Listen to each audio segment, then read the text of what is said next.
Ready to call the meeting to order? Thank you, everyone. Happy Wednesday, and the sun is shining. Good morning and welcome to the March 23rd, 2022 Executive Committee meeting. We acknowledge that we are on the traditional lands of the Treaty 4 territory, a treaty signed with 35 First Nations across southern Saskatchewan and parts of Alberta, Manitoba, and the original lands of the Cree, Saulteaux, Dakota, Nakota, Lakota, and the homeland of the Métis Nation. The City of Regina owes its strength and vibrancy to the lands of the diverse Indigenous people whose ancestors' footsteps have marked this territory, as well as settlers from around the world. We continue to be welcomed here and call Regina our home. Some members of the committee and city administration are attending the meeting virtually by video conference. I would like to remind you of the following. Please ensure your video camera and microphones are turned off. If a member of committee wishes to speak, use the raised hand function to be placed in a speaking queue. When speaking, remember to unmute your microphone and enable your video camera, and all votes are conducted with a recorded vote. Delegates will be attending the meeting today in person and through teleconferencing to address the committee and the different items on the agenda. Reports will be considered for City Council at the next meeting scheduled on March 30th, and the deadline for registration for the delegates for City Council meeting is 1 p.m. on Thursday, March 24th. Can I have someone move a motion to approve the agenda at the call of the chair after adding the communication from Cheryl Viala representing the EX 22-38 update to implications of 9th Avenue North truck route removal as item EX 22-45. Okay, thank you, Councillor Mancinelli. I will call the question. Anyone opposed? No? Carried. Thank you. Minutes approved. Can I have someone move a motion to approve the minute meetings from the meeting held on March 9th, 2022? Thank you, Councillor Stanichuk. Any errors or omissions? I see none. I will call the question. Anyone opposed? Carried. Thank you. We'll now consider EX 22-35, the Economic Development Opportunity of Viterra Memorandum of Understanding and the related agreements. I will call Mr. Lacey from Administration. Can you please introduce the report? Yes, thank you. Good morning, members of the committee. Through you, Deputy Mayor. So, by way of background, committee members might recall that last April of 2021, Council approved a report authorizing the City of Regina to enter into a land purchase option agreement with Viterra for city land in North Regina, where Viterra intends to build a canola crush plant. And Viterra has publicly stated that this plant would be one of the largest of its kind in the world. Since entering into that agreement, Viterra has invested significant resources in its due diligence and site evaluation process in preparation of seeking final approval from their board to proceed with the construction of the facility. The plant and the development of associated agribusiness is expected to have a significant impact in the Regina area. The plant will create approximately 1,000 construction jobs and 100 permanent jobs upon completion. And pursuant to an economic analysis performed by Economic Development Regina, the plant would add approximately $500 million, or equivalent to 3% increase in the gross domestic product of the Regina region annually. And that economic analysis also indicated increased economic activity would indirectly support up to 1,500 jobs. In selecting a site for its plant, Viterra was looking at a number of site locations for its plant. So in other words, it was not a given that Viterra would locate its plant in Regina, and they were actively looking at a number of other locations outside the province. Pursuant to the report last April, Council approved the sale of that land at less than market value to support the economic opportunity Viterra presented and to encourage its construction in Regina. The report also noted that Viterra and the city would need to come to an agreement on a number of other related matters related to the development that would be subject to future council approvals. The report before you today speaks to a number of those matters, and seeks council approval for the City of Regina to enter into a memorandum of understanding and subsequent agreements with Viterra, whereby as landowner of that land, the city would provide infrastructure for water and wastewater servicing to the site and pay the development charges to develop that area. And the city would provide support for a 5-year property tax exemption to Viterra for the years 2025 to 2029, and that the city invest in rail construction that leverages Viterra's rail investment to reduce future costs of the city's Ring Road Rail Relocation Project by working with Viterra to ensure their spur line aligns with the rail relocation project and would be transferred to CP when the rail relocation project proceeds. And with that, I'd be happy to answer any questions of committee members. Thank you, Mr. Lacey. Can I have someone move this report? Councillor Mancinelli, thank you. Any questions from members for this report?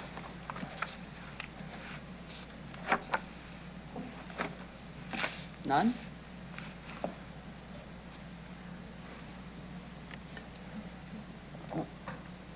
Councillor Stevens, go ahead, please. Thank you very much. Through the chair. The report before us speaks to where we're sourcing the revenue internally to finance the development. I identified the asset revitalization and land development reserves.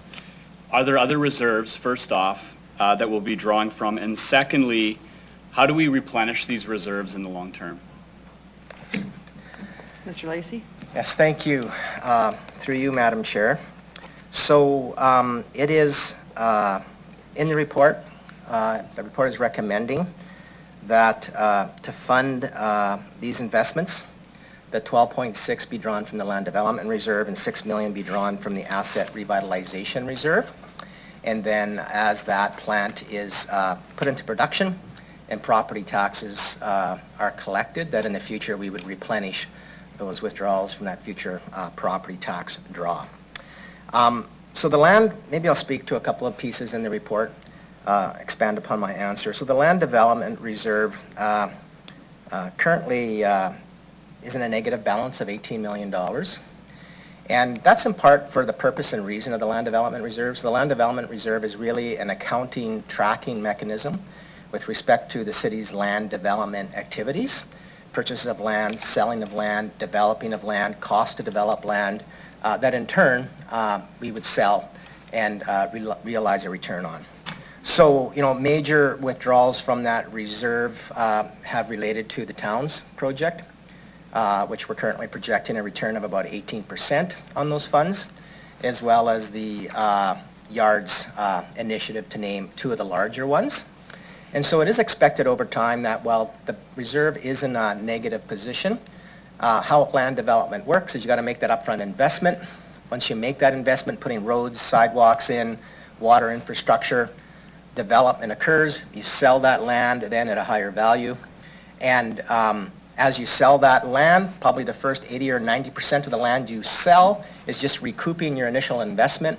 And in that last 10 or 20% of sales is where you realize that profit that bumps you back up. So that's a long way of saying while the reserve's in a negative position currently, we do expect it will return to a positive position as we realize the returns on that land development activity. And as part of our annual reporting to council, we have to bring our annual reserve report forward, and part of the expectations is when a reserve is out of balance, we need to talk about and explain to council what our intent is to bring it back into balance. And so I think there's an opportunity to delve into that further at that point in time. With respect to the draw on the asset revitalization reserve is $6 million. So currently that reserve's sitting around approximately $9.6 million in uncommitted funds. And so that it is in a positive balance, so that would bring that balance down. But as the report notes, we had tentatively tagged any surplus funding that we had sitting in that reserve for the future indoor aquatics facility. So we had tentatively tagged it to help fund that infrastructure investment, knowing full well that that investment is going to require a lot more funding than the $9.6 million in that reserve, and we would have to come back with a broader funding strategy to council to lay out a plan and how we could fund that investment. Given the opportunity before us here, we believe that there's, a more immediate need to invest this in this rail infrastructure piece. Pat, is now joining. And that, the plan continues to be, when we bring back the indoor aquatics facility preliminary the feasibility study, that we will have to have a broader plan in place for council's consideration about how we move forward with financing that facility. Thank you very much for that response. Covers a couple other questions. In the report, it suggests a roughly 31-year payback period if we're thinking about our investment, the tax forgiveness for a period of time, et cetera. That's been described to us as just the cost of business and the cost of this investment. We've also heard an economic impact assessment. Can you comment on how consistent this might be with, say, a private developer, whether it's industrial or commercial land, in terms of the payback period and the return? Are we basically following a model that is one of generating revenue in the long term? And would that be something that we would see in the private sector as well? So through you, Madam Chair, so I may make a couple of comments related to that. So, the report speaks to a payback period of 31 years. Really, it's 26 years, but because of the 5-year property tax exemption that we're recommending, it pushes out to 31. I would say first off that that's a pretty conservative number that we put in the report. And really, the number we put in the report are the numbers that we kind of have the highest assurance levels around, i.e. we know we're going to get property taxes on that property, and so that was why we used that number.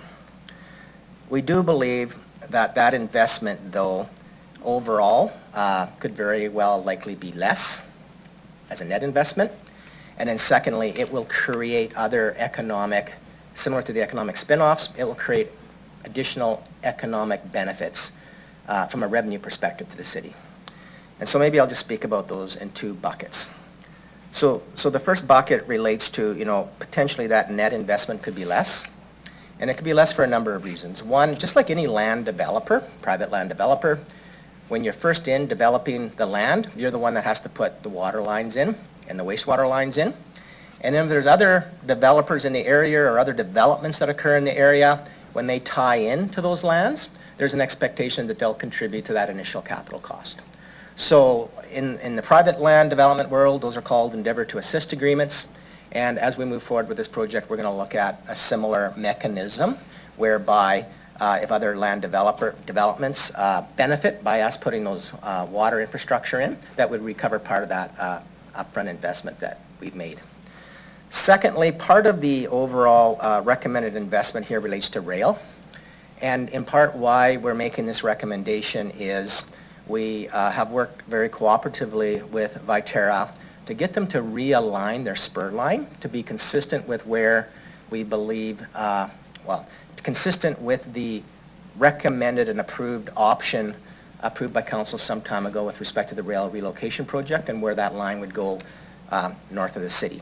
And so that provides us an opportunity to leverage Viterra's investment that they would have made otherwise in a spur line that would have taken a different direction. Which potentially could be up to another $6 million overall savings that we would otherwise had to have spent.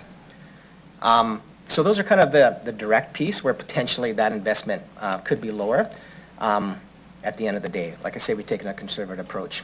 Then there's the broader indirect pieces. So we do own additional land in that area as a city. So when you bring the water lines in, that becomes more developable.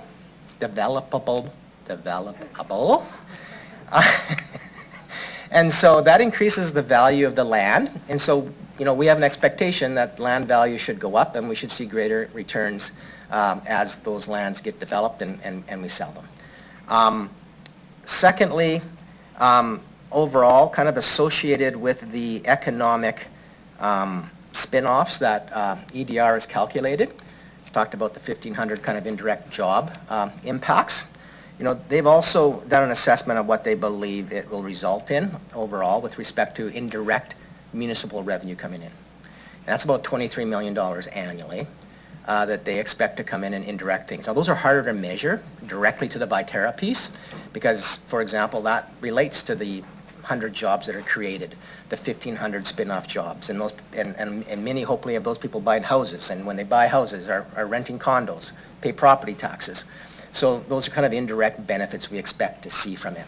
But so overall, I do think our return period is going to be much shorter, but we wanted to be conservative and upfront here with council about those direct line of sight pieces, and so that's what you have in your report. Great, thank you. Through the chair, the report also speaks to a $76 million investment that's required in our wastewater treatment capacity.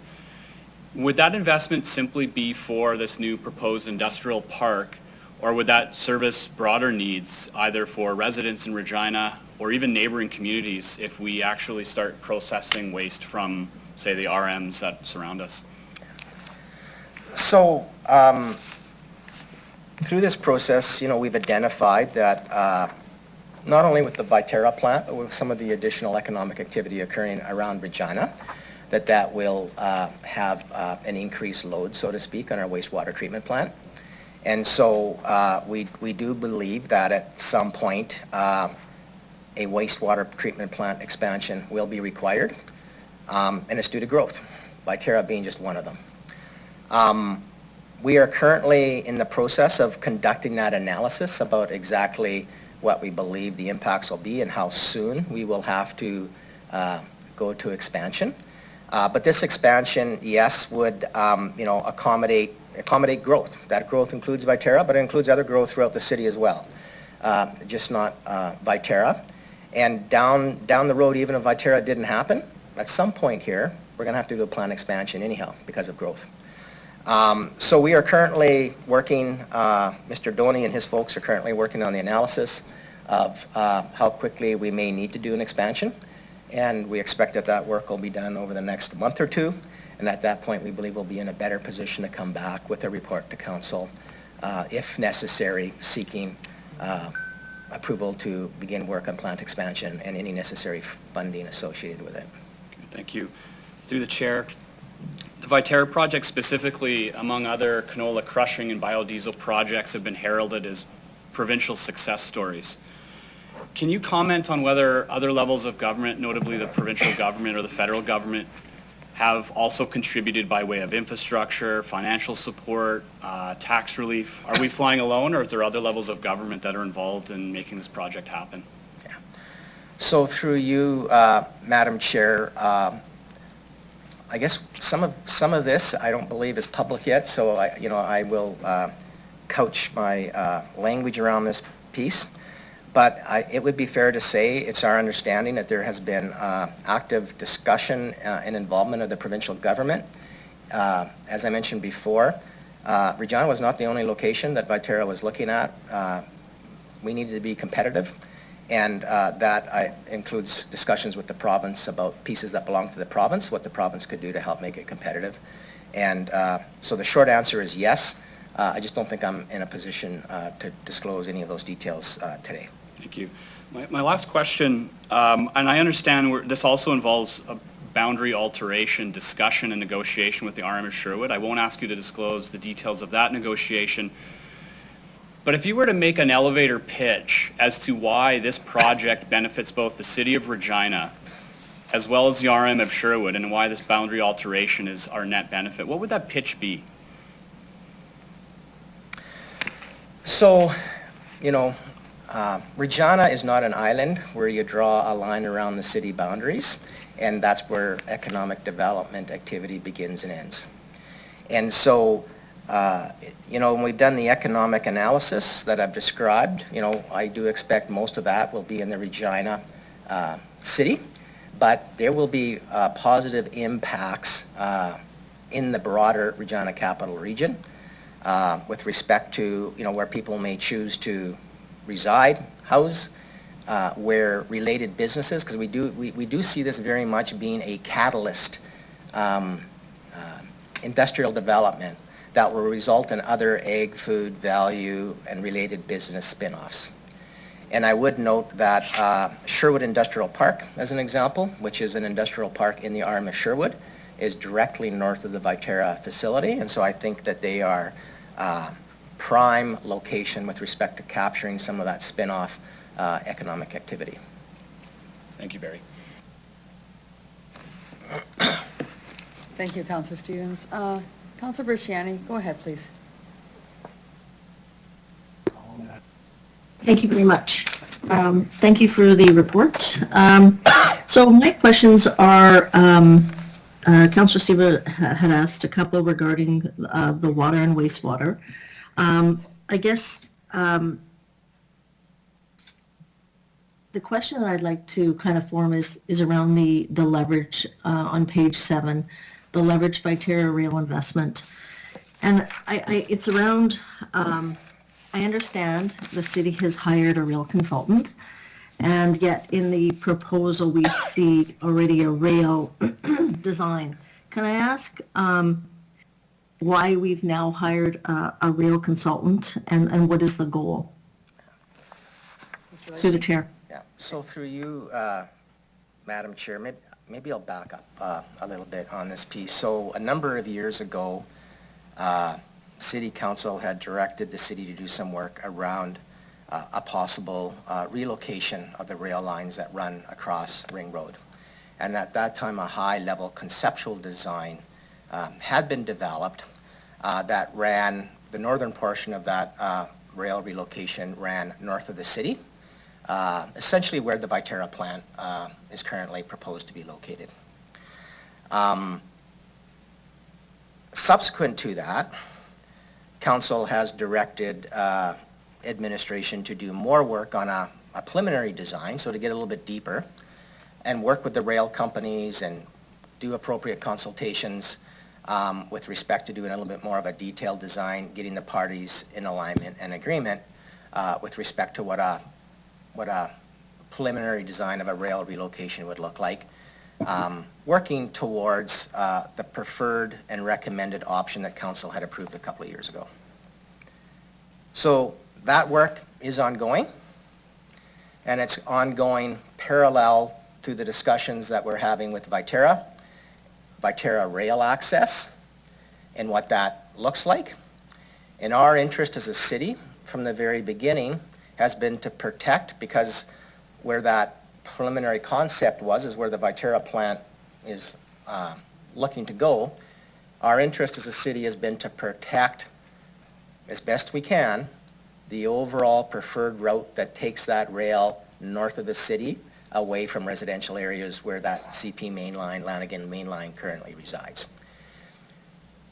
So to that end, when Viterra approached us with this opportunity and the interest in purchasing the land up there, they had proposed, because as a business, you know, the shortest route to connect with the rail lines would be their preferred approach. They had provided us with schematic designs that would show the CP rail connection in particular, hooking up to the CP Lanigan main line to the southwest of their property. In our negotiations with them, we had asked them if they would be willing to work with us to realign that spur line they had planned on building to be more consistent with, or I should say to be consistent with, where we wanted to take the Ring Road rail relocation north of the city. And that if we could work together, could we leverage that rail investment that they were going to make regardless to help build that line, and when Ring Road rail relocation proceeded and that rail would become a main line for CP, that they would be willing to hand over that investment, that spur line, to CP so that it would become the northern portion of the CP main line. So they agreed to work with us on that piece. Through that work, you know, the rail line is significantly longer than what it would have been under the initially proposed piece of work. And we've asked them to build it to mainline standards, as opposed to spur line standards, knowing that eventually this would become a main line. And so they've agreed to work with us to do that, and in exchange for agreeing to work for us to do that, they've asked us to make a commitment with respect to the extra length, that's being added, as well as costs of bringing it to mainline standards. So that's essentially what the 6 million relates to. As part of that discussion we've had with them, we wanted to cap our exposure to that piece. So basically any construction cost, escalation costs, any risks of construction unknowns would be borne by Viterra. As a secondary piece, I would note that where Viterra had initially proposed to take their spur line running southwest, would have cut through the lands that are southwest of Viterra, their city lands, southwest of Viterra, and would have made those lands much harder to develop just because of the nature of where they wanted to take their spur line.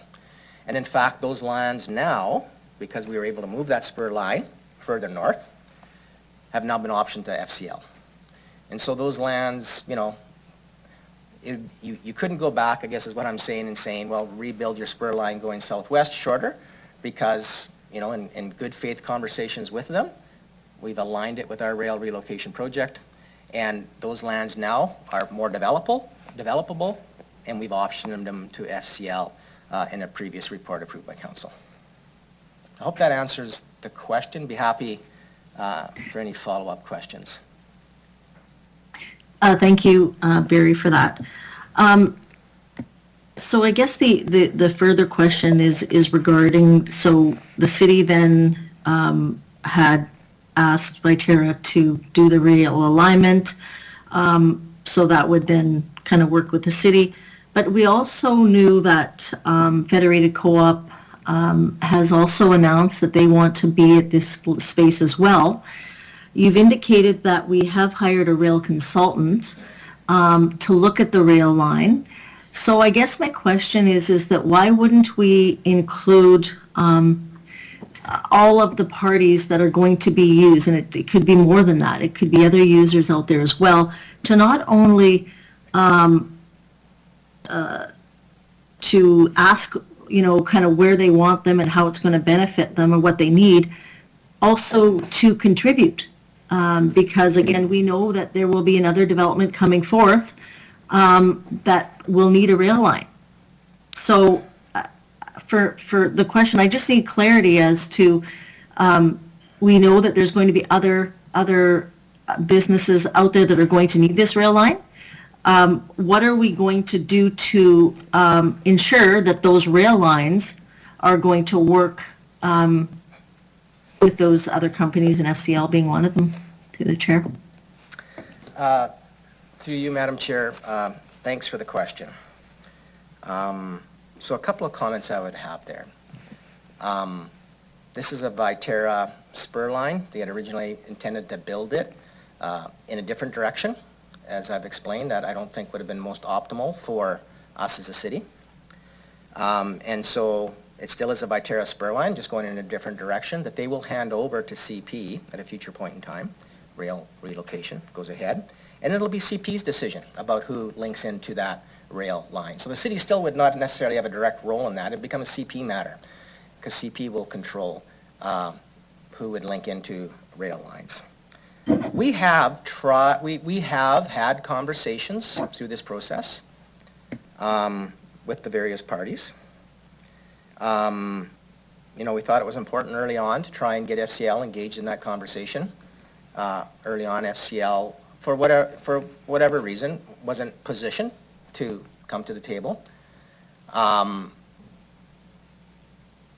that does not preclude, in my view, you know, with Viterra owning and operating this line, for at a future point in time, for there continue to be, discussions, does not preclude us from working with FCL if that opportunity doesn't present itself with respect to the opportunity to work with Viterra. And they find, I will note that the current FCL property has access to CP and CN, they already do. But with respect to their, proposed plans, maybe there's a possibility that different access points might be required. So we're happy to continue those conversations and be open to that engagement with them. I will, I guess I will tell committee here, as we've had conversations with Viterra more broadly about the management of that line. We as a city should not have an interest, I think, in being rail operators. and taking on the liability of that and the operation of that. So Viterra will be taking and owning that solely. And through that process, Viterra has been very clear to us in a number of conversations we've had with them that it's their company policy and direction that they solely own and operate their lines. And through those conversations, I think that is an important element to respect, I guess, to help secure this opportunity that's before us. Okay. I'm going to just come back to the opportunity that's before us. When we look at the opportunity, we have in the report, it has indicated that we've granted ownership and operating to Viterra when we know that other users are going to be on that line. That's our hope.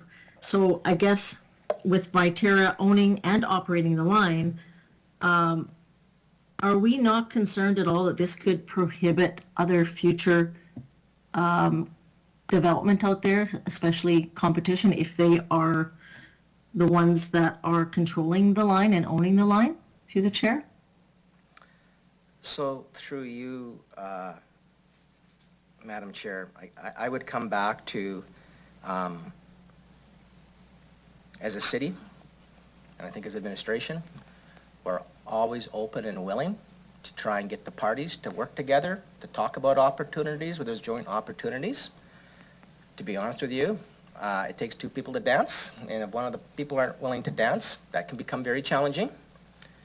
But secondly, I would add, so I would come back to first, I think as a city, we still are very interested in trying to make sure the right connections are happening, the right conversations are happening with parties interested in developing in that area. But barring that, we are still very much interested in working with any development opportunity in that area of the city. And if they require rail access, what are the opportunities outside of this one to continue to access both CP and CN lines in that part of the city? So how then can we ensure that any future development that needs to use this line, if Viterra owns this line and they operate it, how can we, I guess, ensure that future development that needs to use this line will get fair and adequate access? If they control it, and if they, what is the city, can the city do anything once they own it and operate it? I'm looking at future development, so. Yeah, no, so it is a Viterra spur line. So Viterra would control, operate, take all the operating expenses, maintenance expenses, but also control decisions around the operation of that line, which includes other access to that line. Viterra has been very clear in our discussions with them. They've been very open to discussion and very flexible with us on many things. This is one thing that they've been pretty firm on. So that's for the period of time that it's a Viterra spur line.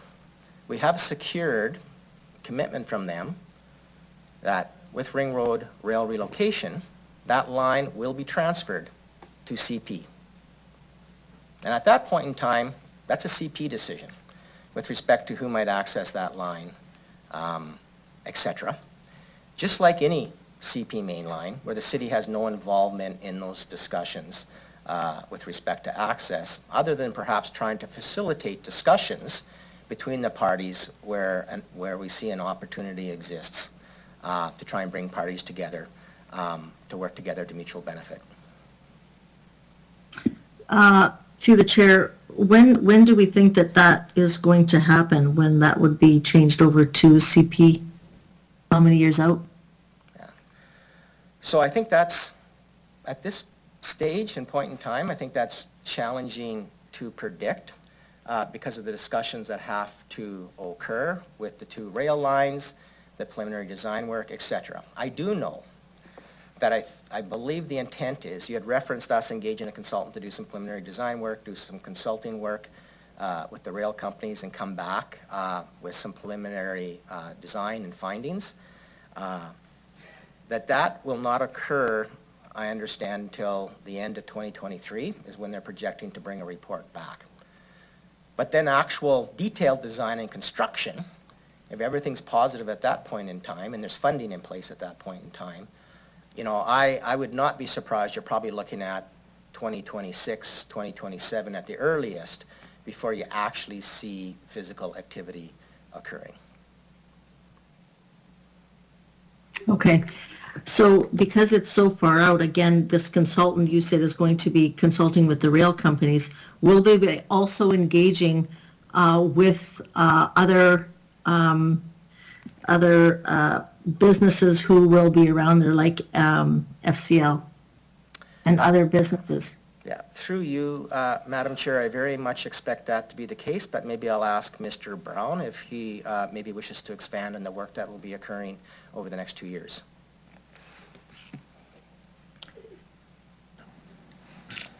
Thank you.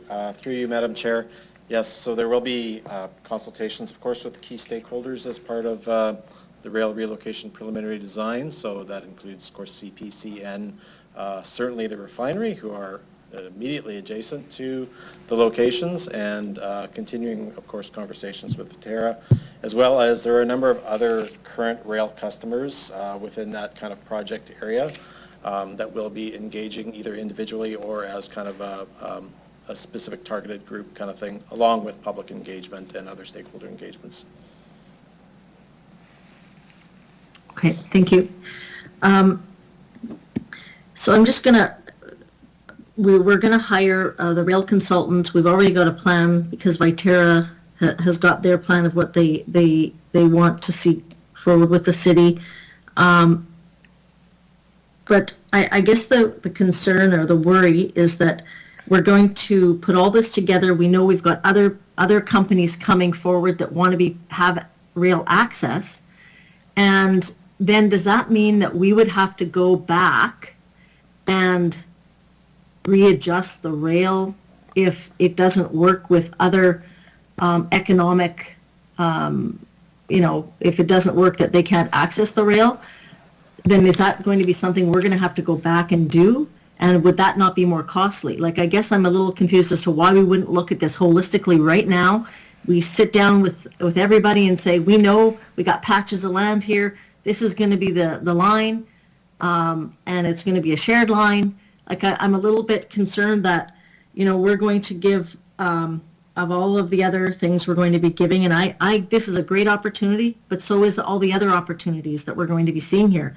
And we want to ensure that we're not just going to be looking at one opportunity. As a city, we want to ensure this. I look at this rail line as actually a roadway that we're doing. It's a road, but it's a line that is going to carry goods to market.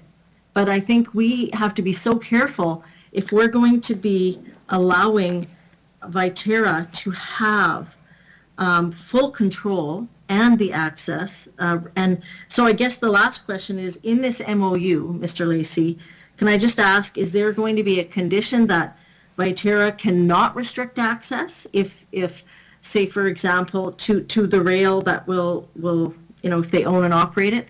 Or is there going to be something that there's a condition that they cannot restrict access to if it be competitors? So, through you, Madam Chair, thanks for the question. I think it provides me an opportunity to maybe clarify a few things as well. So, first off, with respect to the spur line rail alignment, which is in an appendix to the report, in working with Viterra to design the line and that location, we did work with that original consultant that we had done work with 2 years ago to ensure that how that was being aligned was still consistent with the original Ring Road Rail Relocation Project. We've had some consultation with them as well about mainline standards and curvatures. We've been very clear to Viterra, and that'll be in the MOU as well, that it must be built to mainline standards. And, as detailed design occurs, we will continue to be involved in that piece. And we know as well that we've been in some discussions with Viterra and CP to make sure that there is alignment, and CP is okay with that being a mainline piece.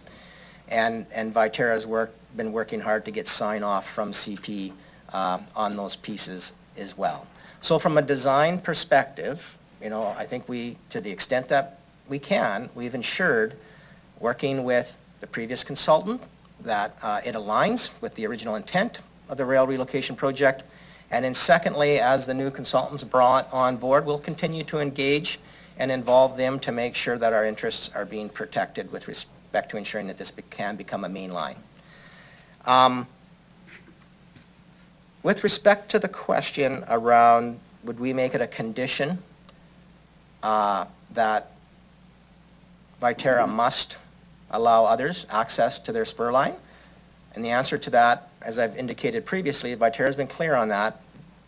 They expect to own and operate it, take on all the responsibility and risk associated with that, but that includes being the decision maker about who accesses that spur line that they will own and operate. In the future, rail relocation, that becomes part of the main line, that would be CP. That would be solely responsible for those decisions. I would come back and maybe reiterate a couple of points I made earlier. That does not preclude us as a city to try and work with all the parties involved, and where opportunities present themselves, do our best to facilitate a good outcome. Failing that, we do own substantial land up there, and that we would continue to work with those other proponents if they require a different point of access, and it requires, for example, going over existing city land that currently is still owned by the city. I think we would be more than open and engaging in those conversations, particularly if it results in additional economic development in the area. Thank you. So just, I guess, you know, I don't want to belabor this, but it is important, and I'm just going to say that, you know, the example that I think we as a council want to ensure is that when we're developing this land, this is tax dollars going into infrastructure. And I want to ensure that, you know, you know, we hear from the city that we want to work with all parties. And I understand that Viterra was the first one to come to the table, which is fine.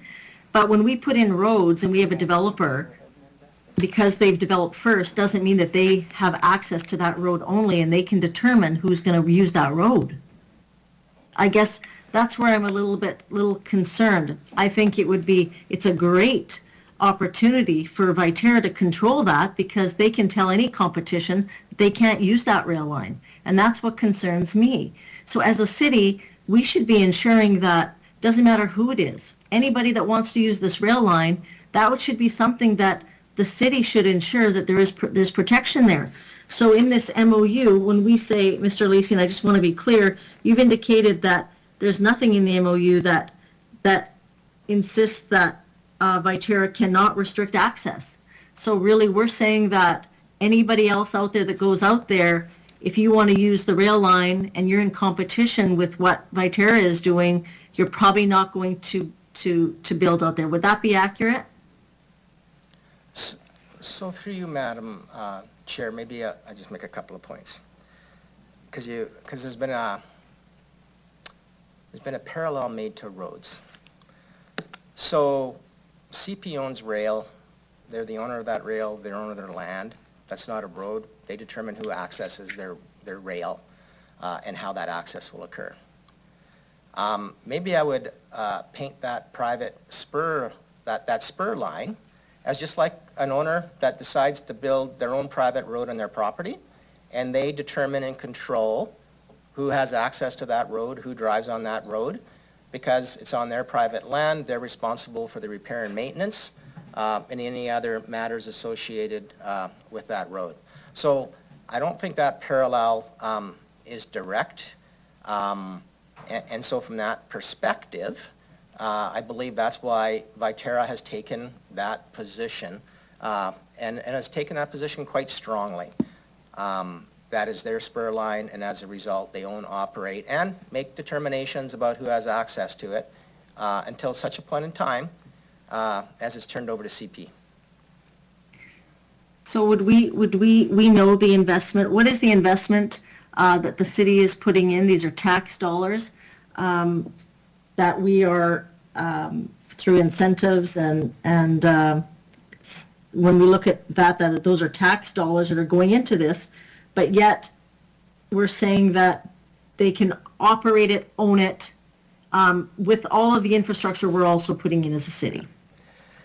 So through you, Madam Chair, so in total, the recommendation is up to 6 million, and anything beyond that, so up to 6 million, we believe Viterra's investment currently is going to be around 6 million as well.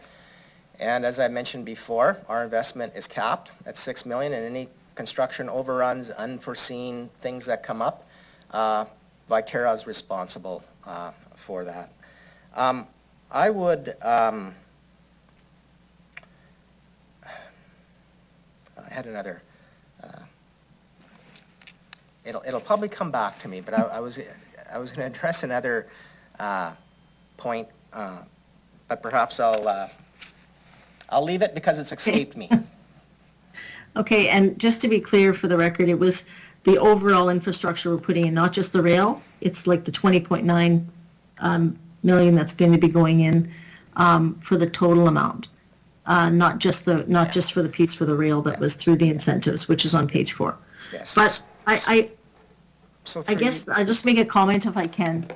And, you know, I think this is an investment of the taxpayer dollars that we need to ensure that we're going to be fair, we're consistent, and we're transparent with all users. I think the city's contribution, being over the 20 million incentives, we want to ensure, I think, that all businesses that we want and the users of this line can access the rail in infrastructure. And we want to ensure that this design works for everyone. And if I was in this position with Viterra, I would want to control it too, absolutely. Because any competition that comes my way, I'm sorry, you know what, then they would not be able to use it. I think we as a council, we need to ensure that this rail line is going to be prosper for all economic piece. So my worry is that if the rail line, if the control is there and they can say no, I guess the worry I have, and administration has indicated that they're going to work with other users, I think will be could be more costly in the long run. I would like to see us work collectively right now with all the users so we can have a planned out rail line, which would be consistent and fair to all users. I will leave it there for now, and I will let others speak. Thank you. Mr. Lacey, do you have any comment to add to that? Yeah, through you, Madam Chair, maybe just a couple of things. So yes, the 6 million is part of the 20.9, so it's included in the 20.9 million that the councillor referred to. You know, and I appreciate the councillor's comments around you know, taxpayer dollars being invested here, and I'd come back to a couple of pieces. One is this has allowed us to align the rail with a future rail alignment project that will allow us to leverage other dollars, other than taxpayer dollars, for the construction of that line. Secondly, it's allowed the lands southwest of the Viterra property to be more usable, and has allowed us now to option those lands to FCL that hopefully result in another significant economic opportunity to the city that otherwise may not have presented themselves because the spur line would have gone through those lands. And then the third piece is that, you know, we're making this overall investment to attract Viterra. One of the reasons they wanted this location is they need access to both main rail lines. This provides them that access. Viterra is a significant economic opportunity, as I described in my opening comments. And so as administration, that's another reason why we're advancing the recommendation to make this investment, appreciating the perspective and comments that have been provided. Thank you, Mr. Lacey. Councillor Sikiniak, go ahead, please. I just have a few questions. So I'm just wondering if there's anything, you've touched on this a bit in terms of drawing from our reserves. And I'm just wondering if you have anything to add in relation to what impact that might have in moving forward with future opportunities. Lucy? So, through you, Madam Chair, I don't know if I have much more to add than the comments I made to Councillor Stevens. This is a conversation about priorities, immediate needs. I mentioned, I think the biggest, the related impact relates to the indoor aquatics facility, but as I mentioned before, that's a much bigger project that's going to require a financing discussion, or a funding discussion, I should say, regardless of the reallocation of some of these funds that we had in the Asset Revitalization Reserve take to the indoor aquatics at a future point in time. And as I mentioned previously, the land development reserve, yes, it's in a negative position, primarily in a negative position because we've been making investments into land development where we will see a return. So, I don't see this preventing council from future decisions and investments. And as I had mentioned previously, we will be replenishing these two reserves through future property tax revenue that comes in from this opportunity. Okay, thank you. And then can you provide some clarity in relation to the water needs for this new, this investment opportunity, and who's responsible for ensuring that that there is adequate water supply for our community, not just now, but moving forward in the future? Who's in charge of ensuring that we have an adequate water supply, and how do we know that that's being considered? Thank you, through you, Madam Chair. So I think there's kind of two layers or perspectives to that question. The one is generally potable water that's produced by the Buffalo Pound water treatment plant. And as council knows, we're going through a plant renewal and upgrade with that plant. And there is more than sufficient capacity through that upgrade to provide potable water to these projects, as well as future growth in the city. So we have no concerns from that perspective. I think a kind of a second level question to that is, well, what's the source of all this water? Obviously being the Buffalo Pound water treatment, the Buffalo Pound Lake is where the water source is. And I guess I would respond to that by previous questions in the past that council members have asked Ryan Johnson, the CEO of Buffalo Pound Water Treatment Corporation, with respect to water supply. And his response to council members has been, overall, that's the purview of the Water Security Agency of Saskatchewan with respect to, modeling out what future water supply will be in our lakes and streams, and that he has gotten assurance from the Water Security Agency that there is no issues with respect to supply into the foreseeable future with respect to the plant's ability to draw from that lake. Okay, thank you. And my last question, and then I'll have a brief comment, is I wonder if administration could briefly touch on the incentive, some of the possible incentives that we could have offered that we determined not to, just for, because in the sense where one could think that, okay, we just offered anything. It's like, take whatever you want. So what are some incentives that we determined not to offer, if you could touch on that? Yeah, no, thank you, through you, Madam Chair. I've never had that question asked of me before, but I think that's a good question. So I think the one I would go to is our water rates and our wastewater rates.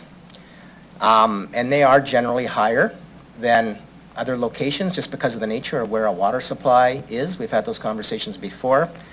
And in conversations with Viterra back a year ago, when they were looking at sites, had asked us and had made it well known that our water rates, both on wastewater and potable water, were higher, in some cases significantly higher than other locations they were looking at. They had alluded to the fact that one of the locations they're looking at was right next to a river, as an example. So they had asked, would we look as an incentive to lower our water rates?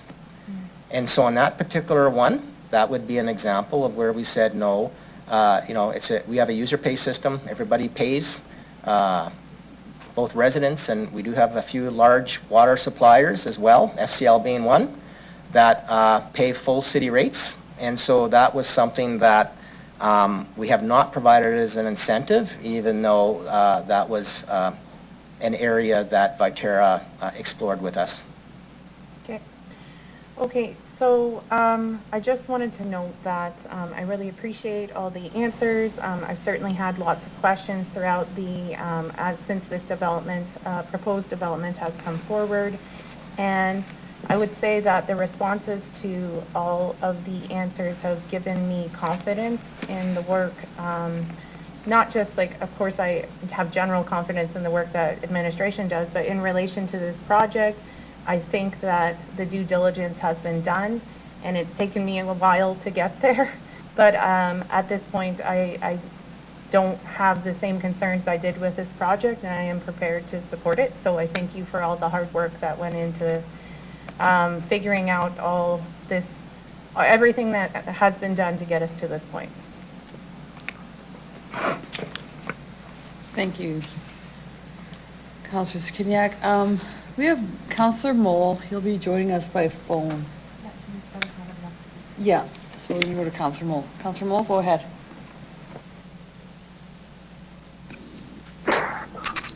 Thank you. I just want to thank Mr. Lacey for answering pretty much all of my questions. And I agree with the concern that Councillor Bresciani brought forward. That makes sense. We need to make sure the rail line is accessible to all. But I just want to point out, reiterate actually a couple things that Mr. Lacey said.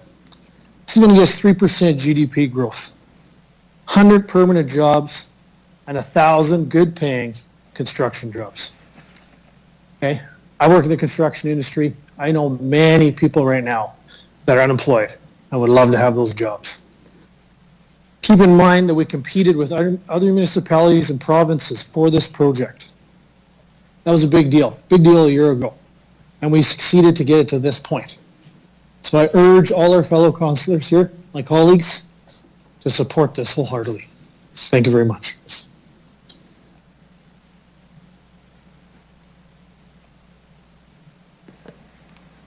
Thank you, Councillor Mole. Mayor Masters, go ahead, please. Thank you, through you, Madam Chair. Just listening to some of the questions. Mr. Lacey, would it be normal to open up negotiations with one party to insert a third party into them?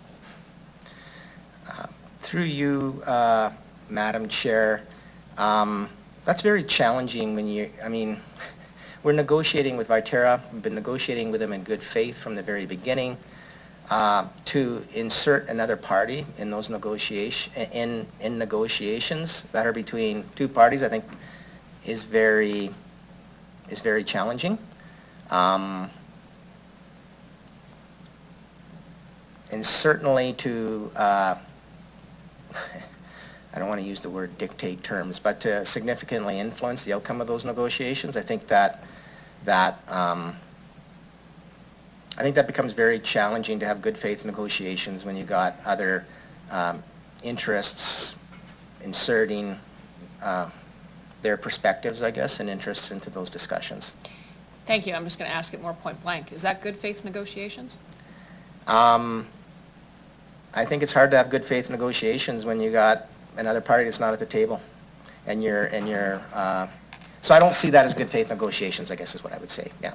Direct question, direct answer. Thank you. Through you, Madam Chair. The other thing is I wanted to follow up on, and I believe you answered it in response to Councillor Stevens' question. In terms of trying to bring the parties together, how do you feel the city has performed in that regard? I think we have made every reasonable effort to do that. By my recollection, at least 3 times I've, asked the parties to come together. And because when we couldn't get the parties together, we've certainly tried to meet with them individually. But but to make, at least some awareness of where discussions were at. So we had some awareness around the opportunity to answer any questions the parties might have, like FCL, to be quite frank. But at the end of the day, I mean, I go back to my earlier comments. I hate to say it, but it takes two to dance. We've tried very hard to get two to dance, and we've not been successful to do that. That's not to say we won't continue to try. And I think this is an opportunity, that we had before us over a year ago, a significant opportunity. I think it is significantly further ahead than other opportunities up in that area, and not to proceed with this significantly jeopardizes us seeing that opportunity come to realization. Thank you, Mr. Lacy. Ms. Walter. Thank you, Madam Masters. Councillor Stanachak, go ahead, please. Sorry. We were thinking of switching our nameplates to see if that would confuse you. Thank you, Madam Chair. Through you, I'm going to come back to the economic benefits of this development and ask some questions, because I am concerned that even though it's a conservative estimate, as you have told us, Mr. Lacy, that it's 31 years to recoup the costs. The only thing, like if we were looking at a ledger of the costs going out and the income coming in, the only income coming in that's going towards that recouping our costs is the estimated $800,000 of property tax annually. However, it's been stated that this development has overall benefits, different economic benefits for the city, and can spur other economic developments. Is there, and in fact in the construction phase it's going to be estimated $23 million in municipal government revenue during the construction phase. Is there any other revenues that are going to be coming to the city that could be seen to come to cover some of those costs, to help us recoup some of those costs a little bit faster in terms of our investment? Because I guess, and the question is, because I'm worried about us having cash flow problems or whatever it would be, that we don't have to then be looking at debt options for other projects. Yeah. So, through you, Madam Chair, I'd come back to some remarks I'd made previously. So, with respect to, for example, just the construction itself, there's going to be economic spin-offs with respect to that that have been articulated, and so I do expect the city is going to see increased revenues as a result of those economic spin-offs. But because of the nature of economic spin-offs, you can't specifically identify a hard number, and so that's why we've taken the conservative approach of the property tax base. But you have 1,000 construction jobs where a significant development is occurring that's going to span a number of years. That's going to result in economic activity here in the city. Whether that is, you think of the bypass and the impact the bypass construction had, right? You had construction workers coming in, staying in hotels, going to restaurants, new people moving to the city as a result of those jobs that the bypass created. All of those create economic spin-offs. Those people buy homes, they pay property taxes. Buy homes which result in property taxes. They go to restaurants, they go to businesses expand, result in property taxes as an example. They visit our recreational facilities. We collect fees on visits to our recreational facilities.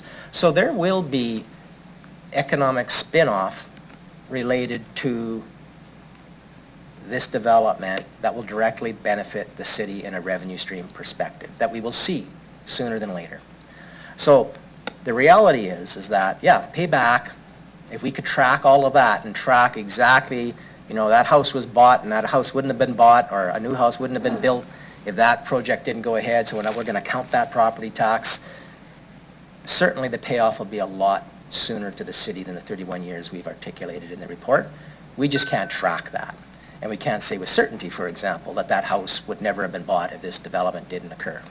So So I don't know if I've answered your question. I would say the straightforward and simple question is, yes, most certainly, the payback will be earlier, but it would be very challenging for us to track it, and we would have to make assumptions that I think, would open us, they're assumptions. It would open us up to whether we were too conservative or too optimistic. Okay, thank you for that.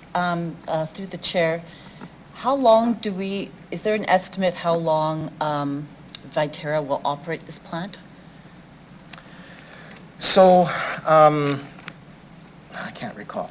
Through you, Madam Chair, I believe that the plant life is in excess of 25 years. But perhaps I'll ask Mr. Jedlak if he has any specific information. I just can't recall offhand.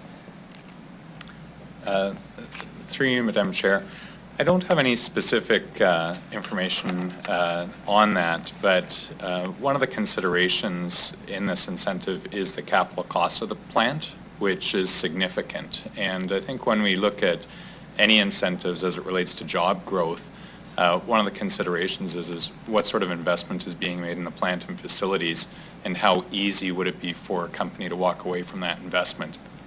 The size of this investment is significant and I believe remains confidential, which in my opinion would be very, very difficult for a company to close down or walk away from in the short term.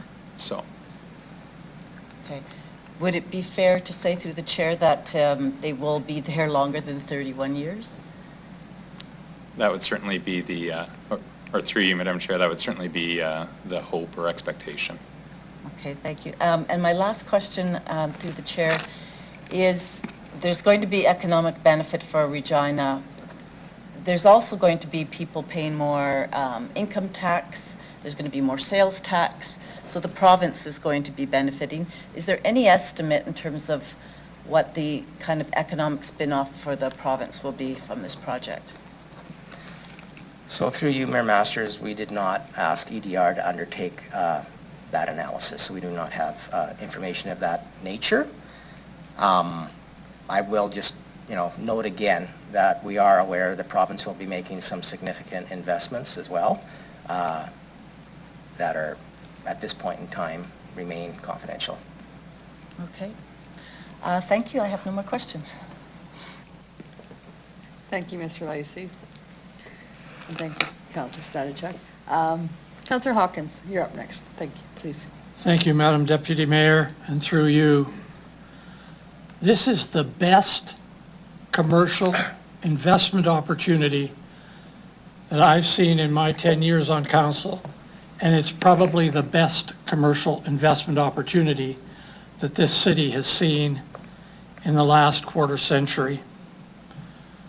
I want to congratulate, as others have done, Mr. Lacey and his team on the way in which they have negotiated this opportunity.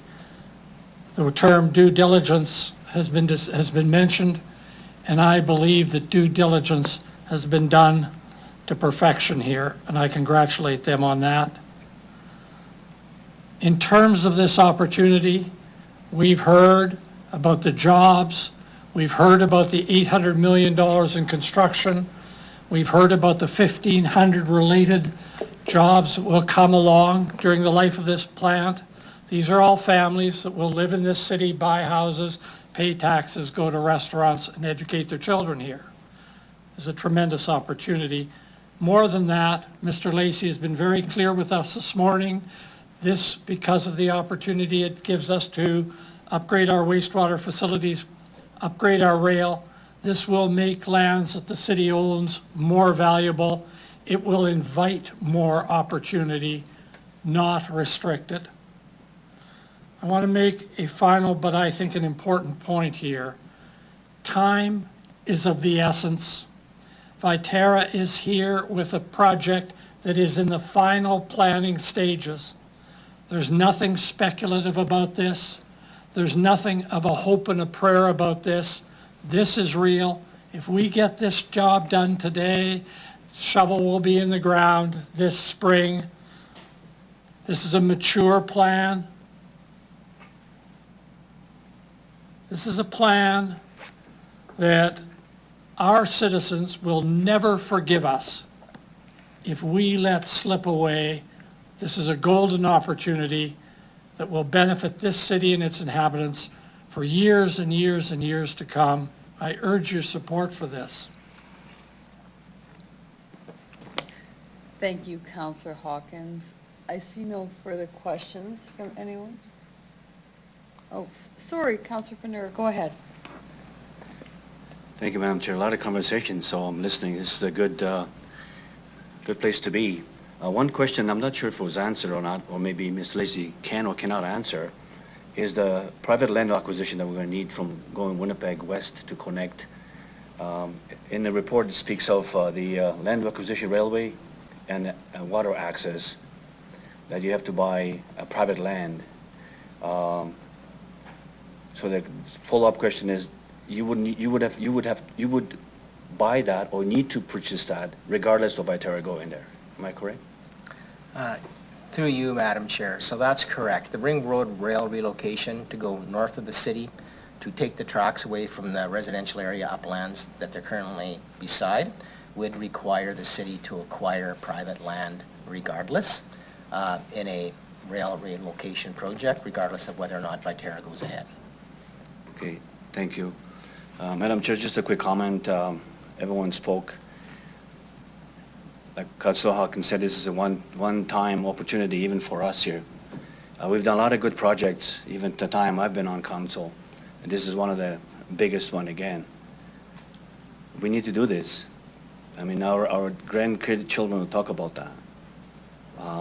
Great work, Mr. Lacey and the team, city. We need to, the conversation always goes, you build it and they'll come. If we don't build it, we're just going to be left behind. It's just simple as that. You can't speak any different about this. We need to invest. To make money, you have to invest something. First and goal, investment.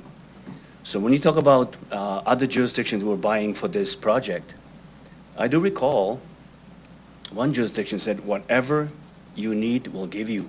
Just move here. How do you take that? When a jurisdiction out there that's buying to get this project into their neighborhood, saying to the people, just move here. We'll give you whatever land you need, whatever discount you need, whatever. So how do you not give incentives to get that here? I mean, we're losing a lot of things to other cities. This is very important. Definitely supporting this all the way through. We need this. Thank you. Thank you, Councillor Panura. Mayor Mouse, oh, sorry. Councillor Masnelli, go ahead. Thank you. All the good questions have been asked already. I was going to reserve my comments, but it's official. Everyone else on council spoke except for me, and this is such an important project. I just figure I shouldn't fall silent. I'd like to thank administration for all the work they put into this. I know this is a once-in-a-generation opportunity, and it's something that really had to be worked hard at to get to the point where it is. I appreciate your push for the timeliness coming out of a pandemic and this company being the first up to bat to get this project going. I can't think of anything I would want to do to slow this down. And really, that's all I have to say. The questions were very well founded that I heard today, and thank you for all your work. Thank you, Councillor Masnelli. Just my final comment. The Aquatic Centre, it would be really nice to see that up and going for these new people coming to Regina, and especially with that wheelchair accessible water slide that we're going to have. Madam Clerk, please call the vote. Sorry, my hand is not working. Councillor Shaw, can I speak? Absolutely. Sorry, Councillor Brasciani. Yeah. No, thank you.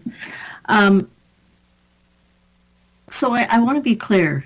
I don't think, and maybe it's misinterpreted, that this is not good for our city. This is great for our city. And I think it's important that, administration has worked. Yes, I agree. I don't think that's my contentious issue. My contentious issue with this is that we absolutely have to move forward with this, but we want to ensure that we have economic growth with many other players as well. And I guess time will see. We'll see what comes up with conversations. We've heard from Mr. Lacey that they are going to continue to entertain conversations with FCL and any other partner that comes forward, so we can support that to ensure that happens.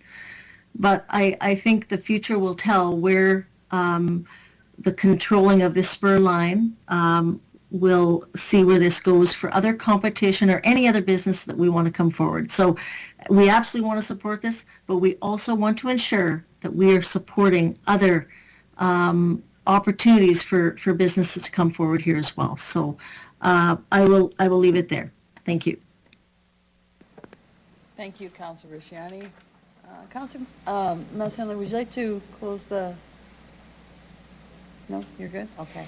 All right, Madam Clerk, can you please call the vote?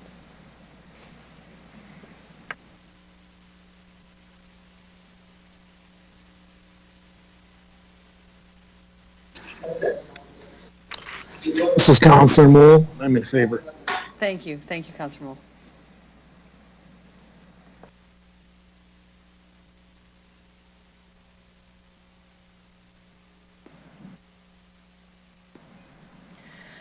Through you, Madam Deputy Mayor, the motion carries unanimously with all members voting in favor.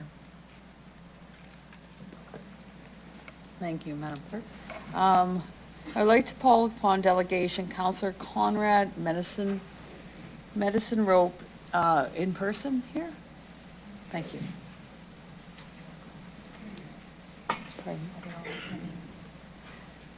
Just one.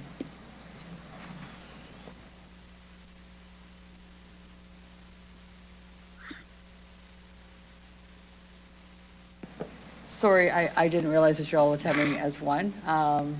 And Pat Fiacco, you're on telephone? Is that correct?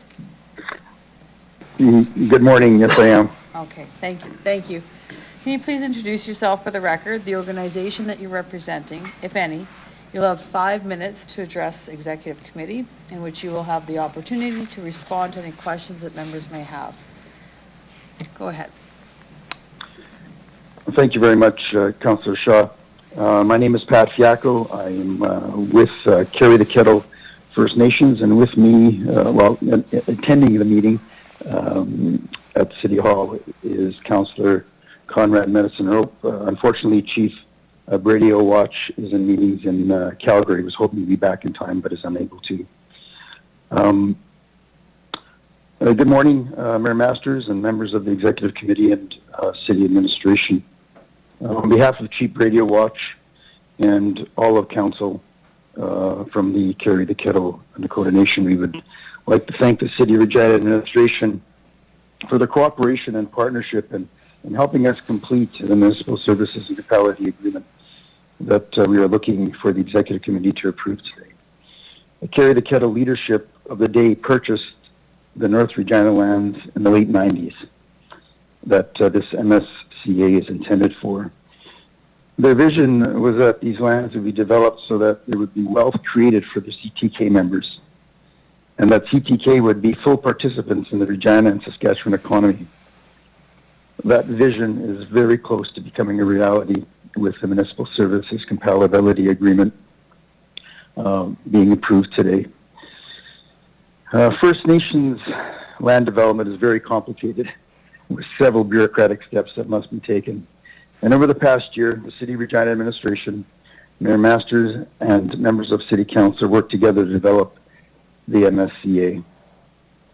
At the beginning of 2021, City Council and Carry the Kettle signed a memorandum of understanding that would help guide us to the development of the Municipal Services Compatibility Agreement. We are very happy that this has been achieved. Once the MSCA is approved by City Council, we will then take the next steps for urban reserve development. The MSCA is required in order for Indigenous Services Canada to proceed with urban reserve development. Our expectation is that approval for the urban reserve status will be completed this fall. Over the past year, we have worked with several partners like the Regina Regional Home Builders Association that Carry the Kettle are members of, KGS Group Engineers, and several other developers that have provided us with some great guidance and advice.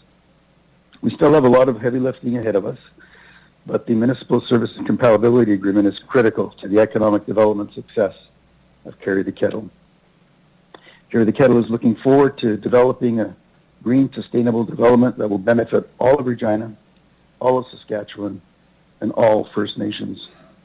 We look forward to continuing to work with the City of Regina as partners in the development of the North Regina lands and ensuring that Carry the Kettle and all First Nations are full participants in the Regina and Saskatchewan and Canadian economy.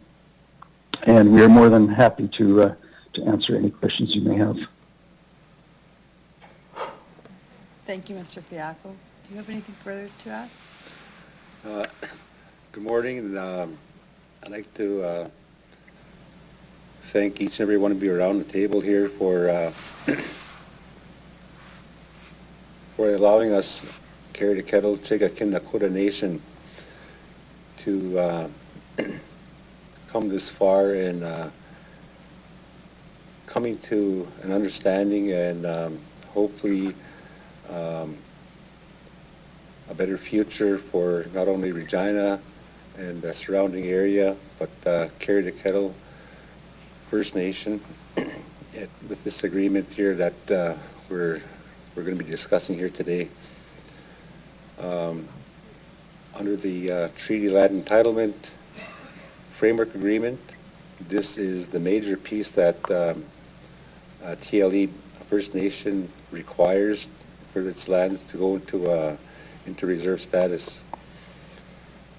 And it was with the intention that one day that Carry the Kettle, as Pat explained, that we wanted to be a part of the economy. As you probably aren't all aware of today, the City of Regina sits in the heart of Carry the Kettle Nakota Nation territory. The treaties were signed within Carry the Kettle Nakota Nation Assiniboine territory.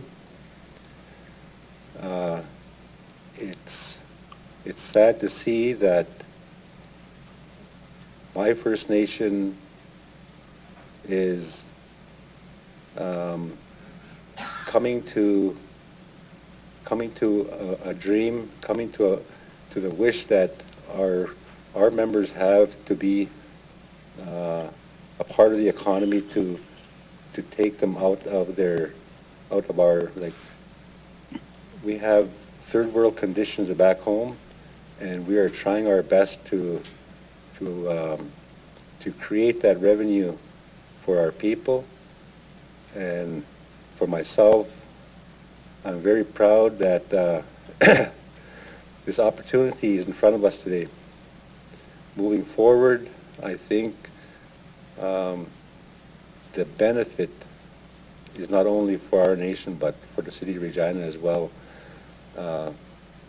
We've looked at the number of jobs, opportunities that are there for other small businesses to take part on our lands. I'd say more, but I have this, I'm long-winded once I get going, so I want to cut myself off here. But I'd like to thank you guys for allowing us this time to sit with you today. Thank you, and I definitely hear your concern with the long-winded. Thank you for that. Thank you for your presentations. Does any members have questions for the delegations? Oh, Councillor LeBlanc, go ahead, please. Thank you. Madam Chair, I have to declare a conflict of interest on this matter, and given that I'm attending by Teams, I'd ask your permission that I stay on the call just for efficiency, but just not speak or vote on this matter, if that's okay. Thank you, Councillor LeBlanc.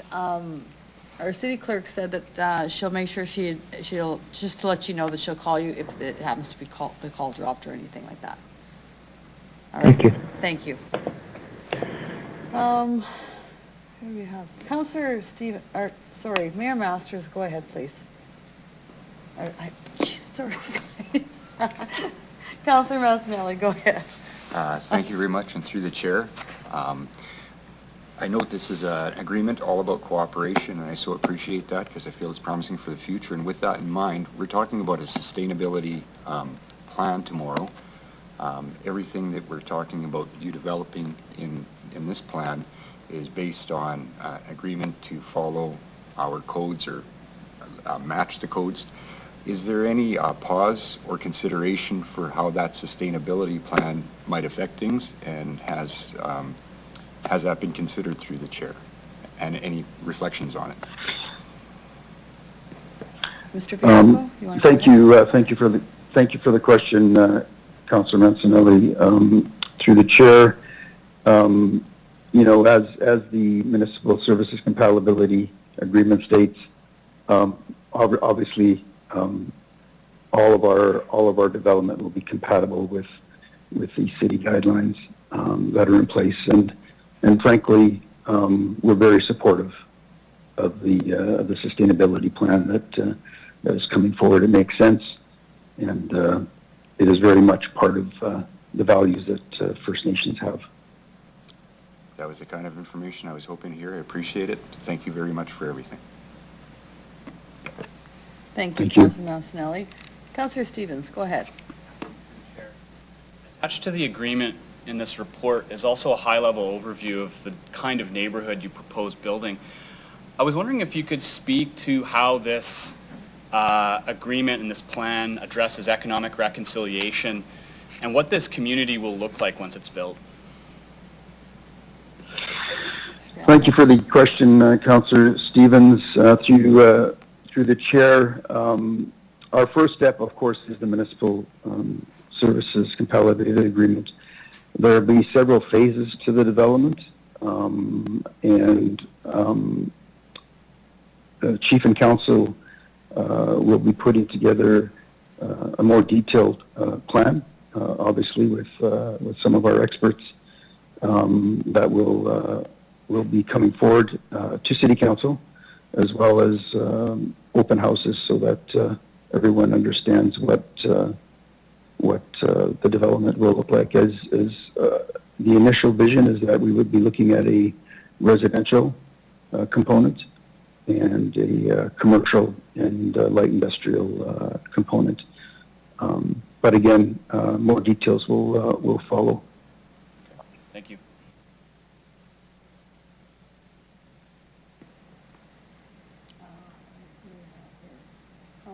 Councilor Mancinelli, go ahead. Thank you. Through the chair, if I'm not mistaken, the development plan, which is just a concept plan, was already updated once. Was that due to community feedback and in that spirit of cooperation? Through the chair. Thanks for the question, Councilor Mancinelli. Yes, of course, you and I we have spoken and listened to some of the feedback. We understand that the Maple Ridge community is very, very important, and we want to be good neighbors. And our thought was indeed moving the entertainment piece a bit closer to north of, on the other side of Armour Road, just made more sense. And again, once we have more detailed plans in place, we will have open houses so that we can be totally transparent with the development and listen to exactly what not only our Maple Ridge neighbors have to say, but we also have to take into consideration Coopertown, that will be across from us. We have Callisis lands across from us as well, Rosewood. So all of that obviously is taken into consideration. But there's no question, Councillor Mancinelli, that over the past year, when we announced the development, we received some feedback, and again, in the spirit of cooperation, we want to make sure that we're going to be successful on all fronts. Appreciate that. I received quite a bit of feedback myself, and I'm asking such basic questions just to show people what that spirit of cooperation looked like.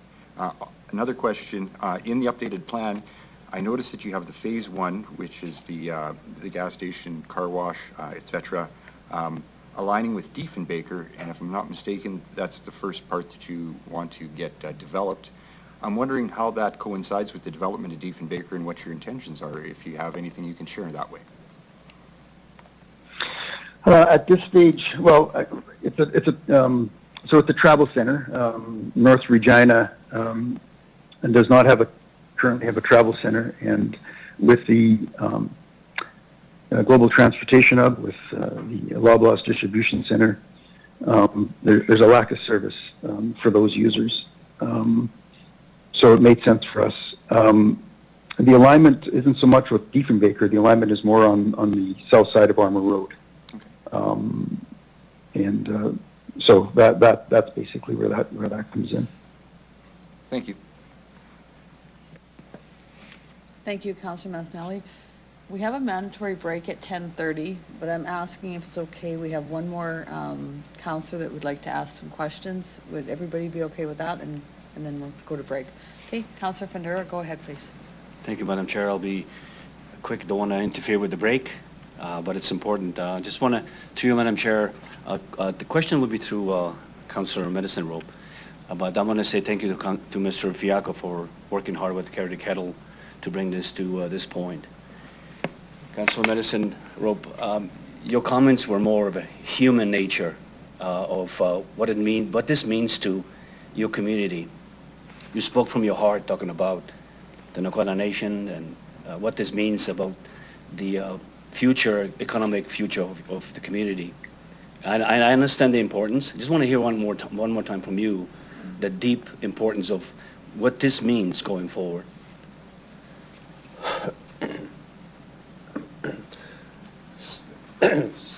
Excuse me, and I apologize for I don't know your the way you adjust the chair, but this has been something that has been of great importance to our elders that passed on when this land was purchased.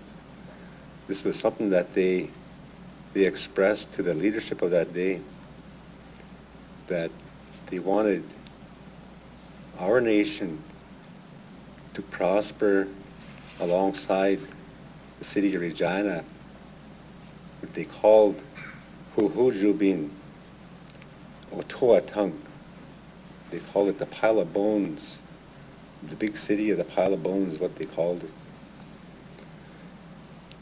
When they wanted this to happen, this was a dream that the uneducated elders in the way of the society, through university, it was something that they envisioned would happen one day. It was passed on down to my generation now today, that need for us to move alongside our treaty partners to where we benefit alongside each other. My grandchildren today, this morning, when I was sending them off to school, I was telling my wife, the meeting today is going to be for those grandchildren that we have today here. So, moving forward in the economic side of our world, our children won't have to have the needs and wants that we in our generation have to fight for every day. We're trying to make a better and more opportunity for those children that are educating themselves in the society today.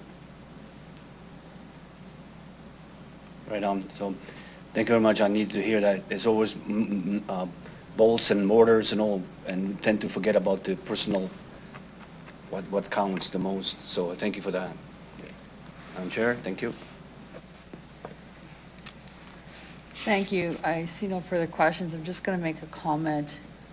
In your beginning of, when you spoke to us, you said that you're thankful that you were allowed for this project to go forward. And I would just like to say on behalf of council, and I do believe I'm speaking on behalf of council and myself, we're honored for this to go forward, and we're welcoming this, and we're excited about this. So thank you very much. Thank you for addressing the executive committee. Councillor Conrad, microphone. Sorry, my microphone's off. Sorry, Medicine Robe, you may leave the gallery, and Mr. Fiacco, you can leave the meeting now. Thank you. Thank you. Can I have somebody move a motion to receive and file the following communications with respect to EX 22-34, City of Regina and Carry the Kettle Nakota Nation Municipal Services and Capability Agreement? Councillor Hawkins? Pardon me? Anyone opposed? No. Carried. Thank you. Oh, we need to recess for 15 minutes. We'll return back here at 10:52.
everyone. We'll call the meeting to order.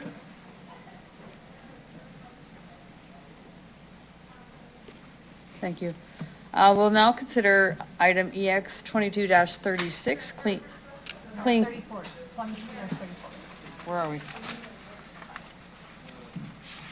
22-34. No. Yeah, we only dealt with delegations for this one. We have to deal with the report now. Oh, that's right up to here.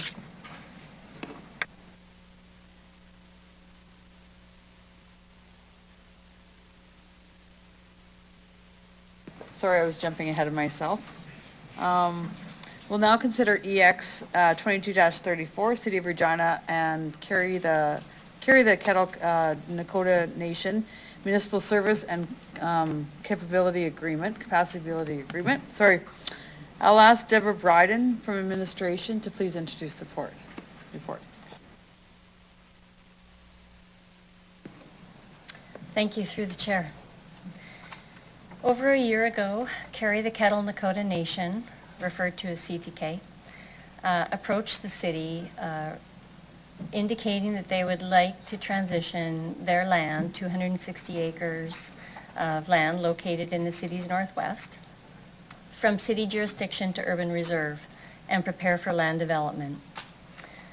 At that time, in February of 2021, the city and CTK entered into a memorandum of understanding to work towards that end. Since that time, administration has been working with CTK to develop a municipal services and compatibility agreement, which is required for the First Nation to pursue urban reserve designation with the federal government.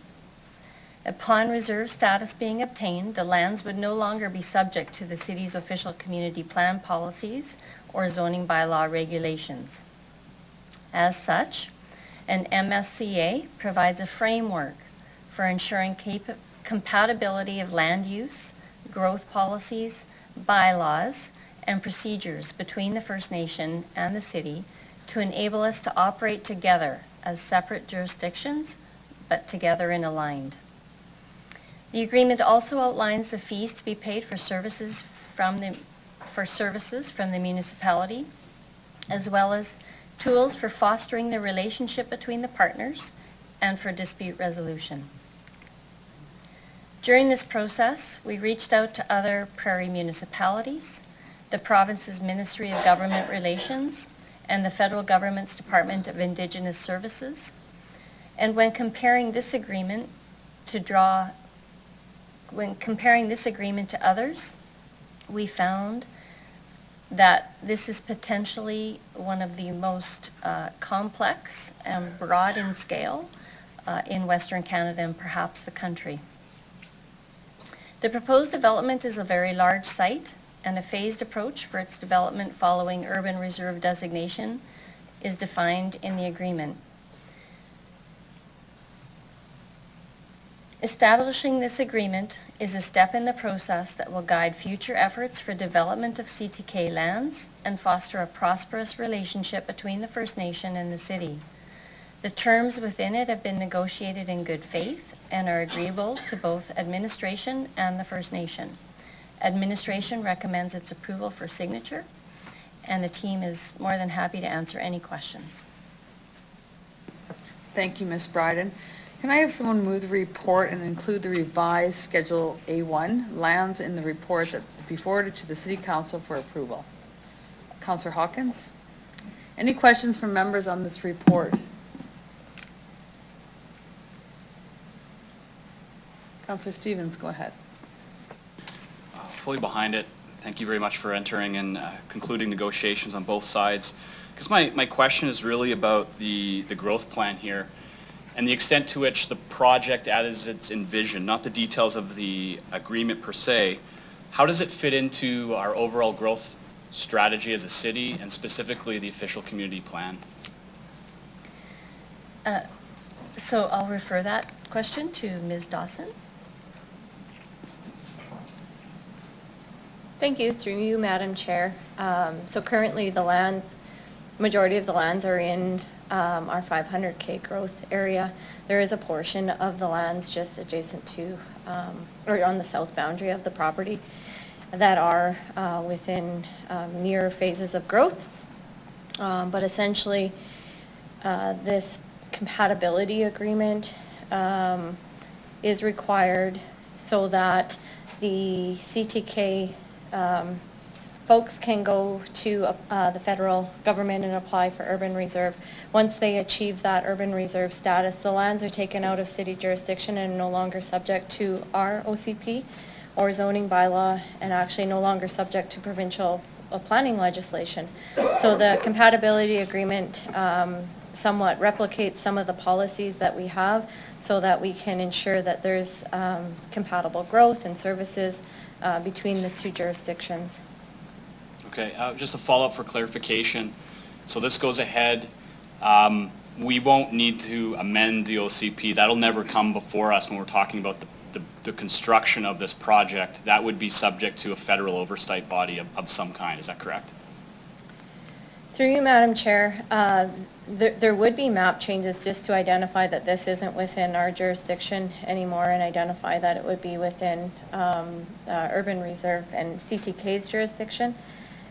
They become their own approving authority. I don't think they have oversight. They would plan their own growth policies and their own, their own development, urban development, for lack of a better word. The compatibility agreement ensures that there's some framework for us to be a partner in those types of decisions. Okay, thank you.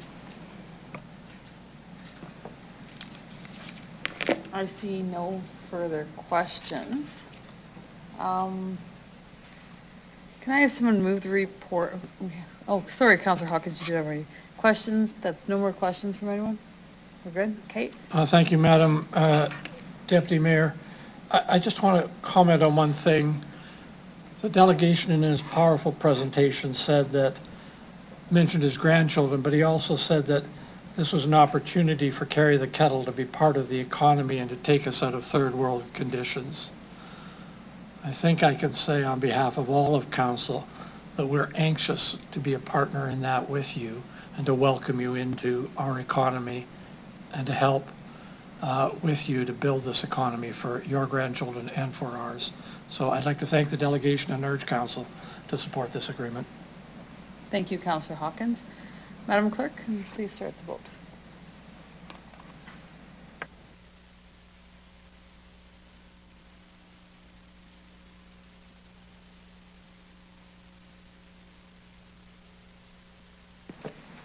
Councillor Moule, we'll have to ask for your vote, please. Verbal. Yeah, in favor. Thank you, Councillor Moule.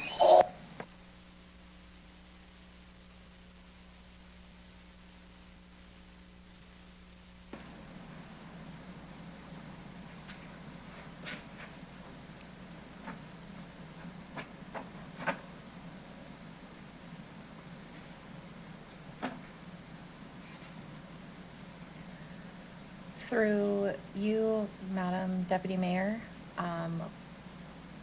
the vote carries unanimously with 10 members all voting in favor. And of course, Councillor LeBlanc is temporarily away from the meeting as he had declared a conflict on this item. Thank you. We'll now consider EX 22-36, Clean Communities. I'll ask Curtis Downey from administration. Can you please introduce the report? Through you, Deputy Mayor, thank you very much. So before you is Clean Communities report. Administration brings forward this report to address the Clean Communities Motion 21-3, items number 1 to 4. This motion directed administration to bring back a report providing recommendations on the enforcement of litter and garbage on public and private property, as well as service level options related to garbage and recycling services.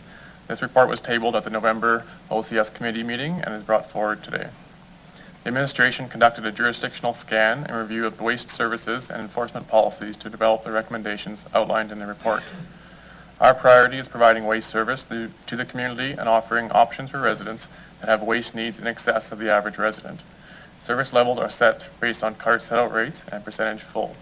Later in the agenda, we'll talk about Waste Plan Regina and how our plan is working towards residential diversion. The administration recommends continuing to offer the same level of waste service to all areas of the city, including a new food and yard waste service in 2023. Based on the service requests and the alley pickup requests, data shows there are a limited number of alleys that experience a high incident of litter and debris, but not in full neighborhoods. The administration will continue to perform cleanups and education to reduce the amount of litter and debris in these areas. In addition, the administration is recommending we introduce a notice of violation tickets for actions in the waste management bylaw that result in high incidents of litter and overfilled carts or material left outside of carts, carts left in the alley after collection, and carts not secured on private property. We believe these infractions are the major cause of litter in these neighborhoods. The administration is also recommending that we reduce enforcement times for untidy and unsightly violations and ticketing for repeat offenders under the Community Standards Bylaw. So joining me today from administration is Byron Weary, City Solicitor, Andrea McNeil-Wilson, Manager of Bylaw Enforcement, Janet Aird, Manager of Program Development and Delivery, and Faisal Kaleem, Manager of Solid Waste Operations. We are available to answer any questions. Thank you, Mr. Downey. Can I have someone move this report with a friendly amendment to approve these recommendations at the March 30th, 2022 meeting of City Council? Councillor Stevens? Any members have any questions for this report? Councillor Stevens, go ahead.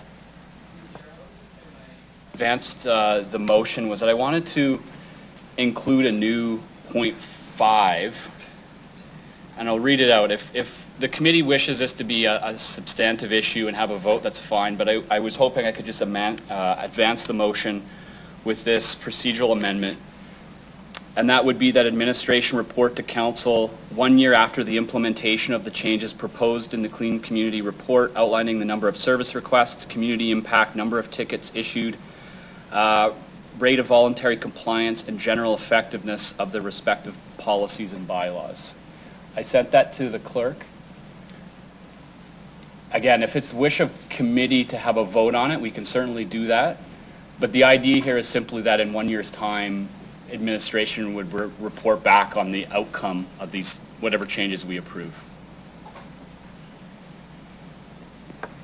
And again, I was just hoping to do that as the mover of the report. Thank you, Councillor Stevens. Will this go to a vote? Just included in, okay.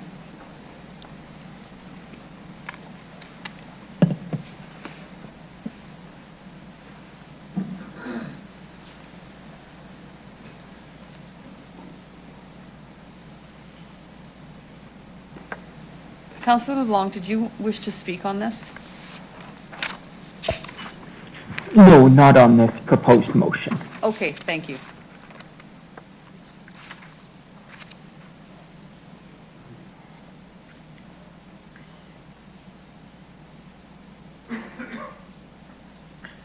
Councillor Stevens, do you have anything else to add to this? Right now? To the report, I have some questions for the report in its entirety, yes, Would but you not to this. Not Other to- than it's Yeah, pretty we'll just be consistent. speaking on this as included. So would you like to speak now, or would you like? About this particular change? Yeah. No. No, not the Oh. change, but The report, yes. yeah, the report itself. Yeah. That's correct, yeah. Yeah. My Sorry, apologies, go thank ahead. you, Madam Chair. Maybe, so we have one recommendation here ultimately.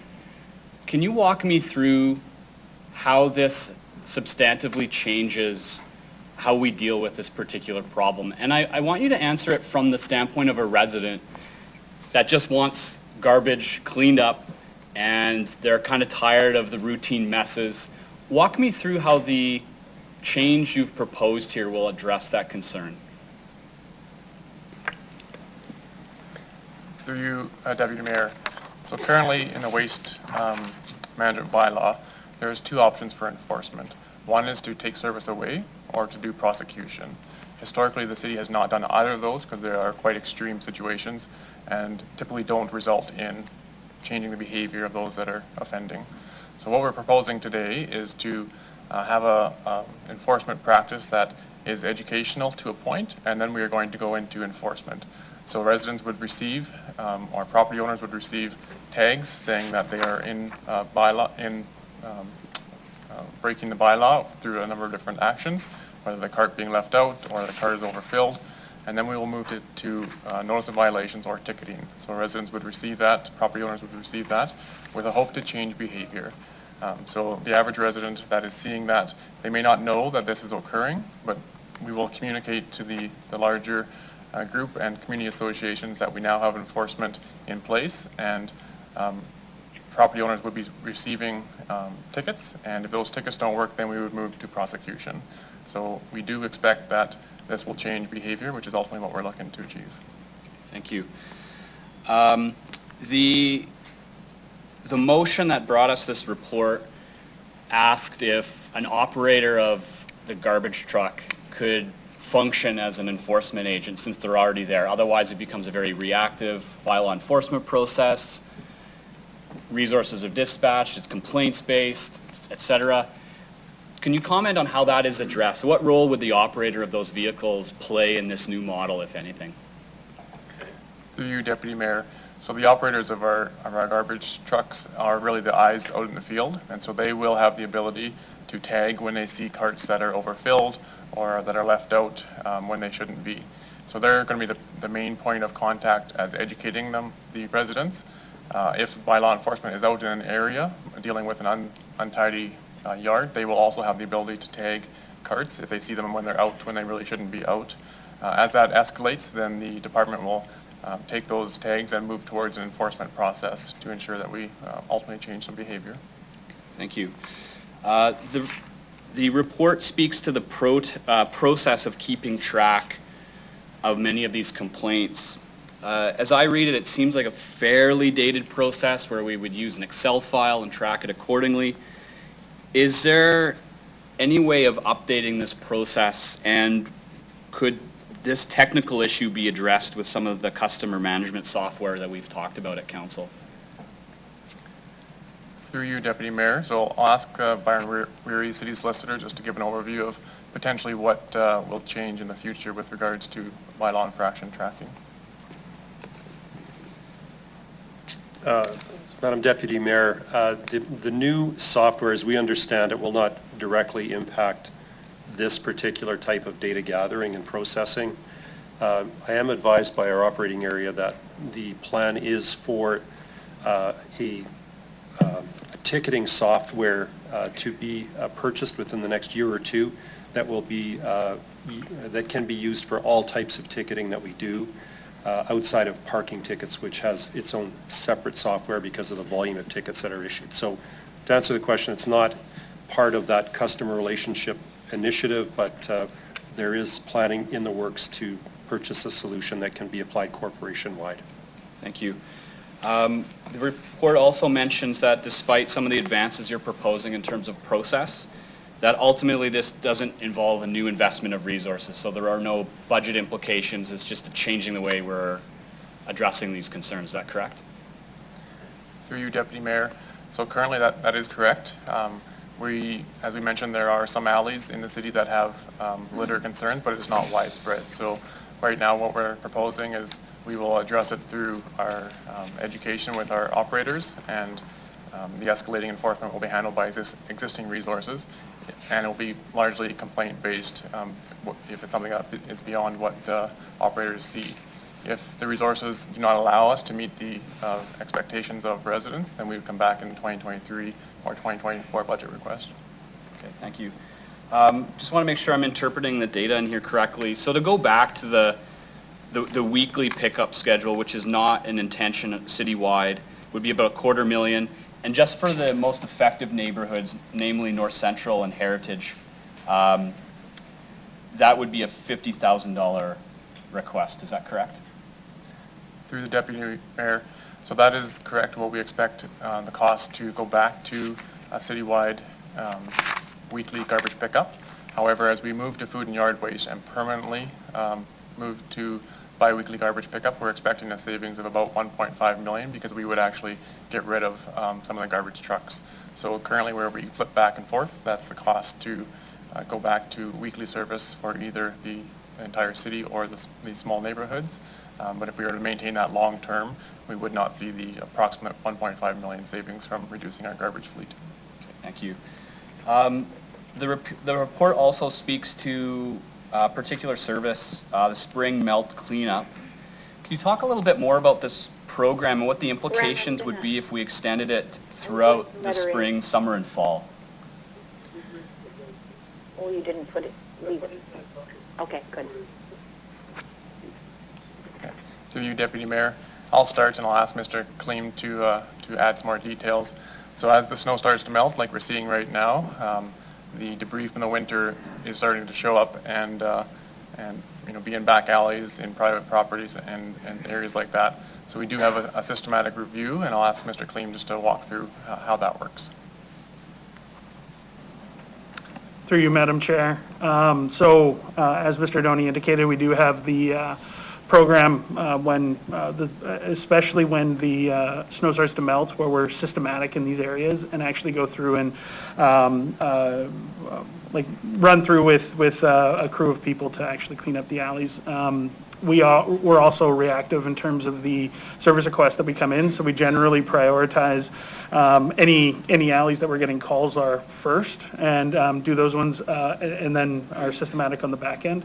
In terms of throughout the year, any sort of debris service requests that are on public property, we attend to accordingly. And our operators obviously are in these alleys, every 2 weeks or every week. So we also take feedback from them. So it's not just our service request process, it's reactive in the sense that our operators will also dictate when some of those cleanups are necessary or needed.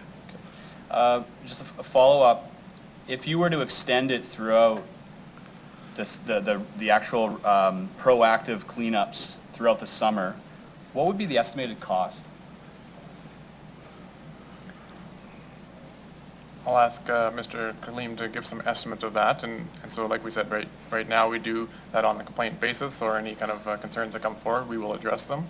But I'll ask Mr. Kleem if he has any estimate of what it would take to do this on a regular basis throughout the summer. Through you, Madam Chair. The costs in 2022 would be reasonably insignificant. We already have the trucks and the personnel. Going forward, as we start to look at our service policy and what we're servicing, there may be some cost implications. In terms of actually extending this program, we're not necessarily systematic, but we still have the proactive basis through our operators, and then we respond to any debris requests that we get. So if there was a request of committee for something specific that, like in terms of making sure that we're going out to these, every month or something like that, that would have cost implications. But right now we're generally, systematic based on the service requests or the debris that are in these alleys. Through the chair, as a matter of undertaking, if I were to ask for just some data on that cost, could you have it prepared for council next week so I could make a decision about this? Yeah. Through you, Deputy Mayor. Yes, we can look at the general cost to have some staff and equipment available to do that service, and we can provide that to council. Great, thank you. Service option 3 in the report. I have to say, this was before my time in Regina, but there seemed to be some golden era of giant metal bins that people speak of for some reason. I don't get it, but it seemed to be some wonderful age of no garbage. When you identify that service option, it's $2 million. Is that citywide or just for the areas that are most affected by this issue? Through Deputy Mayor. So that number was really based on investing in new equipment, so trucks and bins for the area. When we invest in trucks, that's a significant cost, and so rough estimates is around $500,000 plus for a garbage truck of that nature. Through the chair, community associations often partner with the city and bigger companies like Loris to help with community cleanups. There's a program, the Renew program, that we fund through grants for the North Central. They do a lot of this stuff, and so they'll contract to position these bins in high-need areas. Was that ever part of your assessment in terms of just replicating, but on the city's dime rather than community associations, that kind of program? Through the Deputy Mayor, I'll start and ask Mr. Kleem just to add. So it was something that we looked at to see if that'd be a service that we want to provide. On a temporary basis or on a short-term basis, that may make sense. If we're moving towards having a permanent service, we would expect long-term that we would be able to provide that service at same cost or cheaper, but I'll ask Mr. Kleem just to provide a bit of detail of what we looked at from a contracting perspective. Through you, Madam Chair. So as Mr. Doney said, we did review like what I would characterize as more of a convenience station within a community. The main issue is basically is just staffing and cost. So it wasn't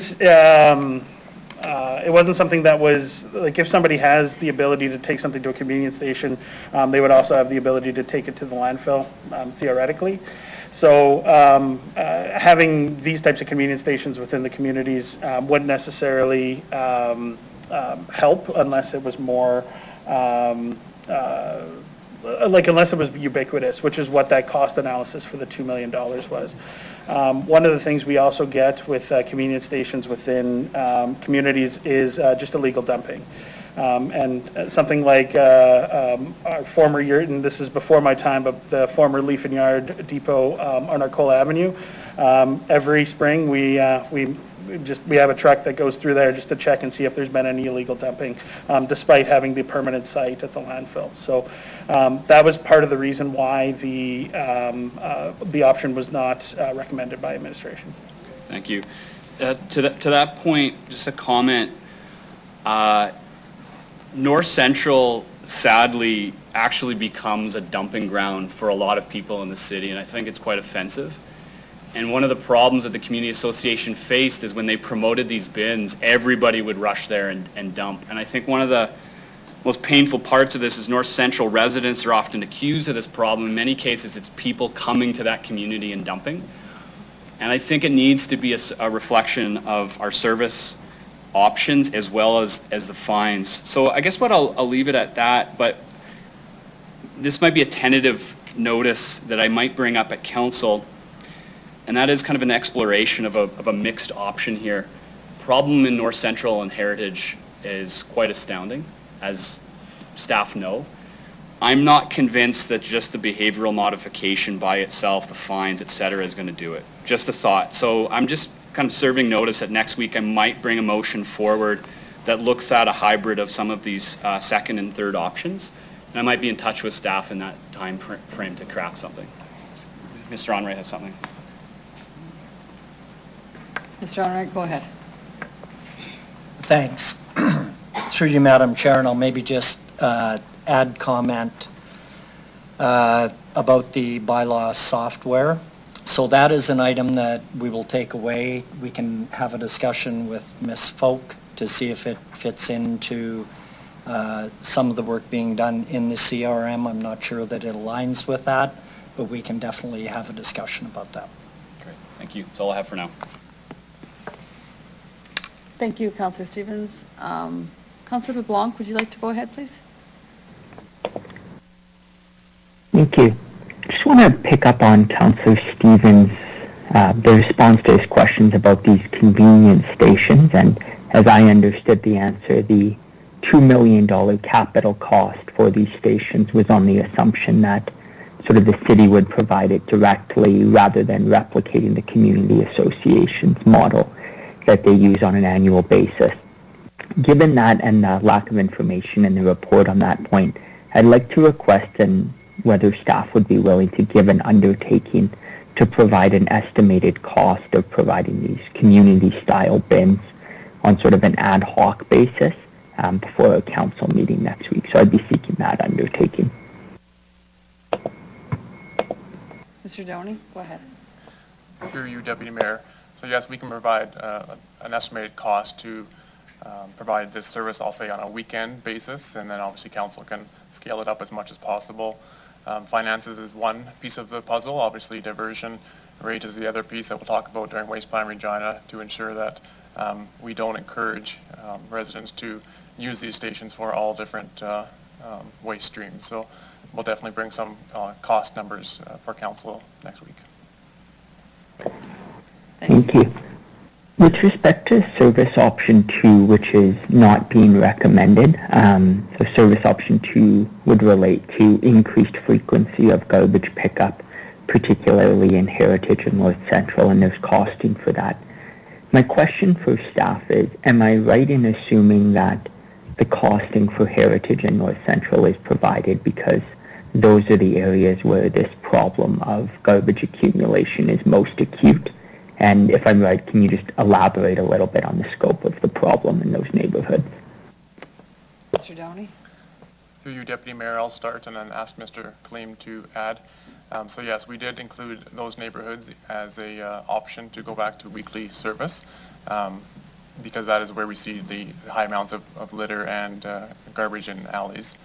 The other thing just to be aware of is that the set-out rates and the amount of garbage in the garbage bins in those areas are not very high. And so generally we find that weekly service probably wouldn't solve the problem because the garbage bins are not being set out regularly and are not full to start with. But I'll ask Mr. Kleem just to provide a bit more context on what the operators see in those areas.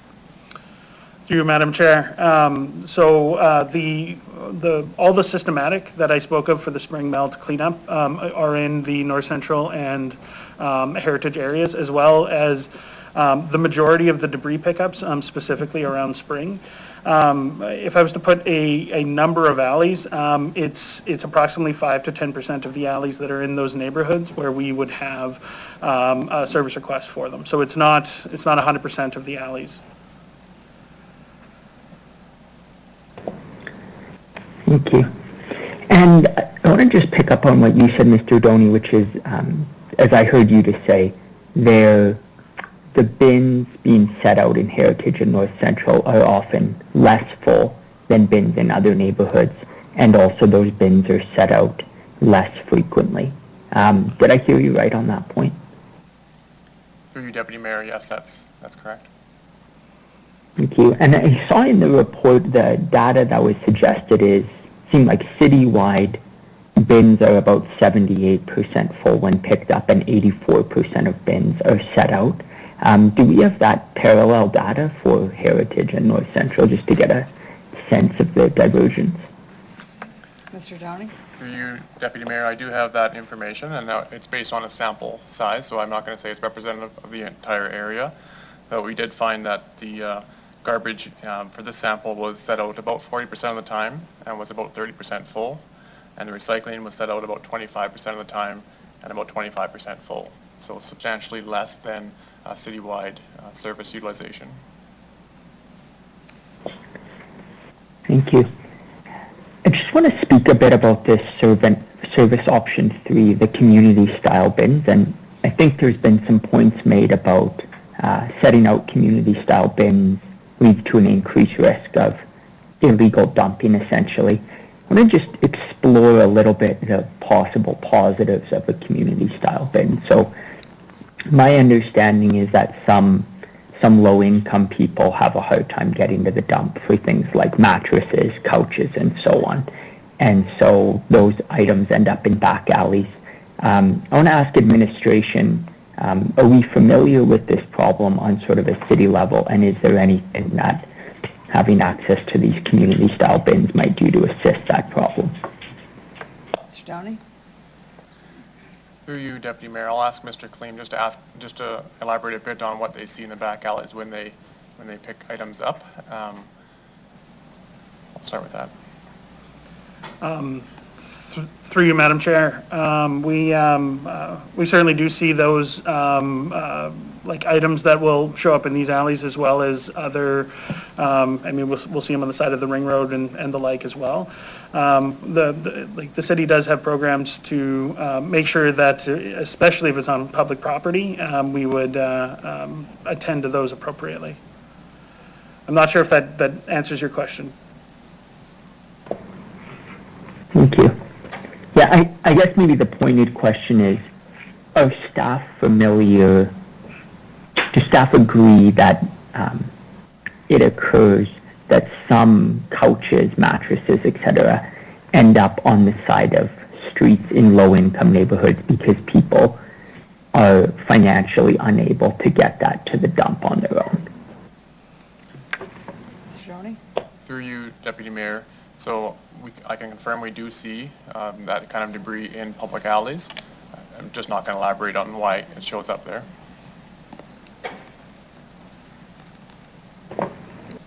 Thank you.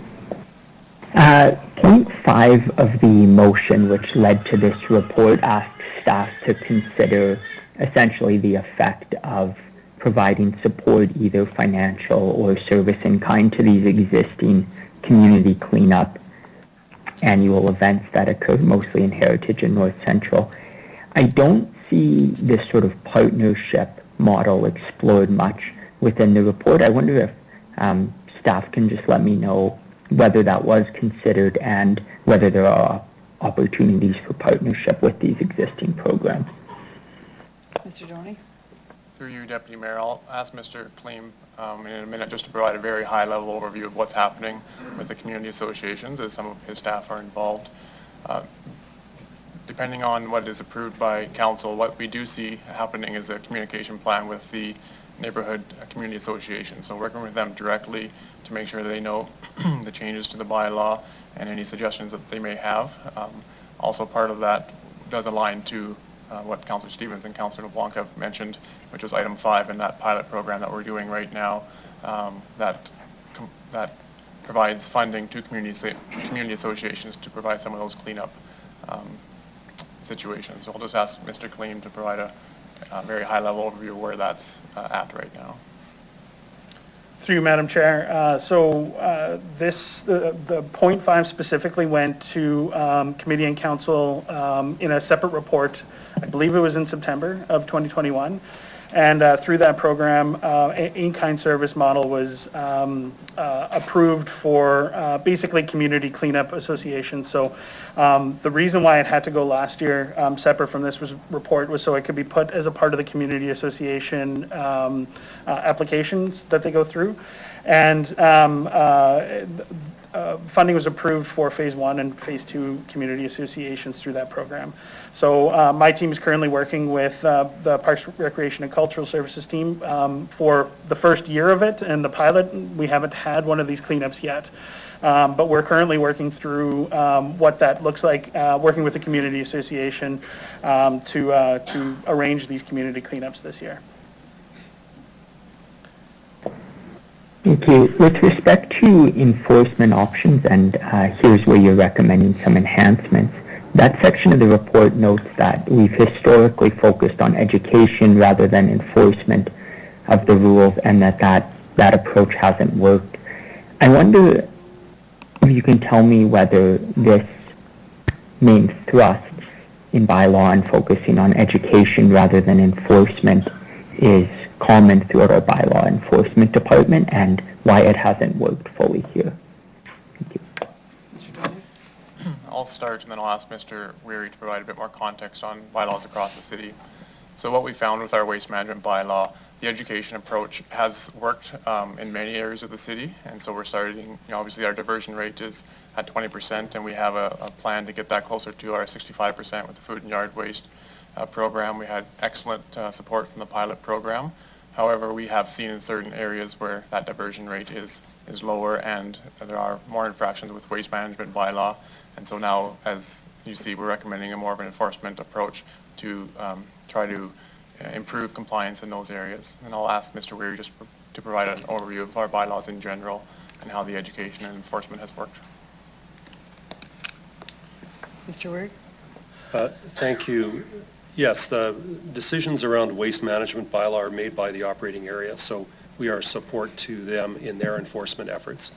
To answer the question as it relates to other bylaws, typically education is the first step in many violations that we encounter. So if it's a first time, typically we will warn someone, remind them of what the rules are, or in the instance that we just have experienced with sidewalk snow clearing with the new program this winter, when we're launching a new enforcement program, giving a lead time for the community to adjust to the new rules. So that's the first step. It's to raise awareness of the existence of some of these rules, and then from there it's an escalating enforcement. So we don't continue to educate, re-educate, re-educate. The escalating plan would be as we encounter ongoing violations, we assume that the resident is aware of what the rules are and then willfully not following them. So in the instance here, in the context of waste management, what's being proposed here is a kind of an escalating scale of enforcement. If there are continuous or ongoing violations, that I think will be a bit more rigorous than has been the case in the past, and certainly that's the method we use with bylaw enforcement as well. So there's especially the areas where we have frequent violations or violations might occur for certain types of offenses across the community. Thank you. And Mr. Wu, just following up with respect to this point, on these particular bylaws, it seems to me you're coming to executive committee for endorsement of moving from this education to this enforcement focus. But am I correct in understanding that the move from education to enforcement with respect to a particular bad actor could typically just be done by administration as part of your normal process? That's correct. Council sets the policies, passes the bylaws, and then delegates authority to administration to administer and enforce. And certainly we're happy, and we are in the process of reporting back on a number of these initiatives. But I certainly recommend that we can alert you to some changes in our enforcement approach, but don't recommend that Council get directive in terms of how we enforce the bylaws that are approved. Thank you. I want to ask about two elements, two logistical elements related to enforcement. The first is essentially who is doing the enforcing. So first, just a clarifying question. My understanding is that with respect to, say, garbage bags outside of a back alley, the first step if we see a violation would be for a frontline truck driver type individual to essentially tag that bin, say you're offside, and then if that's not remedied, a bylaw enforcement officer would later say, we warned you, you didn't do it, and now we're moving into enforcement proceedings. Do I have that about right? Mr. Doney? Through you, Deputy Mayor, I'll just clarify a little bit. So the garbage truck drivers will be the first point to issue those tags to make sure that residents are aware that they're not doing what is appropriate. We would provide a few tags, and then at that point we would continue the escalation, and still the operating team would go down that process of issuing tickets. And so the bylaw enforcement officers may be on site dealing with on-site or untidy yards, and so they also have the ability to issue tags or tickets, but the primary responsibility will be with the operating area. Thank you. So I appreciate, so either sort of a garbage truck driver or staff or a bylaw enforcement officer could issue the initial tag. And then am I correct in understanding that either could also issue the ticket for non-compliance with that tag, or would that solely be the purview of the bylaw enforcement officer? Mr. Doney? Through you, Deputy Mayor, so close, we wouldn't have our garbage truck drivers issuing tickets. That would be turned over to another area that's led by Ms. Aird in our program and development area, just because there's a bit more rigorous before we actually issue the ticket. And so the garbage truck drivers, of course, they can issue the tag and move on, but we wouldn't have them issuing tickets. Thank you. And then just with respect to the quantum of the fines that might come in, so as I see it, you're suggesting fines, first offense is $200, second is $250, and third, and apparently all subsequent is $300. First, do I have those numbers correct? Through you, Deputy Mayor, so the notice of violation tickets start at $100 for the first violation, then $150, and then $200. And of course, if they are not paid in a period of time, then those would escalate to the numbers that you had outlined, Councillor Blanc. Yeah, thank you. That's an important clarification. So the the notice of violation numbers you stated earlier, that's essentially the voluntary payment of a lesser amount option, is that right? Through you, Deputy Mayor, that's correct. Thank you. And so I take it we don't need money from these fines to balance our budget. Rather, the purpose of the fines is to deter the behavior or dissuade the behavior we're finding. Is that right? Is that the role of fines in this regulatory regime? Through you, Deputy Mayor, that's absolutely correct. Thank you. And so my sort of broad question is, are the amount of fines you're proposing here with the $300 max, are those going to be sufficient to deter the behavior we're looking to dissuade here? Through you, Deputy Mayor. So we did a jurisdictional scan and tried to base it on kind of what we've seen across the different municipalities. If we find that the notice of violations or ultimately fines are not changing behavior, and we think that an increased cost would change behavior, then we would come back to council and recommend that to you based on some pretty hard data.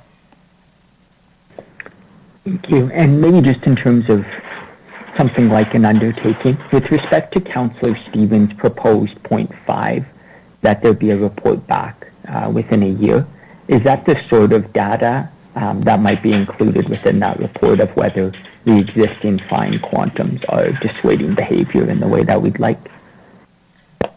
Through you, Deputy Mayor. So I'll just take this opportunity. I think, as was talked about earlier, I think bringing that information back along with Waste Plan Regina, we bring back every year, is a good tie-in, and so we would bring it back as part of one report. And yes, we can obviously provide data on how many fines were issued, how many repeated offenses we've seen, and our indication of if that has changed behavior or not. Thank you. And just a comment on that point, which is, from my perspective at a policy level, we need to make the cost of non-compliance more expensive than the cost of compliance, including for property owners who use these properties as revenue generation, essentially. And so I know there's a balance to be struck within it of what the appropriate amount of fine is, but for me, that's the target we ought to be aiming at, is the cost of non-compliance is higher financially and resource-wise than the cost of compliance. Finally, Madam Chair, I'd just like to move what I take as a procedural point, which is to suggest that we vote on point 1 of the recommendation separately from the remaining points.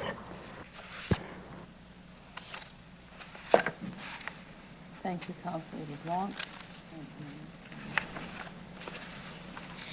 Yeah, we can do that. That's not a problem at all. Thank you. Do you have any further questions, Councillor LeBlanc?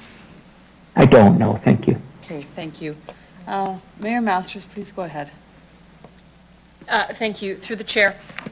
If I understand this correctly, the recommended service option within the report is balancing community waste needs over individual area needs.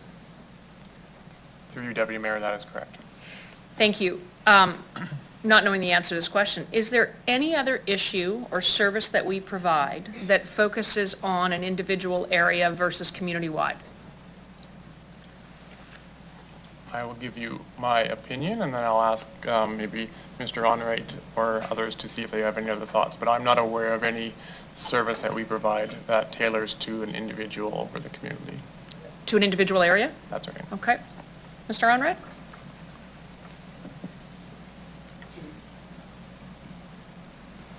Through you, Deputy Mayor, I don't believe there is. Thank you.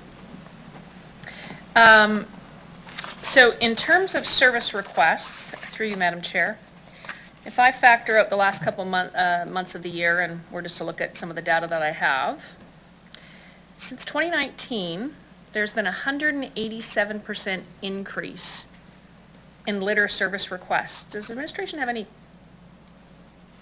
explanation for that or understanding of it? We'd like to take that one. Through you, Deputy Mayor. So I'm also looking at information that aligns generally to that, as far as there is definitely an increase in the number of litter complaints, particularly in areas of the city that we've talked about. When it comes to why, I don't think I have information on why we're seeing that. Obviously, not 2019, but in 2020 and 2021, we had more residents at home that would be seeing this on a regular basis.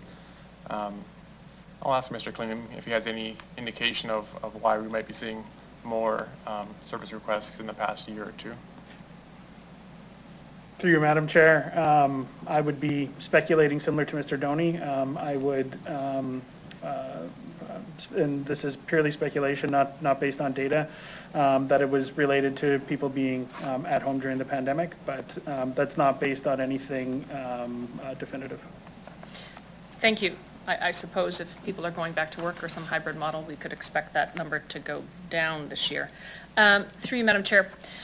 So back in the fall, there was a pilot project done with Prairie Robotics in which they were doing cart audits with a camera on one of our garbage trucks. I understand they had a 2,000% increase in cart audits. They sent out 10,200 mail cards with only 0.43% of households responding back in kind of any negative fashion. Where I'm going with this is we had one camera built with an algorithm, a web portal built for the city for real-time data on contamination in carts. Has there been any consideration to touching base with Prairie Robotics about whether or not, to Councillor Stevens' point, we could have a camera on these trucks that are going to all households within the city, which could possibly be positioned to look for litter in alleys and backyards? Mr. Doney? Through you, Deputy Mayor. So we have had lots of conversation with the company as mentioned, and had great success, as the Mayor has mentioned, with our automated Cart Smart program. We also are in a procurement phase right now to extend the collections for garbage, for food and yard waste and recycling, and we'll be looking to have that service. Just ask Ms. Ayer to provide a bit more information on what we're looking for and kind of more details of what some conversations have had. But I think the Mayor brings up a good opportunity in the future that we could consider. Through you, Madam Chair, the Cart Smart program was looking at the recycling carts specifically in terms of whether the contents in there was recyclable or not, to help educate residents. We have asked Prairie Robotics for expanding it to like the organics program. They do get a GIS map of the area. I don't know specifically if they pick up litter, like how far they just get the cart in front of the house. I don't know that the camera shows specifically the condition in front, but we can follow up with them on that. Thank you for that, through the chair, just for council's information.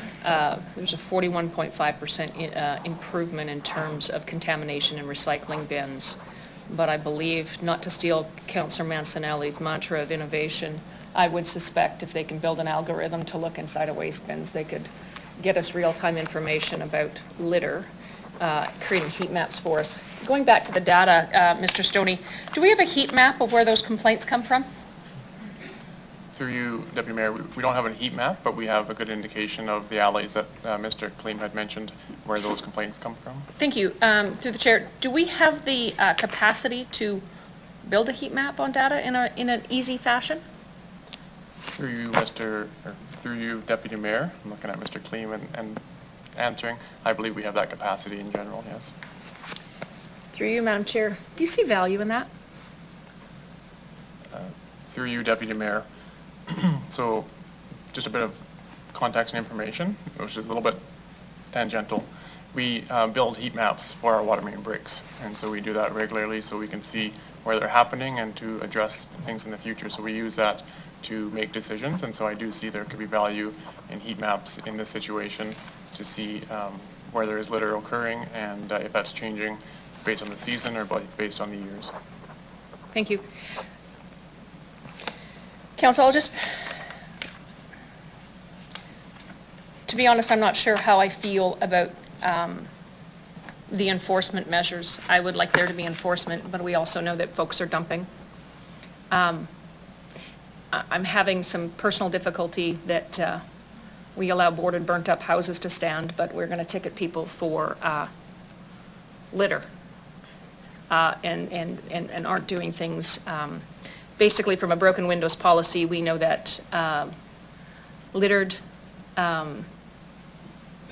unclean neighborhoods because of litter, non-enforcement of building codes, creates strife in neighborhoods. And so I'll just bring it to council's attention that within the Community Safety and Wellbeing Plan, there is a section on safety.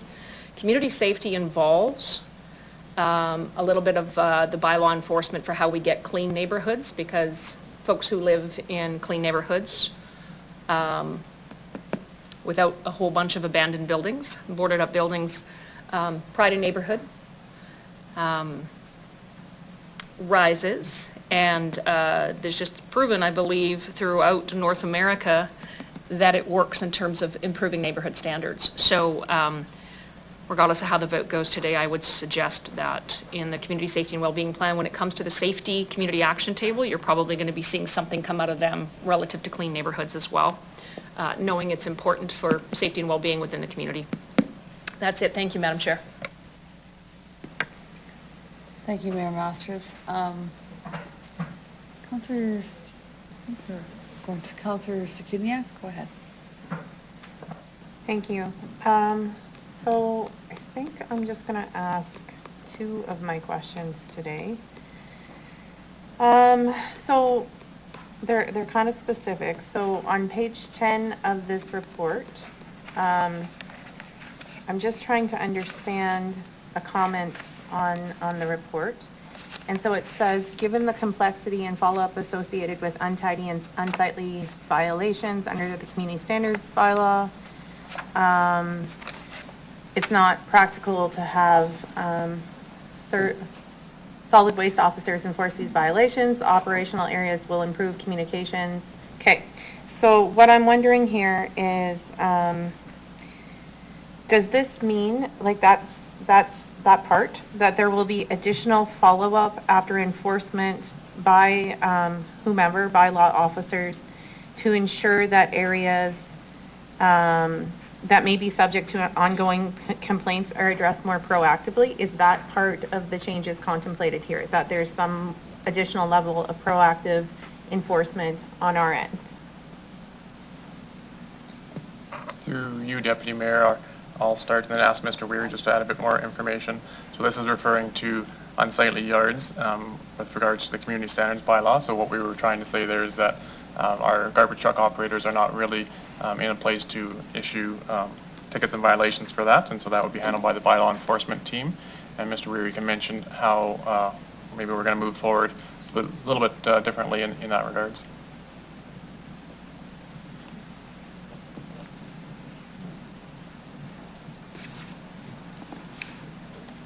Go ahead, Mr. Weir, sorry. Thank you, Madam Deputy Mayor. Yes, we have been working collaboratively with the Waste Management Group over time, and so we see opportunities for this to improve. As we've discussed, the enforcement for garbage or untidy yards on private property is within the authority and responsibility of the bylaw enforcement group to manage, and as Mr. Doney has said, the broader issue of managing the waste management program falls within their area, so it's important to differentiate those two. We do collaborate in terms of sharing information back and forth. There is a subtle change to the community standards, the waste management bylaw that may assist with improving enforcement of garbage that's dumped on private property.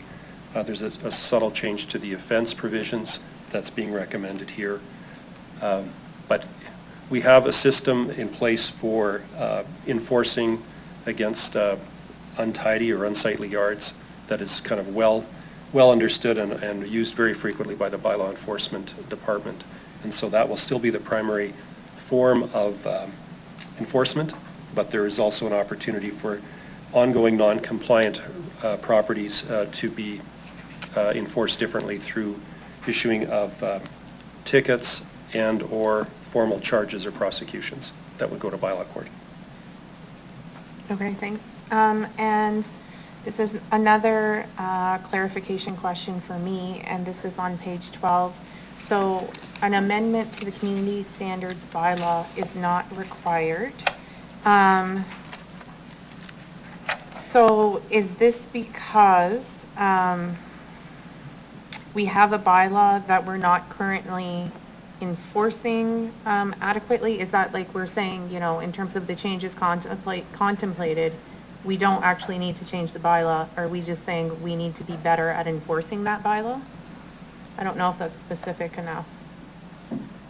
I think I understand the question. What was recommended in this report is some subtle changes to enforcement provisions. We've talked about the challenge of holding people accountable for illegal dumping on city alleys when we don't witness the actual illegal act, that it's difficult to, we can't enforce against the adjoining property owner. So it really then becomes the responsibility of the operating area to decide how to deal with cleaning that up.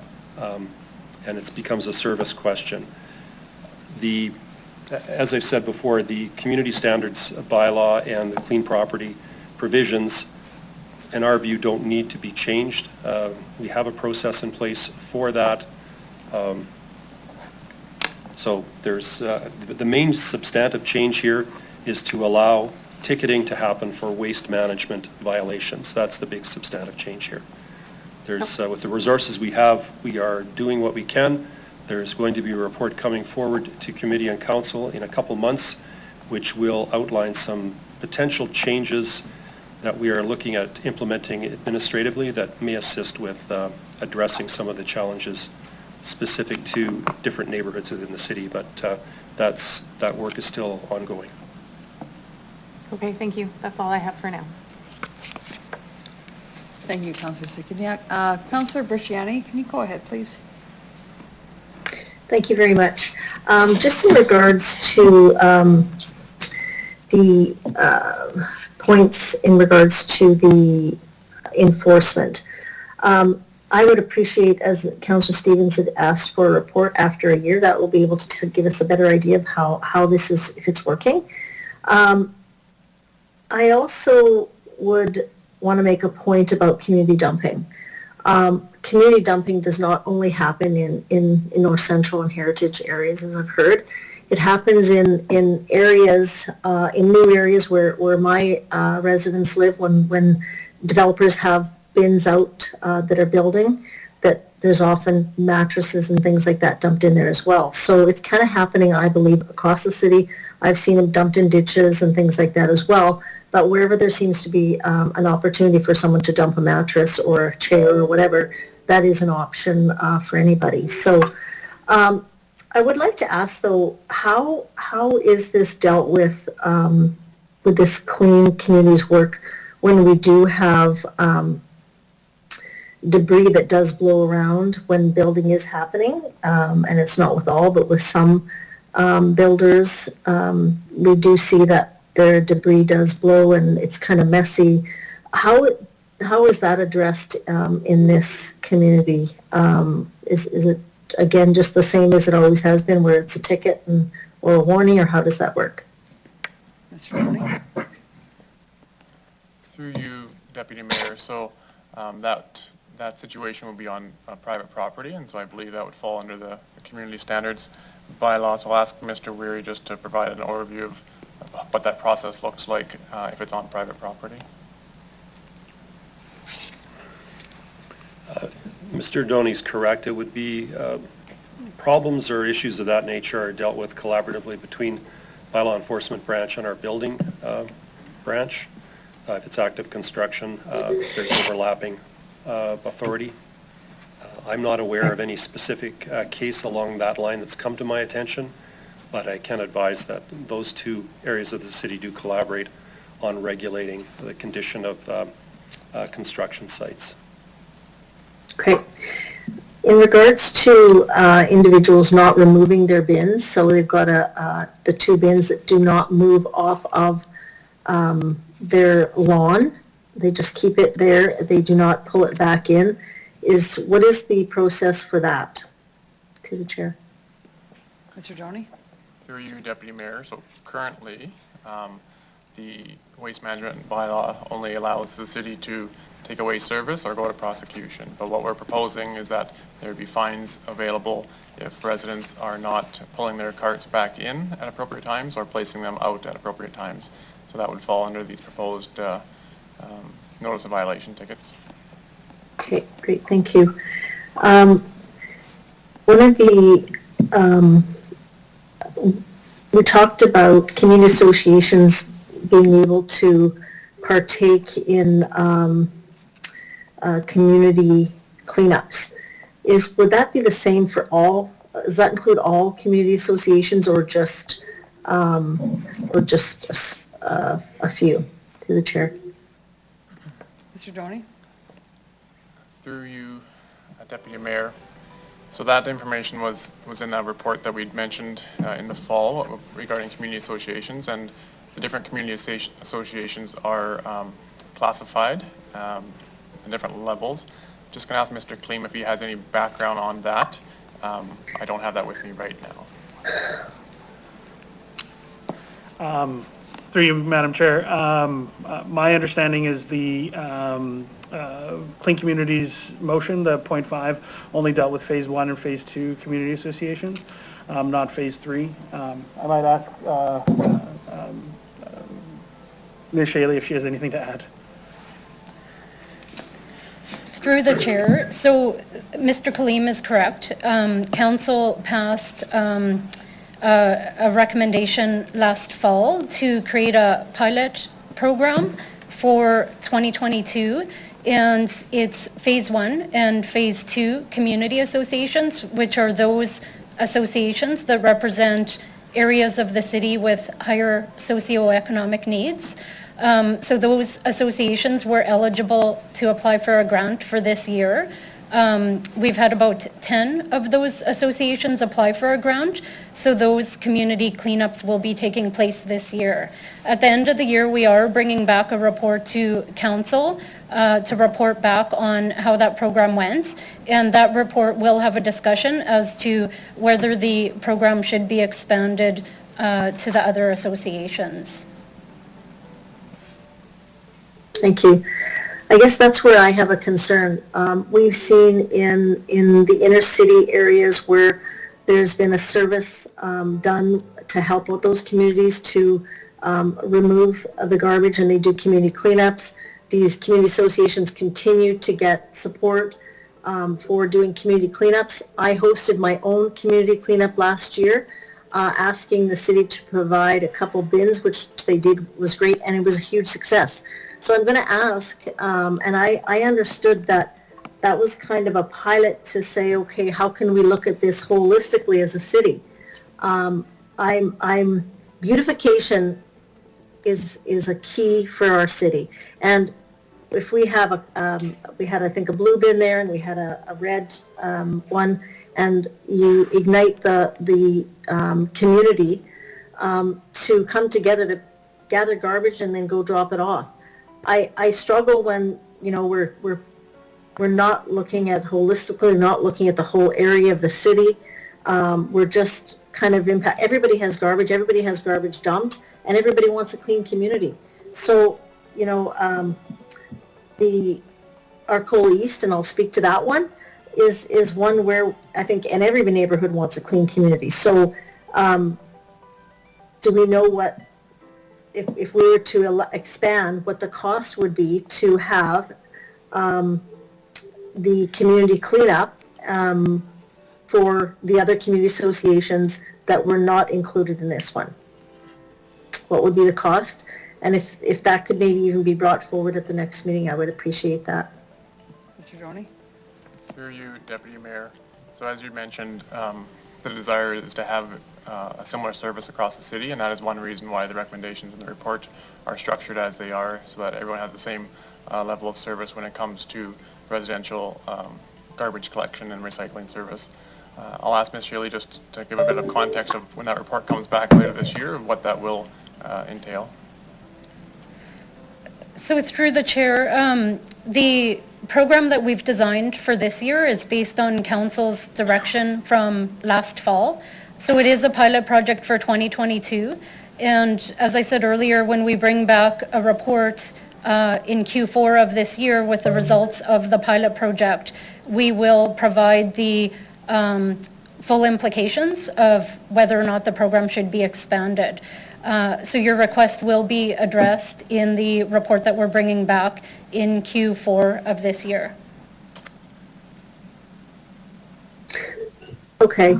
Can I ask, the City of Calgary, they do a whole city-wide cleanup.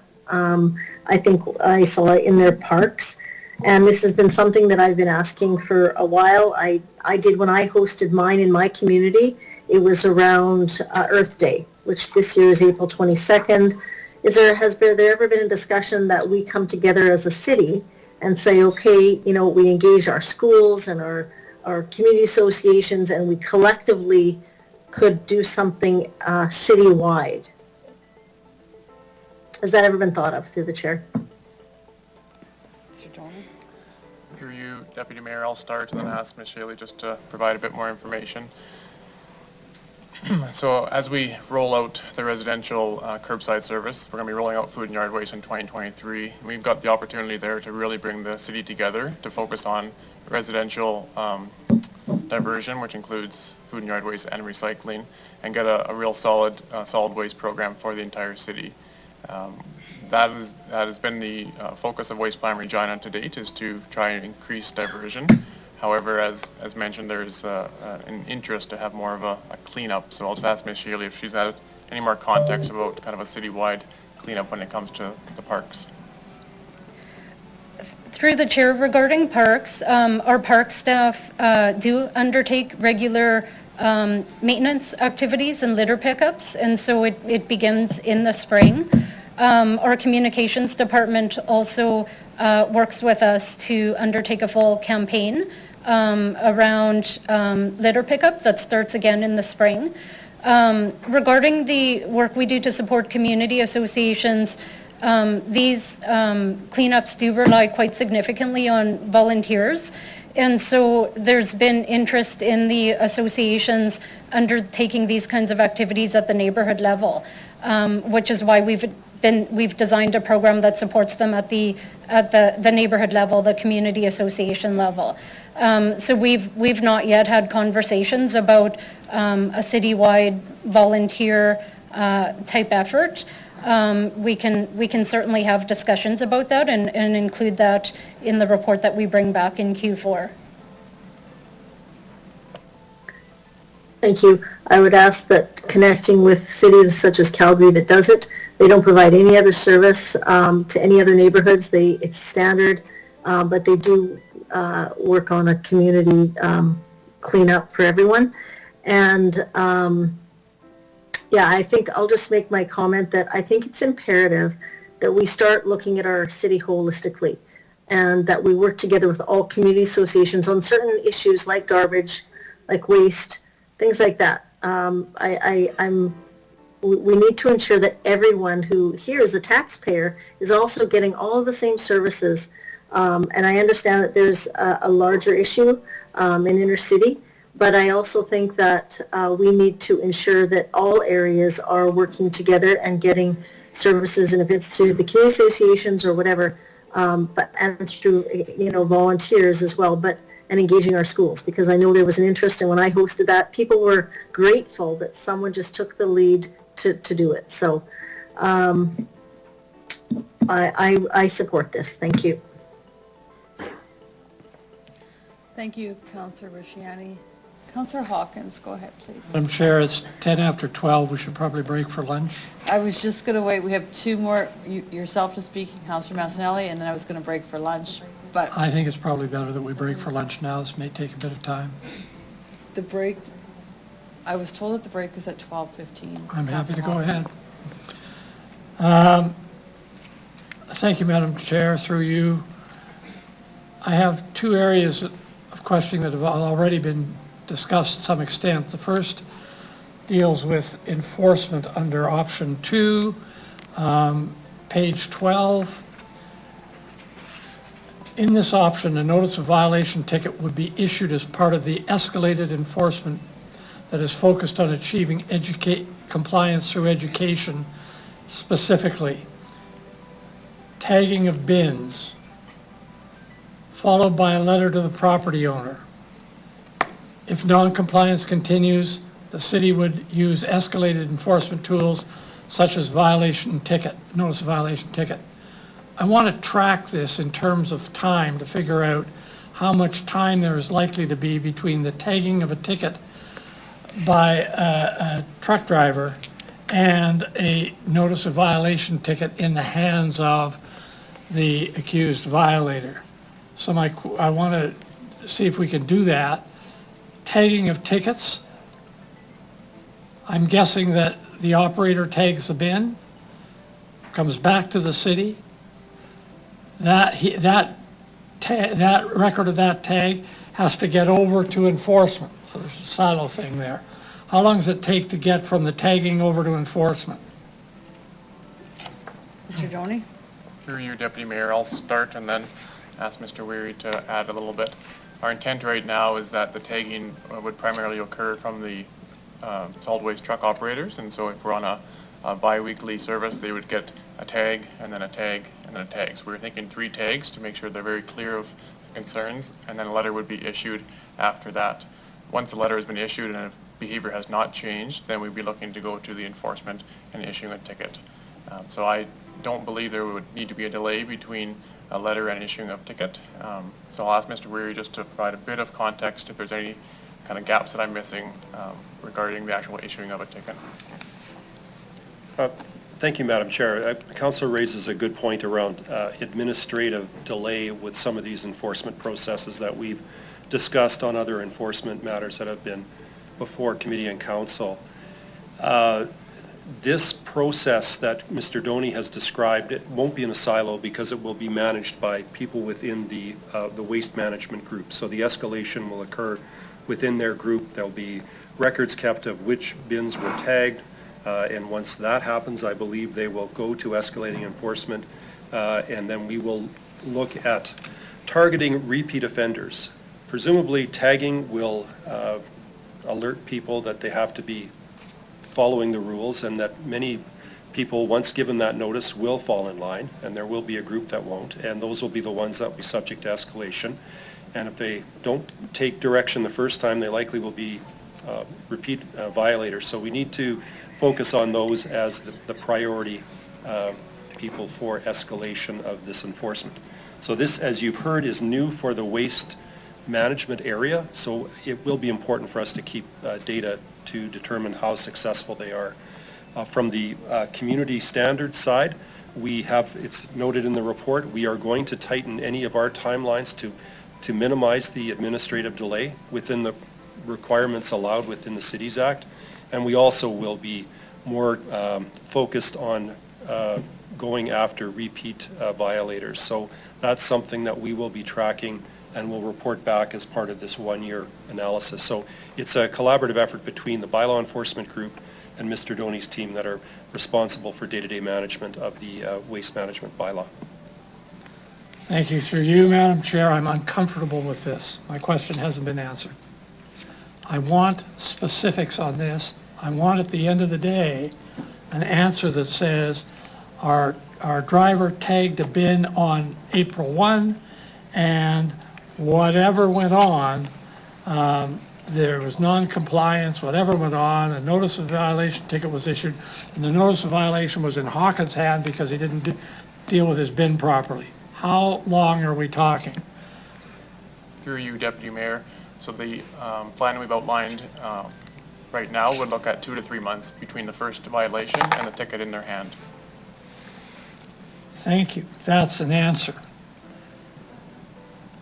If I park my car improperly, I'm expected to know what the rules of the road are. And if I disobey them, I get a ticket, which is in my hand when I go back to the car, and then I got 10 days or something to either pay it or indicate I'm going to court. So we break a bylaw with respect to car parking, and it's 10 days and I'm paying money. We break a rule with respect to bin utilization, and it's 2 to 3 months, and I expect more like 3 months, and by the time I get my ticket, because I've been negligent in the way I've handled my bin, I probably can't even remember what I've done. That's not an enforcement system. My question to the administration is this. If I reject this concept of enforcement, if I feel, as unfortunately as a counselor, I have to get involved in the detail of this, what kind of a motion do I bring to this council to make it clear that we're serious about enforcement, that we discuss the bigger problem here, we're not wasting our time, that we have some kind of enforcement? What do I do to make enforcement happen? Through you, Deputy Mayor, I'll start, and then I'll ask Mr. Weary to add. So the current thought process is that we would deliver 3 tags to residents to make sure they're clear. However, if council believes that that is not required, we can issue 1 tag and move to enforcement after that. But I'll ask Mr. Weary to provide a bit of context on bylaw enforcement and timing. Thank you, Madam Deputy Mayor. Councillor Hawkins raises the process that's used for parking, which uses, for anyone who's received a ticket, a voluntary payment amount which has to be paid within a specific time. If that doesn't happen, then there is a court date that will be set down the road, and we use the municipal court as the way to resolve those. So there's a different process that is used there. If the councillor is concerned about too much process taking too long, there is an ability for us to go straight to a charge.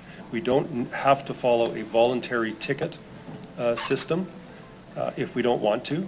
But again, councillor is shaking his head that we have the resources to go straight to charge if we want to do that. But what's being recommended here by the operating area is a staged approach. We are aware of the concern around the time to resolve violations of the bylaw, so that can be built into what gets reported back. But again, these are all processes that can be used. What is being recommended here is adding a ticketing for waste management. If council is not comfortable with giving administration that as an enforcement option, you should not approve that process and require administration to use the enforcement provisions that are currently in the waste management bylaw. Madam Chair, through you, I thought I was very, very clear in my questioning. I was not asking about prosecuting. I was asking about, in my first question, notice of violation tickets. My concern was timeline from tag on the bin to notice of violation ticket in the hands of the alleged offender. And the answer was 2 to 3 months, not talking about courts at all, talking about the process that was set out in this document. It's frustrating for me. This is entirely inadequate. I think anybody in the public would say 2 to 3 months. Are you kidding me? I would like an undertaking from administration to take this point back and to bring back to council next week a process that gets the tag and the notice of violation ticket into the hands of the alleged offender in a very short period of time. For example, do we really need a letter? For example, do we really need 2 or 3 warnings? Because contrary, Madam Chair, to what has been said today, I can say definitively that our idea of enforcing our bylaws through education, and I have nothing against education, I built a lifetime on it, but enforcing our bylaws through education alone simply has not worked in this city or in any other. Education is the right hand, enforcement is the left hand, and unless the two are working seamlessly and quickly together, they won't work. So I'd ask council for that undertaking. Administration for the undertaking. I'd just like to ask administration, do you believe that this can be done in a timely manner like Councillor Hawkins would like? Is that possible? Mr. Downey? Oh, Mr. Weary? I don't know. Thank you, Madam Deputy Mayor. And I apologize for not hearing Councillor Hawkins' question correctly, so my apologies to committee. Just in talking with Mr. Doney, we can undertake to provide a more specific timeline that gets at the issue that Councillor Hawkins has raised prior to the council meeting next week. Thank you very much. I appreciate that. My second question is equally, unfortunately, as abrupt. If you go back to page 3, it also involves enforcement. If you go back to page 3, I read the following sentence. Any notice of violation tickets issued under the waste management bylaw, should it be the proposed recommendation be approved, would follow the existing manual process. As it is recommended that notice of violation tickets be issued in instances of continued non-compliance, the administration will monitor the effort in ticketing, tracking tickets, and determine if there are efficiencies by investigating the software system, which will be brought forward as part of the 2023 budget process. I can think back over 3 budget processes at least, and every time we go through the budget process, probably 4, we say, where is a software system that will get you out of the manual Excel writing down of tickets? I don't think the efficiency review looked at bylaw, but I think if they had, this would have probably short-circuited their mind. We don't need any time to know that manual recording of tickets in an Excel spreadsheet is the way to go in 2022. My question to the administration is this, and you should be able to answer it today because I know for 4 years you've been looking into this. How much does the software system reference their cost? How quickly can you get it up and running? Mr. Doney? I'll ask Mr. Weary to provide what background he has on that program. Thank you, Madam Deputy Mayor. We don't have costing of that. In looking at, we're still developing the requirements for it. I understand the councillor's frustration with this. It's not been formally approved in any budget that's been submitted to council. So we're working on determining whether there's something that can be used in combination with existing software that we currently own. For instance, CityView, we're looking at different options administratively. If it's council's wish, we can bring forward a formal ask to submit through the budget process for this year that specifically gets at that requirement. That's not my wish, with respect. I've wished that for 3 or 4 years. I don't know how long I've got on this council in terms of time. The electorate may, or my maker may have something to say about that, but I can't wait.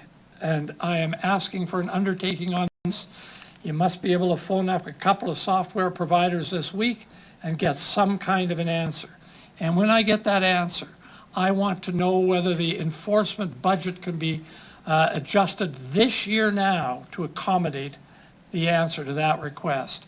Can I get that undertaking from the administration? Yes. Mr. Doney, Mr. Weir, thank you. I'm sorry? Yes. Yes, thank you very much. Those are my, and I'd like that for council next meeting week, and I'm looking to bring some amendments to this, depending on what the answers are. I hope the answers are good and they'll be able to make it easy for myself and council to deal with this long-standing enforcement problem. Madam Deputy Mayor, those are my questions, and I'd ask we adjourn for lunch. And I'd like to state that you went over the time frame, but that was cute. I apologize for that. That's fine. We're going to break. We have a few more questions from committee, but we'll break for lunch and we'll reconvene in 45 minutes, which is 5 minutes after 1? 10 minutes after 1? Yeah, 10 minutes after 1, everyone. Thank you.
Thank you, everyone. We're going to call the meeting to order.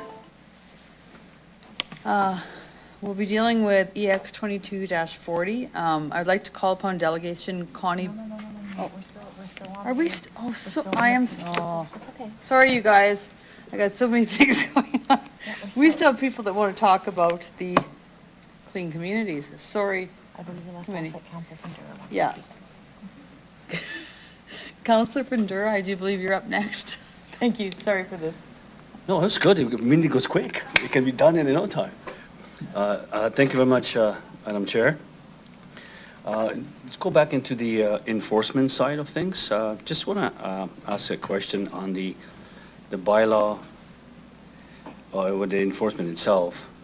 So Mr. Weary, you mentioned about how do you deal with someone coming in and dropping things behind someone's garage and who's responsible for that? That's one of it. Maybe I can get you to answer that one first, or someone, through Madam Chair. Thank you, Madam Deputy Mayor. If we're dealing with dumping that involves a vehicle, we have some opportunity to follow up with it if we're able to get a license plate on the vehicle. But in the absence of any ability to identify, to be able to confirm the identity of the illegal dumper, then our ability to enforce is pretty limited. Okay, so Madam Chair, I'll follow up if I may on that one. I'm just going to give you an example. So I'm not sure if I'm reading the bylaw correctly or not now, that the person that is coming into the anywhere to even throw it into a garbage can, that person has to be caught red-handed or whatever you want to call it, or can anyone report that? The reason I'm asking the question is that when we dealt with few issues, I was told that the person has to be caught red-handed before any prosecution. Police will not get involved. So comparing that to this option, how is that going to work? Mr. Doney, Mr. Weary? I'll start and then ask Mr. Weary to add. So the recommendation before you is really focused around the residential properties, and so tied to the cart placement or overfilling a cart, and it would be the enforcement would be back to the property owner of that cart. Mr. Weary can maybe mention or can talk about if something is done, you know, if a resident does something in the act and if we don't see them doing it, what options exist, if any, there. Okay. And then I think the conversation before, and then the appeals. So you were talking about, Councillor Hawkins asked about, it'll be 3 months before anything gets done. How does the appeal process in this instance will work if residents say, well, that's not my fault, this garbage can was completely full to the rim and is overflowing, I didn't do that. Obviously the resident or the owner of that garbage can, you want to call it, or receptacle, has an opportunity to appeal, correct? So how is that going to work? Through you, Deputy Mayor, I'll ask Mr. Weary to provide an overview of the appeal process. Deputy Mayor, Councillor Findura is probably reflecting back to his days on the Regina Appeal Board. These types of offenses wouldn't go through the appeal board. They would follow our normal path through to issuing of notices of violation tickets, and then if that wasn't complied with, a charge would be laid and that would go to our bylaw court for prosecution. There would be appeals if they're convicted in bylaw court, but as you've heard, we don't do these types of prosecutions very often through bylaw court, but that would be the process. Okay. No appeal. Thank you, Madam Chair. So I'm going to ask one more question, or maybe I wasn't, I'm just going to direct it in this, because I'm trying to look at the option with enforcement of that. In previous, maybe I'm wrong, is that there were plates given, description given, yet no action was taken on an individual coming in and filling a garbage can. So is that, am I correct, am I wrong on that assumption that you have to be, that's what I'm saying, you have to be caught in the act to do this, because you were not there was not enough information to prosecute by taking by someone's half a plate or maybe a red truck or whatever. Is that going to improve within enforcement as we going forward? That if someone just takes a plate down or a description of a person or a car. I mean, I know it's a loaded question. It's a lot of moving parts, right? You mentioned that you can really, if someone just drives in at night and dumps it or throws it in a garbage can, you can. But what strength or what power would be in, again, the neighborhood to protect themselves of the illegal, because it becomes a community, correct? So how is this new enforcement going to kind of look at that process? Through you, Deputy Mayor, so I'll start and ask Mr. Weary to add in some more information. So what we're really encouraging residents through the enforcement here is to be in control of their carts, so to bring it in to their property and put it back out in the appropriate times.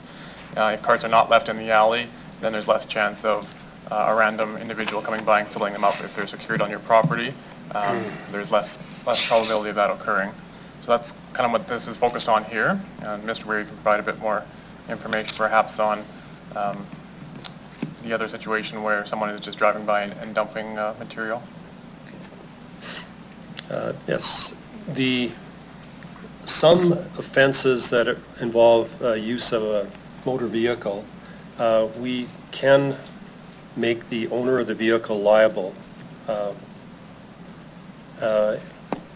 for a charge. But in this instance, in our view, the legislation doesn't allow us to just simply rely on having the license plate as sufficient evidence to form the basis of a charge. So to answer your question, nothing really changes with what's being presented here. There's a small change to the offense section in the waste management bylaw that makes it the obligation of the property owner, if there's things that are dumped on their property, to clean it up.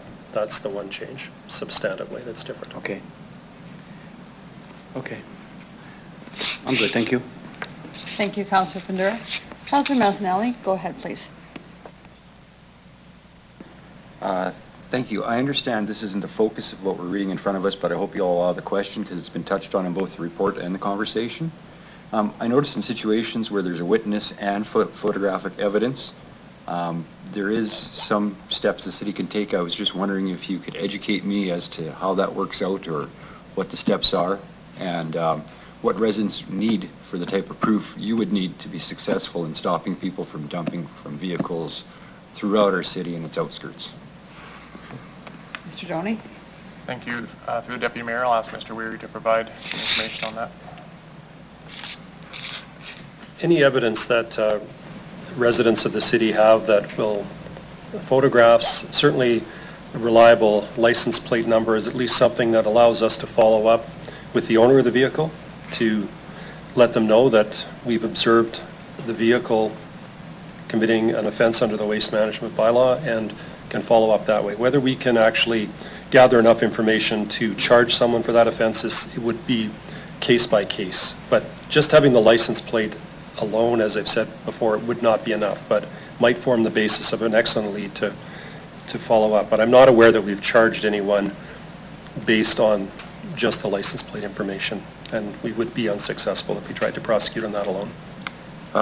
Just to follow up, with the prevalence of cameras on both phones, vehicles, and households nowadays monitoring and recording, could we aggressively start to charge people with that evidence? And if so, what are the types of outcomes those charges would bear?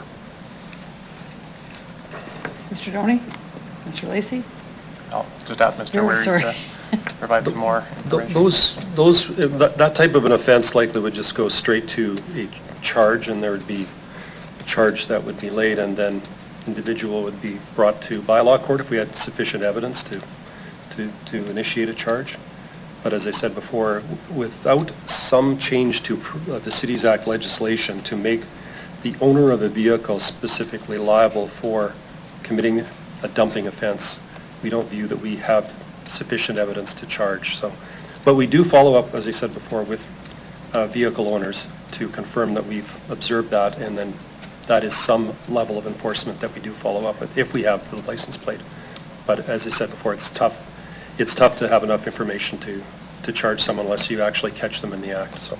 Yeah. And just to fill the gap through the chair. Many residents have reached out on this matter with video proof, wanting action. It's something that wasn't available a decade ago. So I hope that that message is taken, that people expect movement on this matter, and it's very unpopular, and I think a lot of people would like to put the boots to someone dumping a mattress off the back of the truck. So I hope we do that. Thank you. Thank you, Councillor Mancinelli. Councillor LeBlanc, you have further questions, am I correct? I do, thank you. Okay, go ahead. I just want to follow up on this assertion I heard some of my colleagues make in response to point 1 on the service level. And the assertion I heard is that the city does not provide targeted service based on targeted high needs in certain areas. So I just want to ask a few questions about that. So, for example, if a particular area of the city had a higher than usual prevalence of the foxtail weed invasive species, am I correct that we would focus our mitigation efforts on those areas?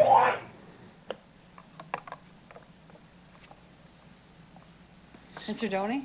I'll ask Mr. Weary to provide some thoughts on that. Deputy Mayor, certainly we can exercise discretion and set enforcement priorities based on priorities that we might choose to identify. So, as I mentioned earlier in the meeting, we are preparing a report that will deal with the housing condition in certain areas of the city and whether there needs to be targeted enforcement, dedicated enforcement to some of those types of issues which are perhaps more common in certain areas of the city and are not things that you would need to worry about in new developments. So yes, we can identify enforcement priorities and direct the resources that we have towards some of those if we choose to do that. Thank you. I don't have any more questions. Thank you, Councillor Blanc. I see no further questions. I'd just like to make a comment. We talked a lot about how, you know, the enforcement from where it comes from and educating the people and so on and so forth. And I'm going to compare this with our sidewalk bylaw that we brought in. That was a new bylaw that we brought in. We've never done it before. So it was something that we allowed that grace period. Putting your garbage in your garbage can, everybody knows that. I don't think anyone needs to be educated on that. So I'd like to just make that statement to say that I just want this to move forward quicker and faster. So I see no further questions from committee. Now, we're voting on the 2? Yep. Oh, Councillor Stevens, do you have anything that you'd like to close off debate? You're good? Okay. Right, so we're going to vote on item number 1. Madam Clerk, can you call the vote? Thank you.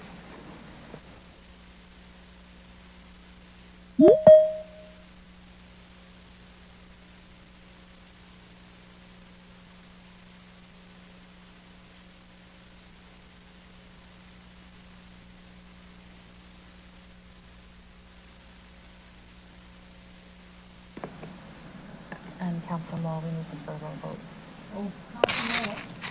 You don't have your... Sorry, it's Councillor Moll in favor. Sorry, I didn't have my microphone. Thank you, Councillor Moll.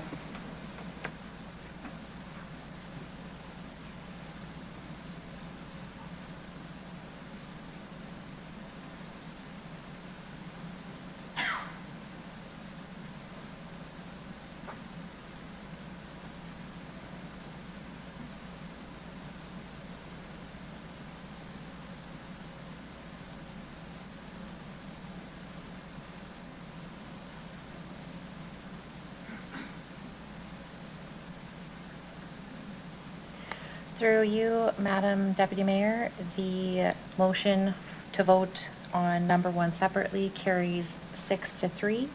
Mayor Masters has left the meeting. Those councillors voting in favor are Councillors Hawkins, Bresciani, Shaw, Findura, and Mancinelli, as well as Councillor Zakidniak, and those voting against are Councillors Stadnichuk, Stevens, and LeBlanc. Thank you, Madam Clerk. So we'll call a vote for the rest. Is that it? Yeah. Okay. Go ahead. Thank you.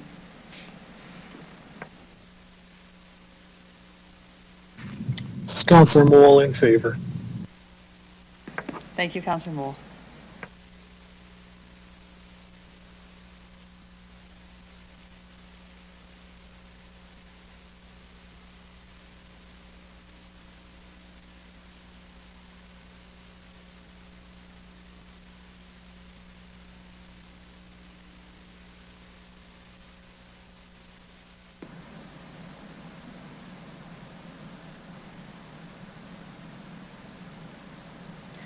Through you, Madam Deputy Mayor, the motion carries unanimously with all 9 members voting in favor. Or sorry, that was 10-0 because Councillor Moule had submitted his vote verbally, so that was carried 10-0. Thank you. Thank you. All right, we'll now call upon Connie Butchin. Bucket, sorry. That's okay. I'm terrible at that.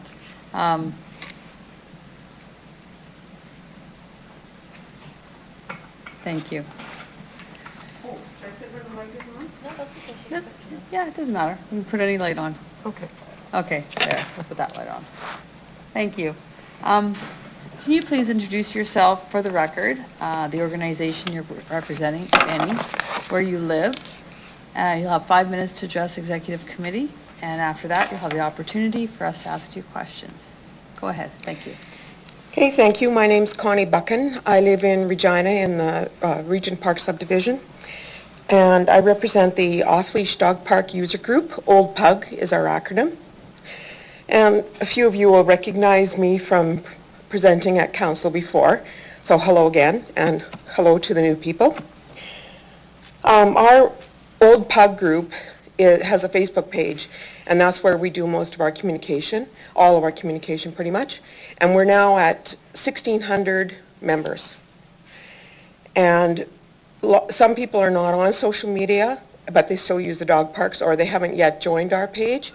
So we are a large group and growing. I rise in support of administration's proposal today. Dog parks are people parks, people with dogs. They create community, provide both people and dogs with safe exercise and appropriate spaces. Having a dog park or off-leash area in a neighborhood brings more eyes to that neighborhood, which can deter crime and increase safety. If you have ever visited a dog park, you will know that the vast majority of people bring their dogs during daylight hours. Any concern that there will be tons of people there at all hours of the night is not, in fact, what happens. People do not typically walk their dogs in the dark anywhere. Most people work outside the home during the day. Therefore, there is a much smaller percentage of people who are available to take their dogs during hours outside of, or at the hours of 9 to 5. That is when I take my dogs, so I know that's to be true. Therefore, a concern of lots of cars being around all the time is not supported by actual evidence. Also, being the new dog park location suggested for A.E. Wilson Park, being that it is in a park with many nice walking paths, there will be dog owners that will walk to the park with their dogs. I organize cleanup days in all dog parks once or twice a year, and for picking up debris and orphaned poops.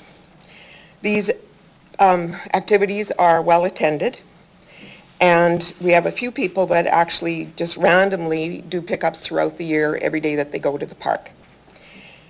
Odors from dogs has never been an issue. I've never experienced excessive barking at a dog park. A dog might be excited while on the way to the park and bark occasionally, but that's not the norm. Most dogs bark at home protecting their house, and every person that goes down the street is got to have some peep made at it. But that doesn't happen in dog parks. They have no territory to protect. They're busy playing, sniffing, and exploring. A U.S. study in 2015 found dog parks to be growing faster than any other kind of urban park. Here are a few numbers from 2020 for a comparison. Boise,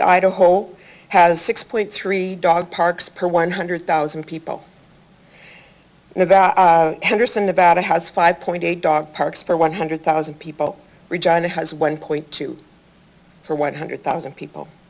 Calgary, which is the city that is held up as the jewel of dog parks in North America and perhaps the whole world, has 157 off-leash multi-use parks and areas. Edmonton has 40, which includes trails and open areas. Closer to home, Saskatoon has 11, and I think 3 more opened last year, making it 14. Winnipeg has 17, and Brandon, with a population of 54,000 people, has 3. Regina has approximately 263,000 people, and we have 3 year-round dog parks. The city's plan for more dog parks and off-leash areas of various kinds in Regina will help with any congestion and overuse of the few dog parks we have. It will help lessen the wear and tear on the turf and give dog owners options closer to their own homes in a style of park that will suit their dogs and their family. I've worked with city administration on the development and improvement of dog parks in Regina. We've established a good working relationship over the years. On behalf of the members of Old Pug, I would like to thank them for their hard work and look forward to continue to improve dog park situations in Regina. Thank you for your time today, and I can answer any questions you might have. Thank you, Mrs. Buckham. Any questions from committee for Mrs. Buckham? I see none. Okay, I think that was very clear. I just like to, is there anything that you'd like to add to what you said today? I touched mostly on the new park that is opening in A. Wilson, but as a few points on the other locations that are going to be discussed in the proposal today. The Litzenberger Park is a boarded rink, and there may be concerns with alley access by some of the residents that live there, but there is a parking lot that is attached to that boarded rink. And I was there the other day and had a look, and there's a gate that goes across, but if the gate were kept open during the summer when that boarded rink is a dog park or an off-leash area, that could easily be used for anybody going to that area. Any people that I saw there, young people, soon left the area when I drove in. So not sure what they were doing, but they left when an adult came. The Towns area, that dog park, I went to see it this past winter, and it's a cute park, very creative, very good thought went into developing that by the developers, so kudos to them and kudos to the city for encouraging that type of development. I have the dog park users have a bit of a concern about the 4-foot fence that goes in a neighborhood level park, but we're just going to be experiencing those in this upcoming year with Regent Park, so we'll see how that goes, but kind of little bit of a let's watch that sort of attitude. Because in the winter when we get snow, like this year, the 4-foot fence becomes a 2-foot fence. So a little bit of a heads up to watch. And in the new dog park that they're proposing in A. Wilson, that's going to have a paved pathway, I understand, which I really look forward to that. And I understand there, and maybe someone can answer that cleaning of that walkway happens when it's a paved area. So that would be very beneficial to anyone with mobility issues. And the various styles of parks in Regina, they're limited to fenced, which is what we wanted. If one day we happen to come across a wilderness area where we could have an off-leash wilderness area, that would be another option for some other people. So I think there is a lot of options available in the plan that city administration is working on. Thank you very much. I just have a question myself too. We talk about the gate around the park. Can you speak from your experience, and I know from my experience with the dog park on 13th Avenue with the water that's in there, is this something that moving forward and more parks that we're having, is this something that's a hindrance or a good thing for dog owners? Having water in a park? Having the water in the park, yeah. There's mixed opinions on that, but the vast majority, I would say now, they did a survey years and years ago, like almost 20 years ago now. And it was about a 50-50 split of who liked the creek running through there and who didn't. At that time, the creek was not the same as the creek is now. Now the creek is got carp in it, and they're dead in the spring, and it is awful. So, and it moves quite slow, especially in drought years, so it's been slower the last few years. And the algae grows, and then it's unusable. The dogs get sick, and it gets really stinky. So when Mount Pleasant opened and there was no running creek through there, everyone was thrilled. The land being flat in Regina makes it hard to drain sometimes, so sometimes water pools. And even just water pooling in Mount Pleasant right now, we're getting a lot of people commenting on how that's a problem. So I would say dog parks without, if there's going to be a dog park with water in it, it needs to be fresh, flowing water, healthy. And that's not really available to us. Thank you very much. No further questions from the committee? I'll ask you to please leave the meeting or sit back in the gallery, and we'll open this up to questions. Thank you. Thanks. Hello? Do we have another? Oh, we have another delegate. Hello? Just 1 second, Shelley. Okay. I'd like to call upon Shelley Carlson. Please introduce yourself for the record, the organization you're representing, if any, where you live, where you're calling from, and I'll ask you that you have 5 minutes to speak today. Thank you. Go ahead. Hello, Mayor Masters and City of Regina Council. My name is Shelley Carlson. I'm a longtime dog owner that's resided for 35 years on the west side of McCarthy Boulevard here in Regina. My backyard faces the A.E. Wilson Park fields. I'm not in favor of the location of the proposed A.E. Wilson Dog Park due to the following reasons. Traffic, parking, and speed on McCarthy Boulevard. McCarthy Boulevard is the first major paved north-south route on the west side of Regina. It's used extensively. According to my visual estimate, there's an average of 10 vehicles a minute driving McCarthy Boulevard from Mickelson Drive to Dudney Avenue, which results in 14,400 vehicles a day. When you add that figure to the up to 200 vehicles that this proposed dog park will bring in this area, that's according to an email I received from Chris Sale, that is close to 14,600 vehicles on our McCarthy Boulevard. Traffic will also increase on McCarthy when Pinky Road is closed later this year when the new bridge is constructed. McCarthy Boulevard still has semi-trucks and trailers on it that are using their GPS to take a shortcut to the global transportation hub. Most of the vehicles that drive this stretch of McCarthy Boulevard do not adhere to the speed limit of 50 kilometers. Crossing McCarthy Boulevard is taking your life in your own hands as vehicles do not stop for pedestrians. In December of 2019, I was almost struck crossing at 4th Avenue to McCarthy when I got off the bus. If this proposed dog park takes place, the City of Regina will need to monitor the traffic noise increase.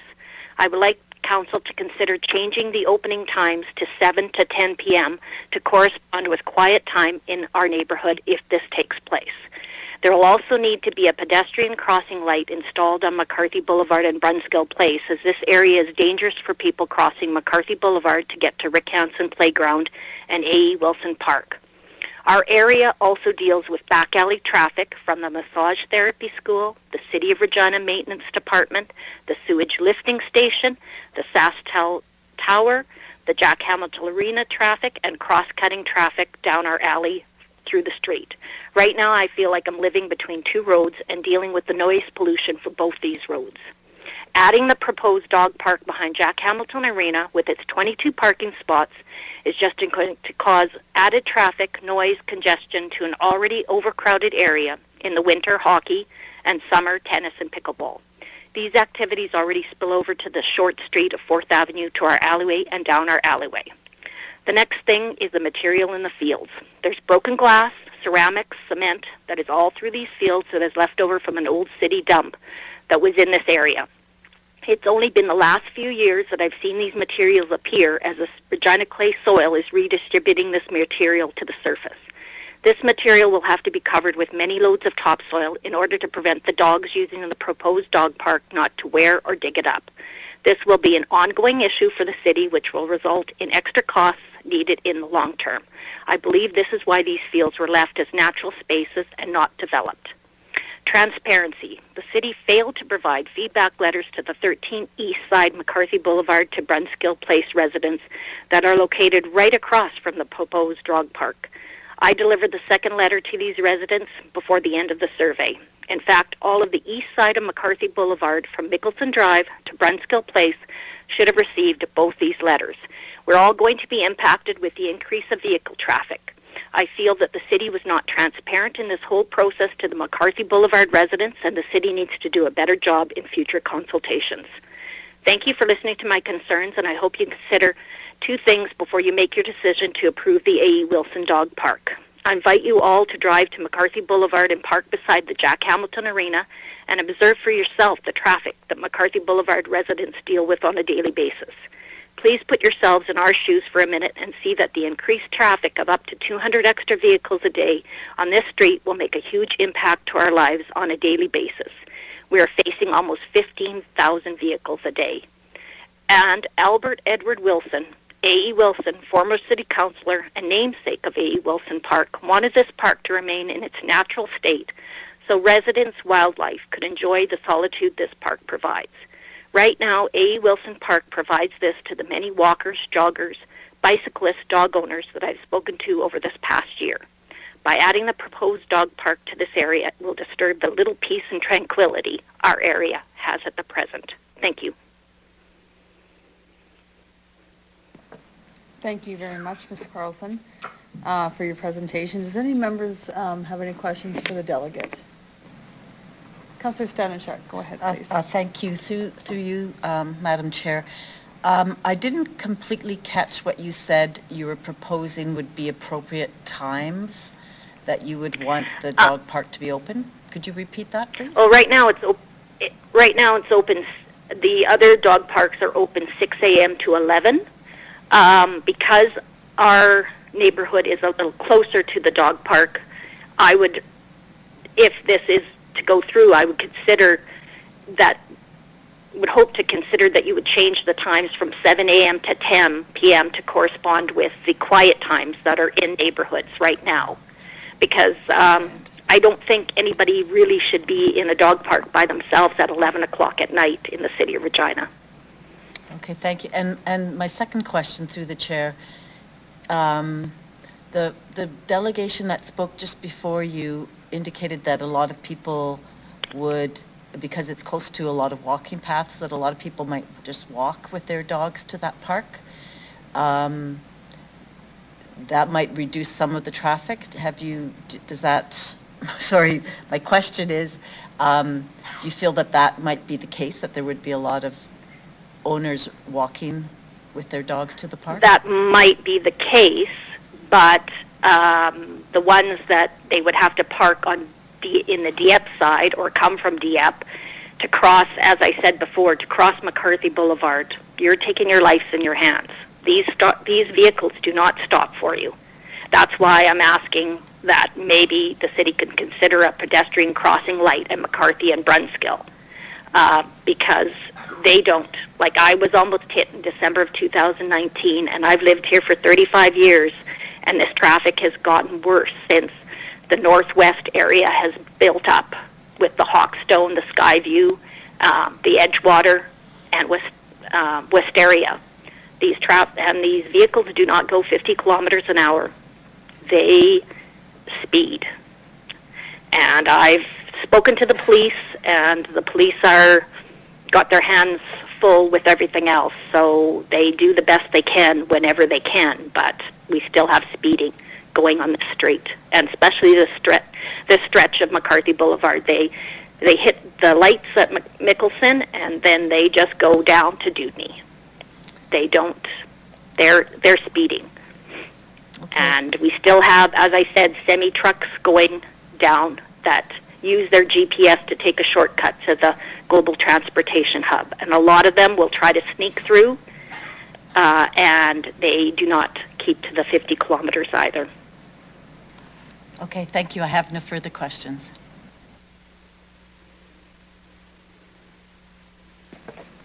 Thank you, Ms. Carlson. There's no further questions from the committee. I'll ask you to please leave the meeting, and thank you for your presentation. Okay, thank you very much. Bye now. We will now consider EX 22-40 off-leash dog park program update, and I'll call Mrs. Bryden from administration. Can you please introduce the report? Thank you. Afternoon. So administration has been working to establish 3 new off-leash dog parks and is now seeking council approval. The first of the 3 parks is a municipal scale off-leash area in A.E. Wilson Park. Administration sought feedback from residents adjacent to the park in the spring of 2021. Residents expressed concern over the proposed size of the area and the distance between it and their homes. Based on the feedback received, the design was modified to decrease the size and increase setbacks from nearby homes. To achieve these reductions, the proposed separate small dog area was eliminated from the project, but could be restated at a later date. A revised design was then released on Be Heard Regina along with a survey in January of 2022. 83% of the 1,367 respondents to the survey support establishment of the proposed off-leash dog park at this site. If approved, this development will include a 1.6 hectare fully fenced off-leash area with off-leash with asphalt pathways, some irrigated turf, trees, benches, garbage cans, and 22 parking stalls. Outside of the fenced area, the project will also include a multi-use pathway, traffic calming measures in the adjacent laneway, and the planting of up to 65 additional trees. A number of years ago, Council requested administration work with developers to include dog parks in new developments. As part of these discussions, the second off-leash area we're talking about today has been established. So the neighborhood level off-leash park that council previously approved as part of a plan for Horizon Station Park is in the town's neighborhood. To allow use of the off-leash facility once it's turned over to the city in the summer of 2022, administration is seeking approval from council to amend the animal bylaw to include the Horizon Station off-leash dog park, effective July 1st, 2022. Finally, in response to community requests, administration engaged the residents who live adjacent to Litzenberger Park to get their feedback on whether the existing boarded rink in that park should be designated as a seasonal off-leash site. Administration surveyed the 36 homes adjacent to the park and based on the feedback is recommending designation of this rink as a seasonal off-leash area. To do so, administration is seeking approval from council to amend the animal bylaw to include the Litzenberger Park boarded rink as a seasonal off-leash area, effective May 1st, 2022. We would be happy to answer any questions council may have. Thank you, Ms. Bryden. Can I have someone move this report? Councillor Sakiniak. Standage. Sorry, I did that one to be funny. Go ahead. Do you have any questions? Okay, go ahead. Thank you. Through you, Madam Chair. The report talks about the goal of the number of dog parks per people. If these 3 are approved, would we reach that goal or would we still be below that goal? Thank you. Through the chair. So we are still working to establish 1 more dog park in southeast Regina. Administration is actively looking for a proper location. Okay. The other question, I guess my question is regarding the more dog parks, off-leash dog parks we have, there would be less of a chance of people driving to it. So it would reduce traffic. People would maybe walk with their dog if they had a dog park nearby.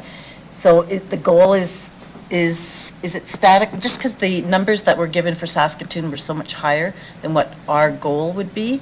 So are we static with that goal in terms of the number of dog parks per population? Or is that a moving, just wondering if that's a target that would move? Thank you, through the chair. So I think that, you know, certainly if residents would prefer to have a dog park in their area, then we would encourage them to come forward and we would work with them and there would be a request go through the budget process. Regarding the actual static question and numbers of parks, I think I'll just refer that to Ms. Shaley to comment on. Okay. Through the chair, the plan that council has approved in the past has two types of dog parks, so it's important to distinguish between the two. There's what we call municipal level parks, which are the kinds of parks that people would drive to, so they tend to be bigger, paved pathways, more amenities like benches, those types of amenities. And the goal that council has approved is 5. And so if we develop this one in A.E. Wilson, we'll have 4, and then as Ms. Bryden relayed, we're trying to create another one in the southeast area to reach that goal. Council has directed us in the past to work with developers to add smaller neighborhood level dog parks in new developments, and those would be the kinds of dog parks that people would typically walk to. They would be smaller, and so they're really intended to serve the people who live within that neighborhood. As we undertake additional park redevelopment efforts, Region Par 3 redevelopment is an example. We're trying to also incorporate some of these neighborhood level parks, the smaller kinds without parking and the added amenities in those areas as well. Again, to provide them close to home and ultimately reduce the number of people who are driving to the larger dog parks.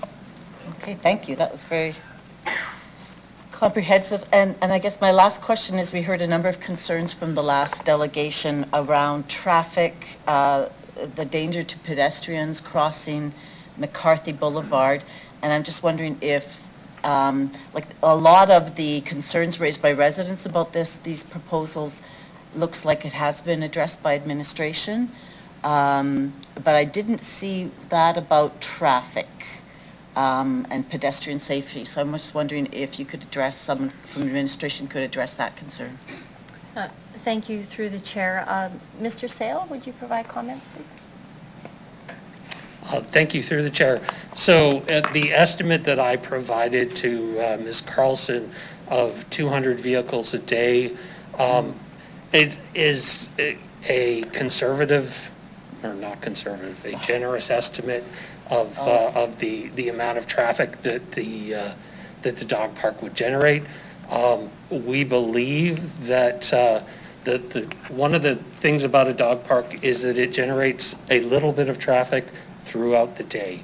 So the actual impact is spread throughout the day. It's not concentrated at times of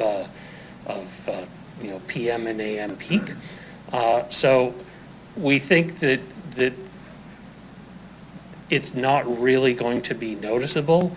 I'm sure that someone who lives there may feel that it's noticeable, but this is a very large park and really a small number of additional people who will be coming to use it. Mr. Onright wants to answer. Go ahead, Mr. Onright. Through you, Deputy Mayor. In reference to the general comments about traffic on McCarthy, as council will be aware, there's been major projects done on McCarthy over the last 2 years. So I will ask Mr. Warren and his team to have a look at the general traffic concerns were brought forward by the delegation. Trucks, ped crossing, and speed limits. We do have a working group that works with our PS and our legal department, our traffic engineers, so that can be taken as an agenda item to their next meeting. Okay, thank you. That's all I have. Thank you, Councillor Stavenchuk. Councillor Sikiniak? Okay. Thank you. So I do have a couple of questions in relation to this report. I'll start with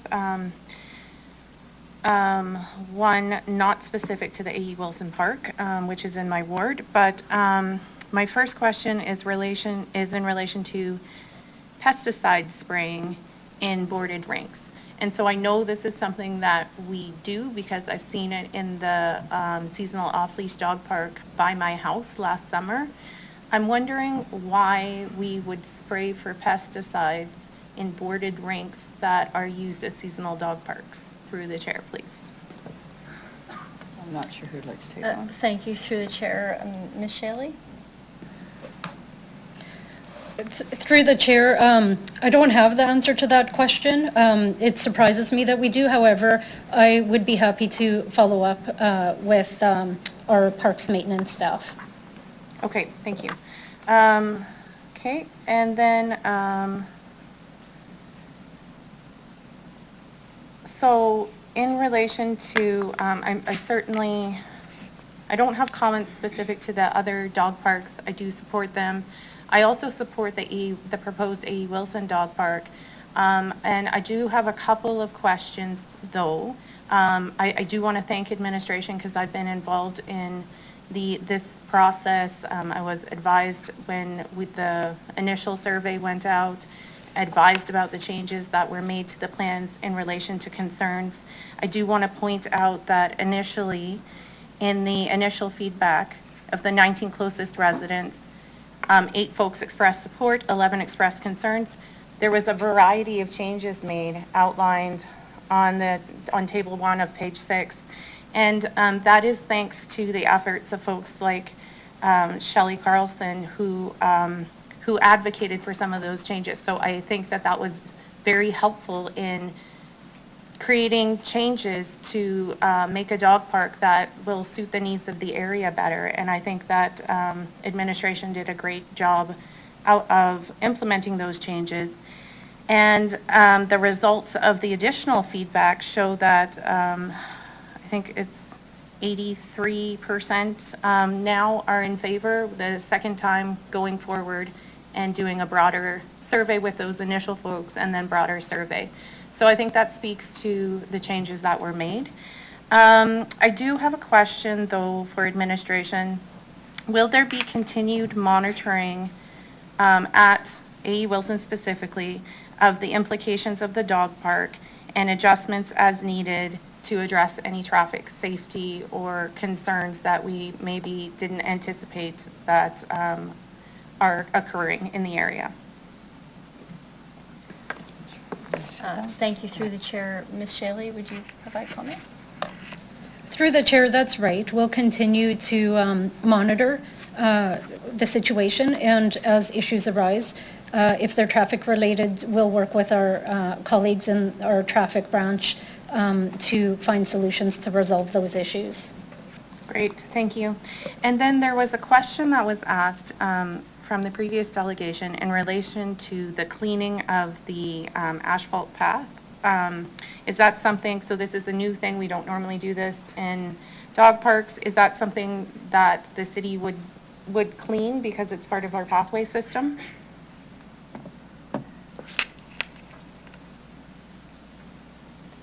Through the chair. Ms. Shelley.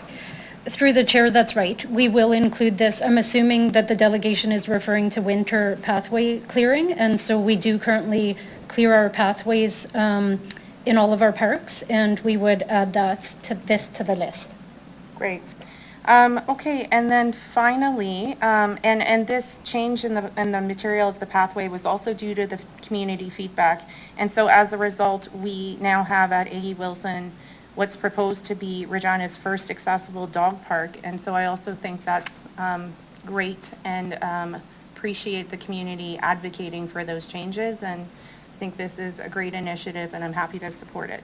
Thank you. Thank you, Councilor Zakudiak. I just want to add a couple comments to, and I heard this lots from people that they can't take their dogs to the dog park that are in wheelchairs, elderly people, and a lot of elderly people, and a lot of people with wheelchairs and accessibility issues have dogs. So kudos to this. Second question I have, the delegate raised the time for the dog park to be open from 7 till 10 is what she suggested. Is that something that we can do just without, I don't know, is there something that we'd have, can we do, is it possible? Is it a big difference considering her concerns with this? So, through the chair, Start. so the hours currently established for the dog park are the same hours that are established for all of our parks. So, to be consistent, yeah. I understand, thank you. I just wanted to see if that was addressed or why or whatever, so thank you. Counselor, oh, I'm sorry, Counselor Wall, I didn't see your hand. Go ahead. That's okay, I just put my hand up. I just want to say thank you to administration as well. This is proof in the pudding to me that service requests do work. I had many phone calls from residents in the area of Litzenberger Park, so I'm glad that this is coming to fruition. I'll be voting in favor of this report. That's all, thanks.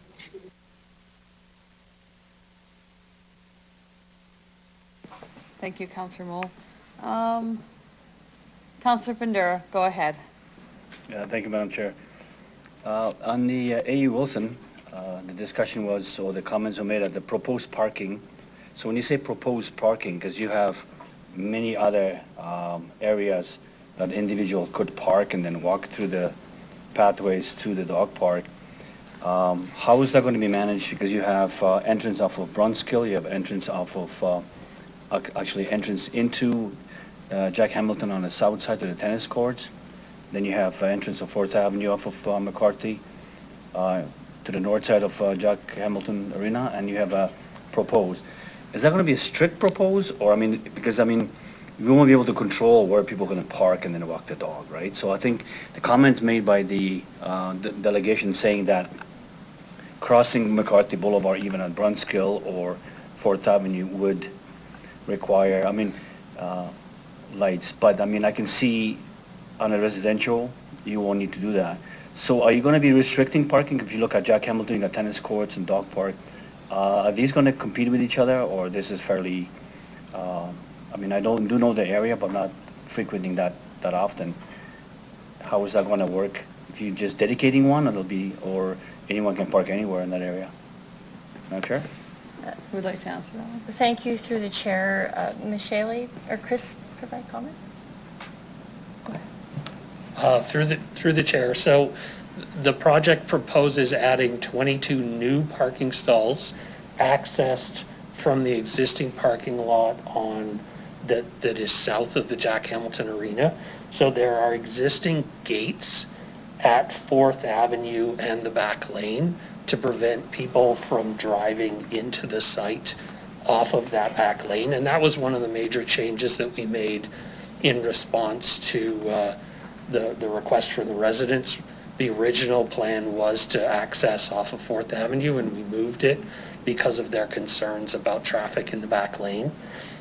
It will be shared parking, so this parking will be shared with the arena and shared with the tennis complex.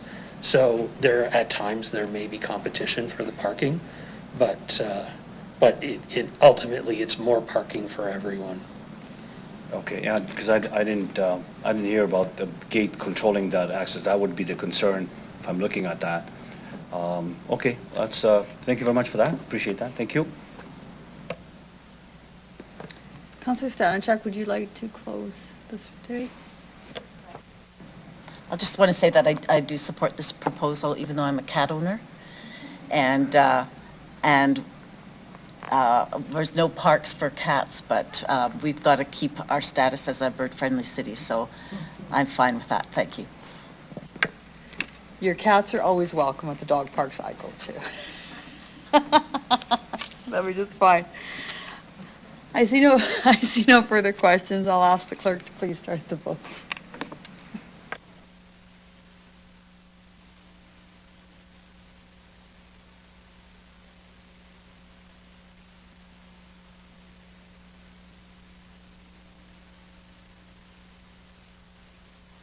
Councillor Moll in favor. Thank you, Councillor Moll.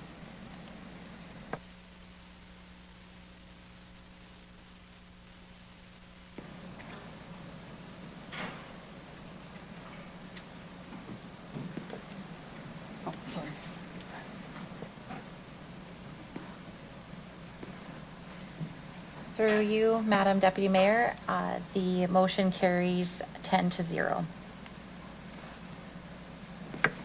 Thank you.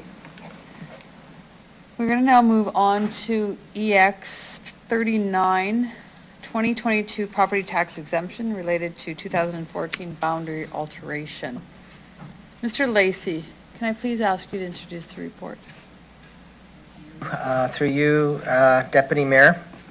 So when the city boundary alteration occurred back in 2014, Council approved a tax mitigation strategy for those affected properties that were coming into the city limits as a result of that boundary change by providing those properties with a period of time that they would continue to be taxed at rates similar to what they were taxed at in the RM before they moved to city tax rates.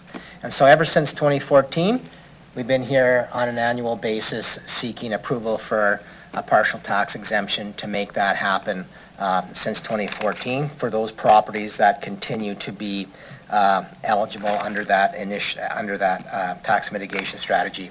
So once again, we're here seeking approval for partial tax mitigation for those properties that were brought in 2014 that are still eligible for that mitigation in 2022.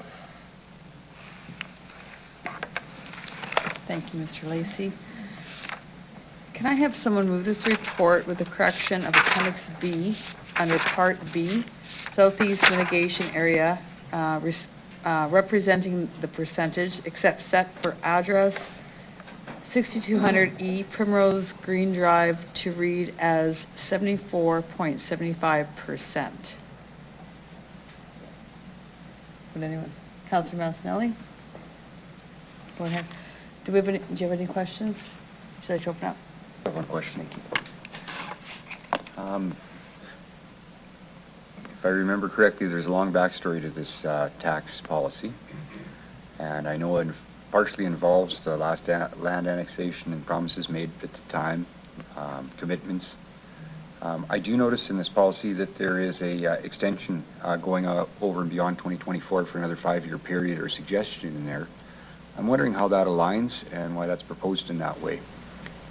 Once again, walking into a council that already had been subjected to how these deals were put together, I'm a little bit foggy, and I'm wondering if I could just shine a little bit of light on, because others are going to have these questions in 2024 again. So, Mr. Lacey? Thank you, through you, Madam Chair. So when the boundary alteration occurred in 2014, properties were put into 3 categories, and depending on what category they were put into, the length of that partial tax exemption was dictated by that category. Those categories were really driven by population growth and economic growth that was expected in those areas that were brought into the city. And the category 3 properties were the ones that by and large, well, not by and large, that whereby future long-term growth was expected not until we hit the 500,000 population. And so that's the category of properties that are still eligible for a partial tax exemption. And at the time in 2014, recognizing that that growth opportunity was so far out, Council at the time devised a strategy that essentially that partial tax exemption would be given over the next 15 years, but it was chunked into kind of 5-year blocks. And so we're currently in that second 5-year block. I think we're in year 4 of that second year 5-year block. However, as I understand it, because of how the legislation is, we still do need to come forward to Council and seek that tax exemption as part of our annual process. Thank you for the explanation. Thank you, Councilor Mancinelli. Councilor Stevens, go ahead, please. Thank you. Through the chair, Barry, your response sparked another question. We're honoring a previous negotiated agreement. What's your assessment of the state of that agreement now? Do you think it's something that we should advance in the future? Is it a proper agreement? Does it benefit both parties? Yes, it exists. Should we review it? So through you, Madam Deputy Mayor, so just for clarity purposes, when we talk agreement, it wasn't really an agreement with the RM. This is basically our commitment to the landowners that were brought in. So just clarification to that for any folks listening. You know, I think it's, I guess I'd make a couple of comments. And it's a perspective that I bring to the table because there might be other views.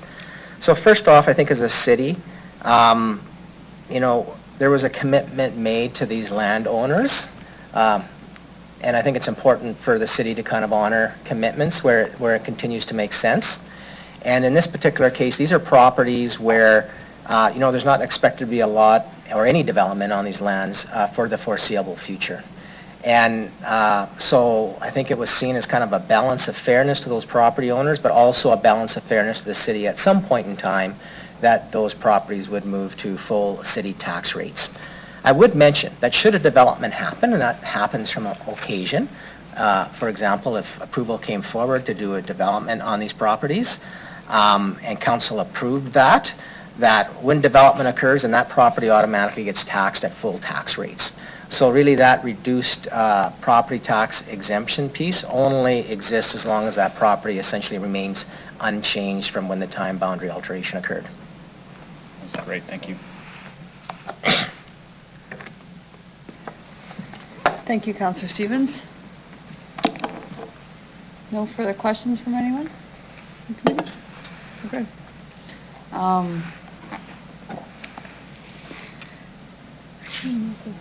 Yeah, Councillor Mancinelli, do you want to close this report? You're good? Okay. Madam Clerk, can I please ask you to start the vote?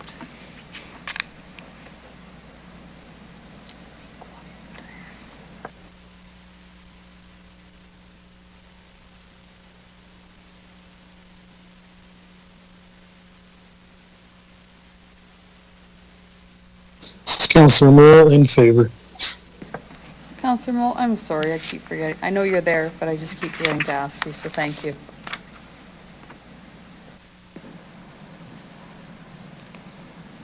Madam Clerk? Through you, Madam Deputy Mayor, the motion carries 10-0, with all members voting in favor. Thank you. We'll now consider EX 22-22, a supplemental response to the COVID-19 property tax relief request. Mr. Lacey, can you please introduce the report? So thank you. So committee members might recall back in February, on February 9th, the committee considered a report discussing the city's response to property tax relief requests for the Regina Hotel Association and the two bids. And related feedback from the Recovery and Efficiency Task Force.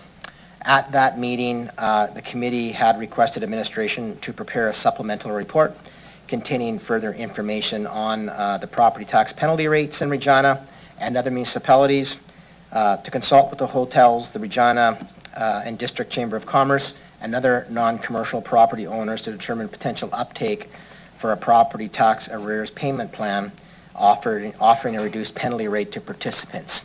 And so this report basically addresses that request of council for additional information, and as a result it's a receive and file report to help inform the discussion on the main report where recommendations are made with respect to those requests. Thank you, Mr. Lacey. So I'll ask all of committee to just hold their questions till the next report. Can I have someone to receive and file this report for this additional information? Thank you, Councillor Stevens. Any questions? Oh, sorry. Any questions the members will take next time? Yeah, is anyone opposed? No, thank you. We will move on now to item EX 22-6, response to the COVID-19 property tax relief request. Mr. Lacey, can you please introduce this report? Thank you. Yes, no, thank you through Madam Chair. So maybe I'll just kind of touch on the highlights, given I know there's been some discussion already at committee on February 9th. So as I mentioned earlier, this report was in response to request made by the Regina Hotels Association and the Business Improvement Districts to look for assistance through property tax relief with respect to the ongoing impacts of COVID. The report is recommending denial of those requests.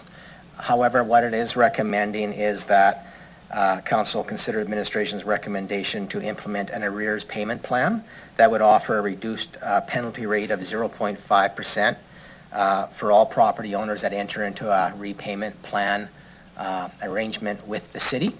And just for Council's recollection, the current property tax penalty, which is basically from June 30th to the end of December in the current year, is currently at 1.5% a month. And the property tax penalty after December 31st is 1.75% monthly. And so the proposal is that if a property owner who is in arrears wishes to enter into a formal repayment plan with the city, that the penalty rate would be reduced to 0.75% a month. With that, I would be happy to answer any questions. Thank you, Mr. Lacey. Can I have someone move this report with a friendly amendment to approve these recommendations at the March 30th meeting of City Council? Thank you, Councillor Hawkins. Go ahead. To move the recommendation, I'd like to move option 1.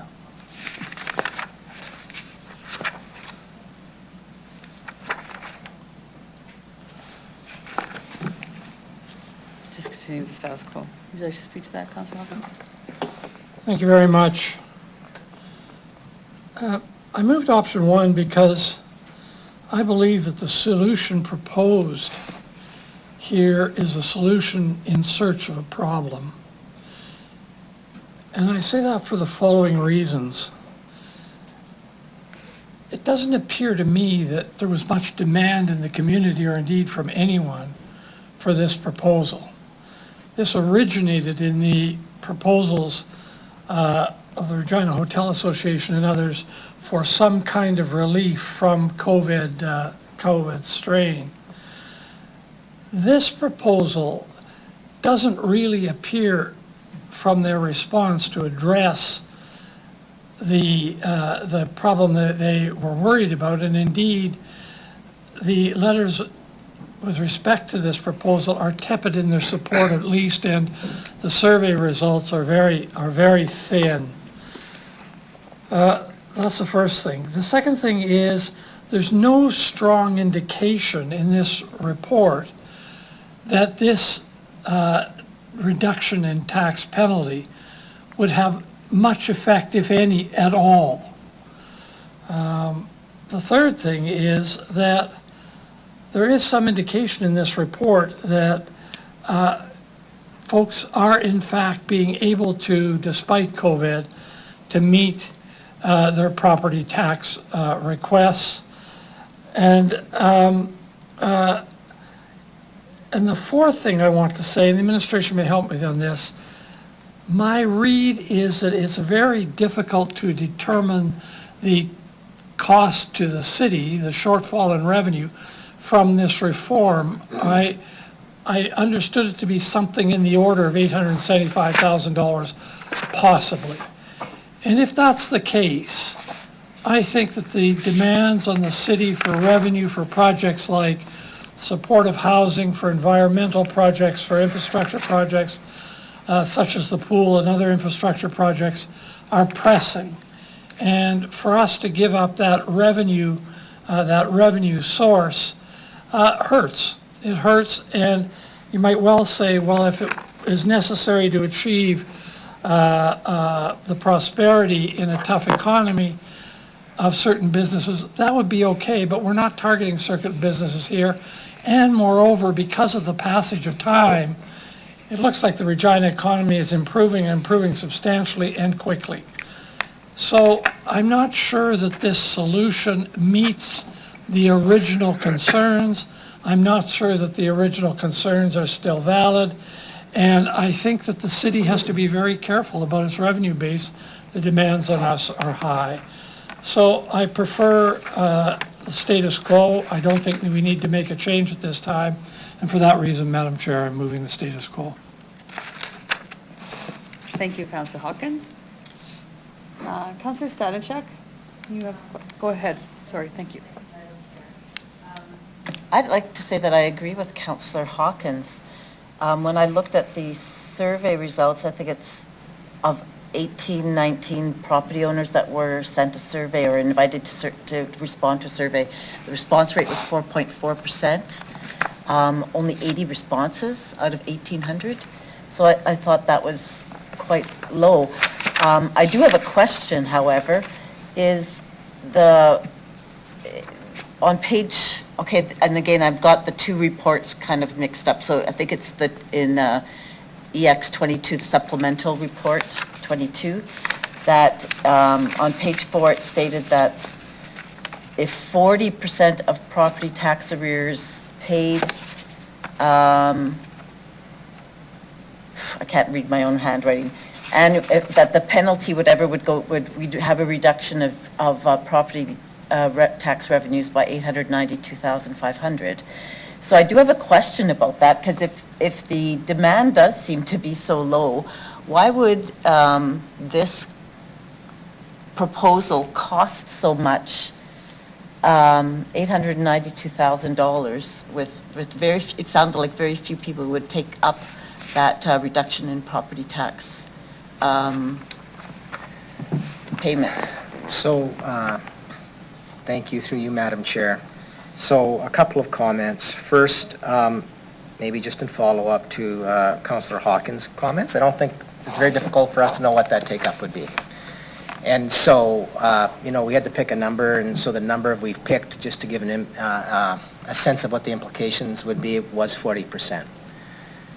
With respect to the response survey, right, you're right. The pickup from the chamber with respect to the survey to their membership was very low, and as well, even with respect to the broader non-commercial individuals that have outstanding property taxes currently was quite low as well.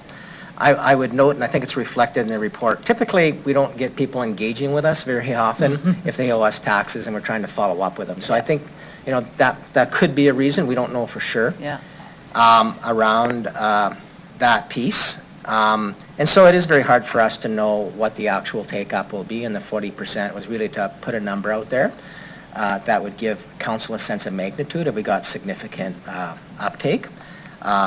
And, I am aware that,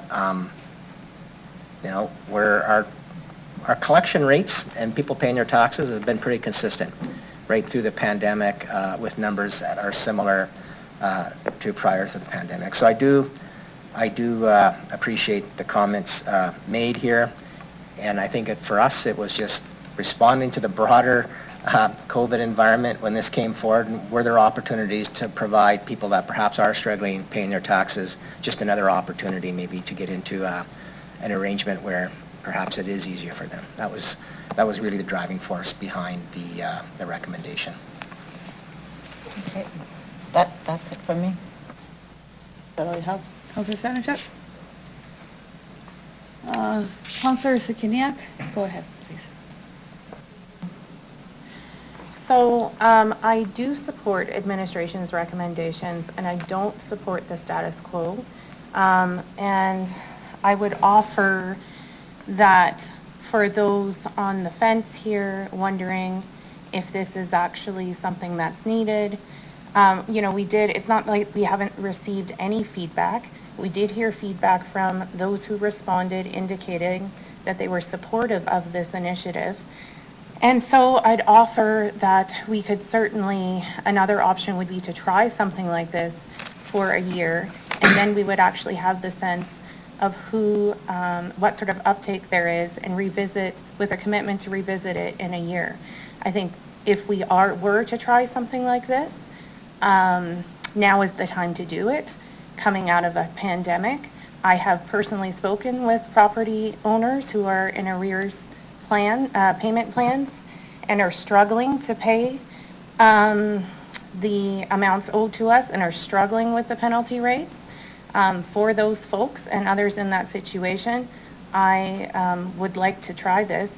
And I also appreciate the work of administration in what I think is following the direction of council, asking for ways to find ways to make life more affordable for Regina residents who were struggling. And so I think that that is what administration was responding to in coming up with this plan, and also coming up with something that would be equitable across the whole city for anyone who finds themselves struggling to pay their property taxes. So I would suggest that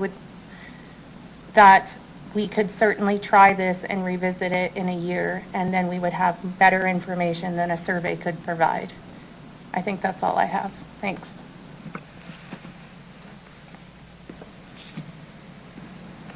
Councillor Stevens, go ahead. Thank you. The report, both of them are very detailed. I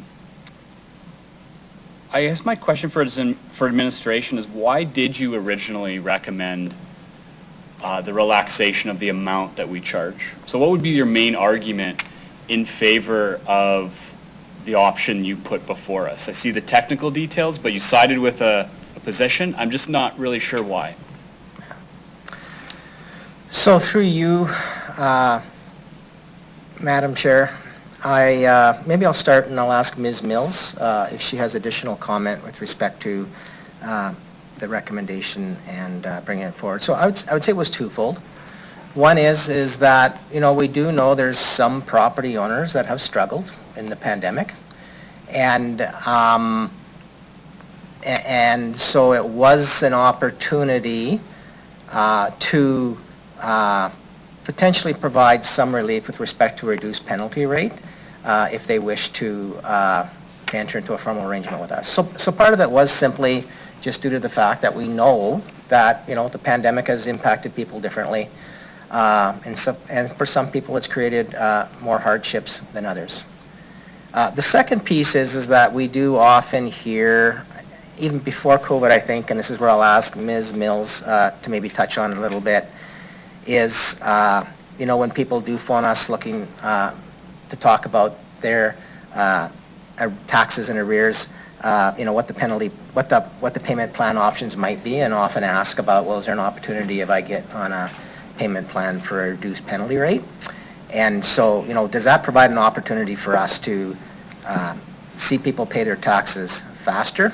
Because while I do appreciate the penalty revenue as a Chief Financial Officer of the City of Regina with respect to funder services, I'd actually much prefer people to pay their taxes than people pay penalty rates.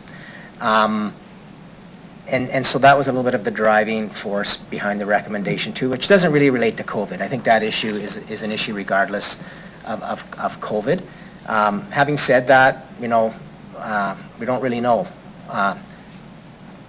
how much a reduced penalty rate will actually drive more people to pay. We just don't. So with that, maybe I'll ask Ms. Mills if she would have any additional comment that she would like to make with respect to our, interactions with property owners that are in arrears. Thank you, through the chair.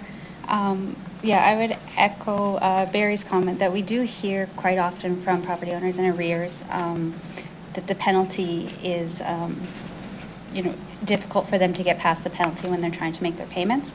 I think that was reflected in the supplemental report where we have the phone calls. We had kind of where we had the property tax owners who called in. The majority of them do request either reduced penalty or cancellation of their penalty in order to honor those payment plans. We just don't have that data tracked that we could have reported on it initially. Okay, thank you.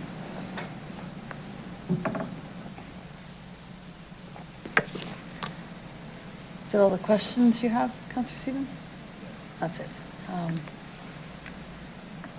So, no further, sorry, Mr. Bandera, go ahead. I know I'm way out over here, right?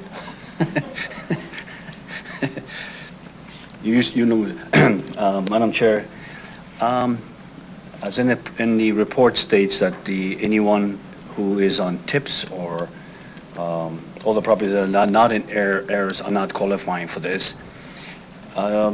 Question, number of customers on the tips, so could be residential, commercial.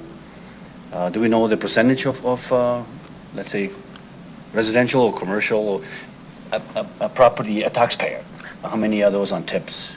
Yeah, through you, Madam Deputy Mayor, maybe I'll ask Ms.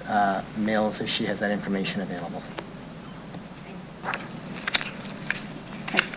Through the chair, it's approximately, I believe, 53% of our eligible properties are on tips currently.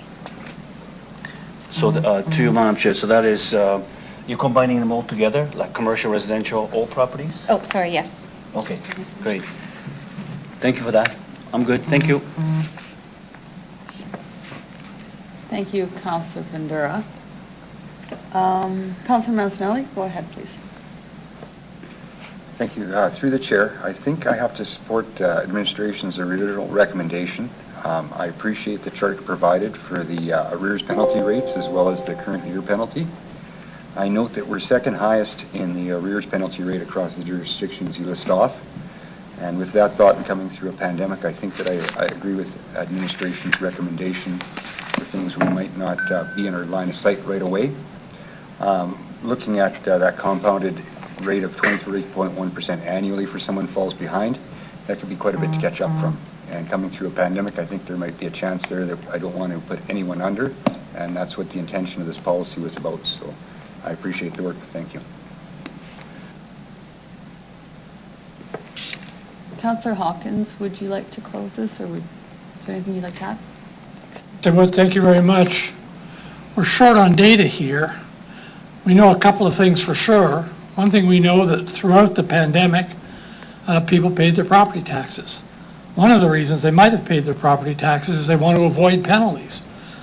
One of the reasons that they pay their property taxes because they recognize that of all the expenses they have, the city's need is to run the city, and so they view that as a priority. I'm nervous about reducing the penalty rate. I'm nervous about it because I don't know that it's necessary. I don't know that it's targeted. I don't know that it's having any negative effect. Indeed, it may be having a positive effect of inducing people to pay their taxes. The TIPS program does provide a method for people to arrange to pay taxes through time if they have to do it, and I think that is a significant advantage. I also want to repeat the argument. We have to be careful of our revenue in this city. Everybody around this circle knows that we're going to have very significant expenses, and we want to make sure that people do continue to pay their property taxes and do treat them as a priority. I also worry that, I don't want to minimize the effect of COVID, but we appear to be coming out of it. The economy certainly is strengthening. So I don't think this is a reform that we need to take on. I don't see there was much demand for it. And if I'm wrong, I'd say we know that in a year and we can make changes. But right now, I think there's no reason, no compelling reason to make this change. I'd ask you to support my motion to put the status quo before you. Thank you. Thank you, Councillor Hawkins. We have no more further questions. Oh, sorry. Councillor Mancinelli.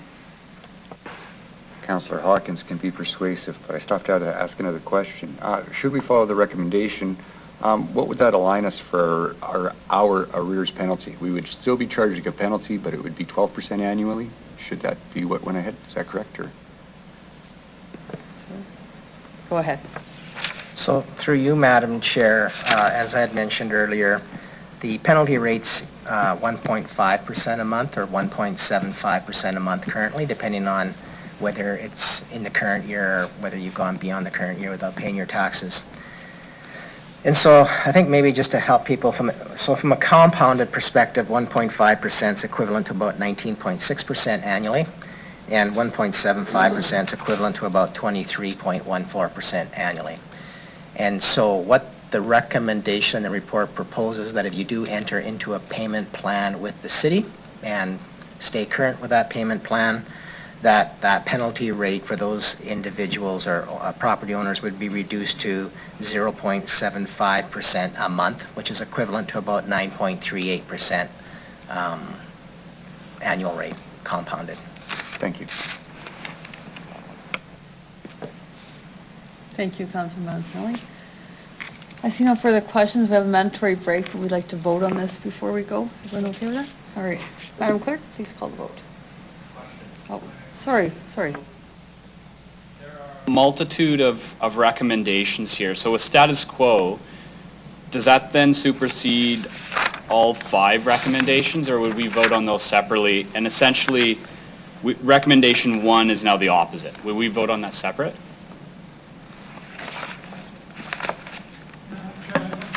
Status quo does include the other 4 recommendations in it.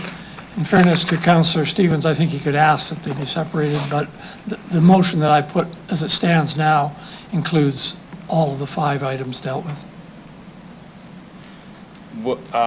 If I could request that this would just apply to number 1 with the reduction of the penalty, and we could vote on those other ones separately? That's amenable to the mover? I believe the rules allow for that. Okay. Thank you. I'm going to have to get my head around all this, what you just said. If I could, so just for explanation, we talked about penalties, which is exclusive to recommendation 1. Recommendation 2, 3, 4, 5 are very separate. So they're responses to requests. So for instance, I might agree that we deny those requests, but I side with the reduced payment, so which is why I would ask that we vote on number 1 separately. Madam Chair, 1 and 2 I think are linked. Sorry, yes, you're correct. 3, 4, and 5 are separate.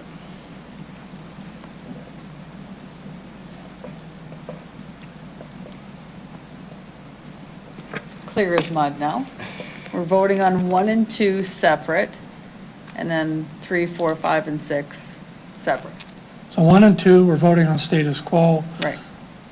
Councillor Stevens may have something else to add on 3, 4, and 5.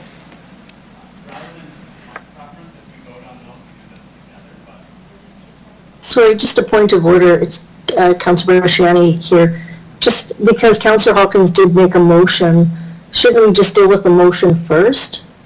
And then we would just come back to the main motion, I guess. Because it makes it a little bit confusing because Councillor Hawkins' motion we didn't vote on it. Shouldn't we do that first? Madam Clerk, can you please speak to this? Madam Chair, I've got the motion on the floor. We vote on it. It either is accepted or rejected. If it's rejected, the floor is open to anybody else who wants to move any other motions. Yeah. So my point is, rather than trying to vote on everything, let's just deal with the motion at hand right now. That's all I'm saying. Madam Clerk, can you please speak to this? Thank you. Through you, Madam Deputy Mayor, just to provide some clarity to what's going on here. So the main motion on the floor is what Councillor Hawkins moved. So what's going to happen is the request has been that there be 2 separate votes. The first vote will include items 1 and 2. The second vote will include items 3 to 6 when members vote on this motion. Councillor Zakiniak has... Councillor Brichiani, do you have anything to add to that with the clarification? No, that's fine. Thank you. Fine. Councillor Zakiniak. For clarity, what we're voting on is for 1 and 2 status quo. So if you vote yes, you support status quo. If you vote no, you do not support status quo. Just to make sure we're all clear. Okay, thank you.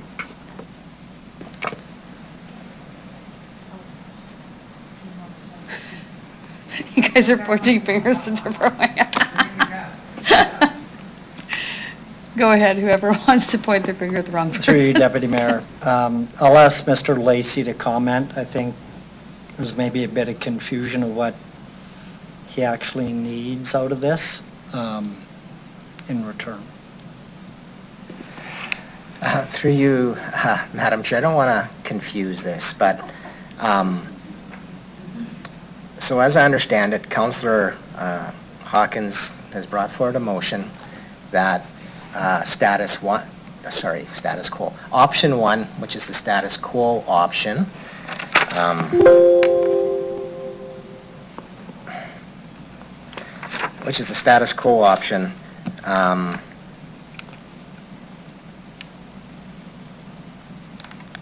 pretty much leaves everything the same the way it is.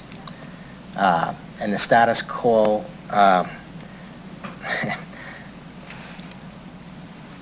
so the status quo option would make everything the same, which means none of the requests would be honored because status quo option is property taxes continued to be paid.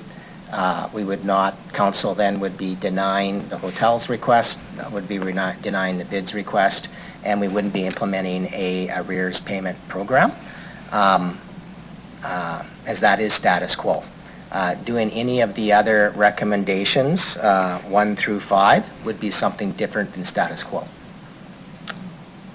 Madam Chair, Mr. Lacey's correct. However, Councillor Stevens asked that I limit my status quo to 1 and 2. In other words, seeking the normal rule that we can separate things out. And I said, fine, I'm happy to limit it to 1 and 2.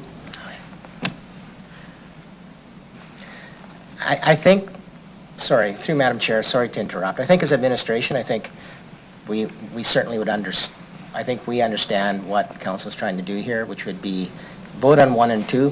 1 and 2 would be do not implement a reduced penalty rate arrears program, and outstanding taxes would continue to be charged either at the 1.5 or 1.75%, depending on where it is in the year.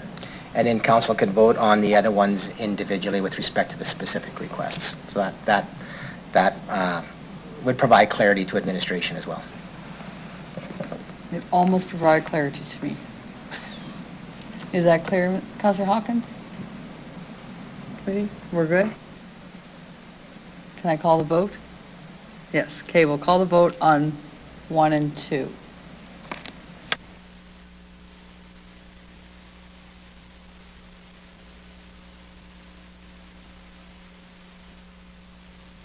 Councillor Moore in favor. Thank you, Councillor Moore.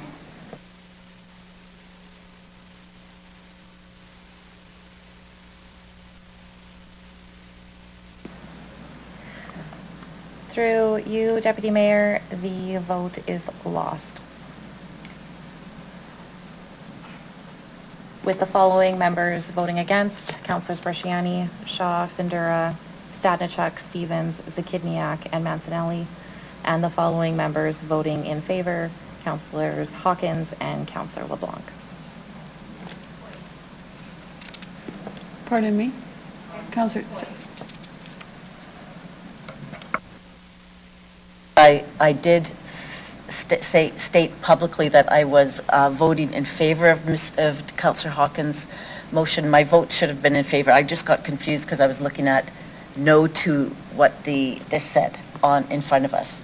So if I could change my vote, it doesn't change the outcome of the vote, but just for the record. Yeah, just for the record. Because record. that's what I said publicly. Okay, thank you, Madam Clerk. That's all right.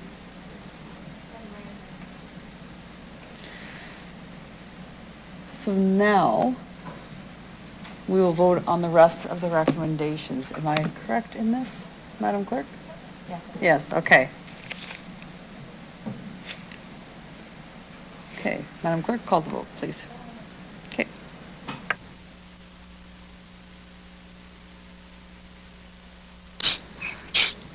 This is Councillor Moore again in favor.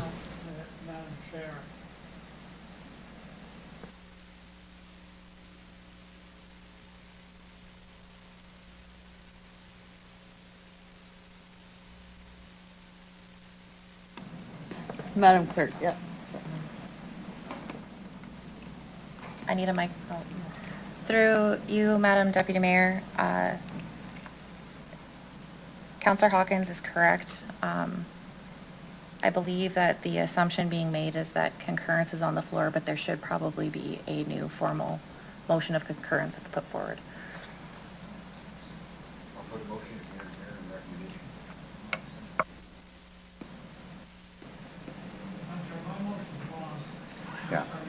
I'll put forth a motion to concur in the recommendation as according to administration.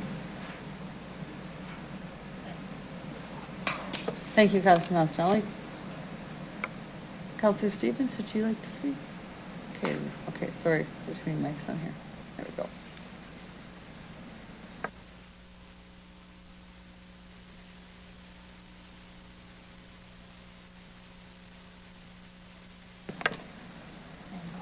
I'm just going to call the vote. If anyone debate on this? Any questions? No? Madam Clerk, please call the vote.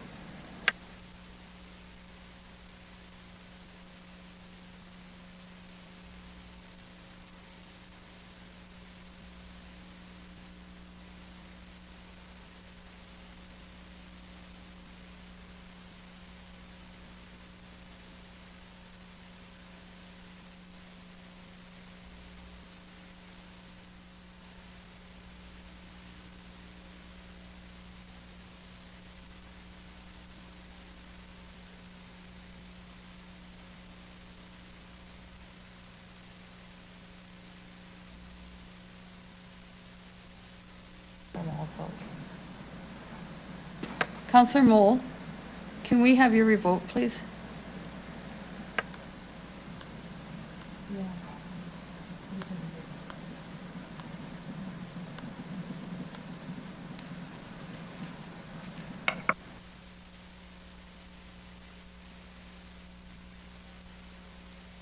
Sorry, Councillor Mole lost his coverage. Madam Clerk, please go ahead. There we go. Through you, Madam Deputy Mayor, the motion carries 7 in favor, 2 against. The following members voting in favor are Councillors Bresciani, Shaw, Findura, Stadnichuk, Stevens, Zakidniak, and Mancinelli. And the following members voting against are Councillors Hawkins and LeBlanc.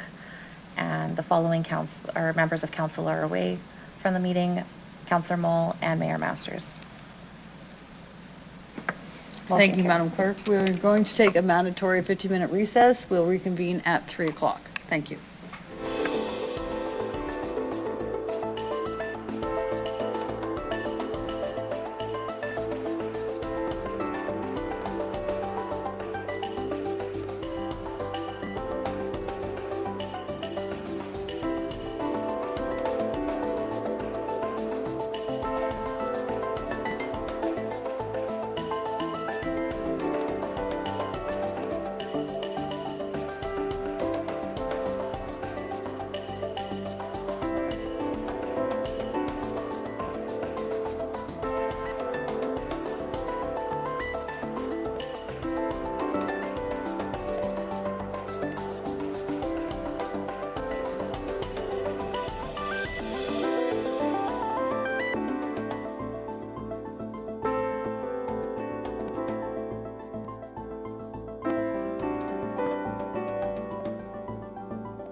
Okay, it's 3 o'clock. We're going to call the meeting to order. Are we good to go?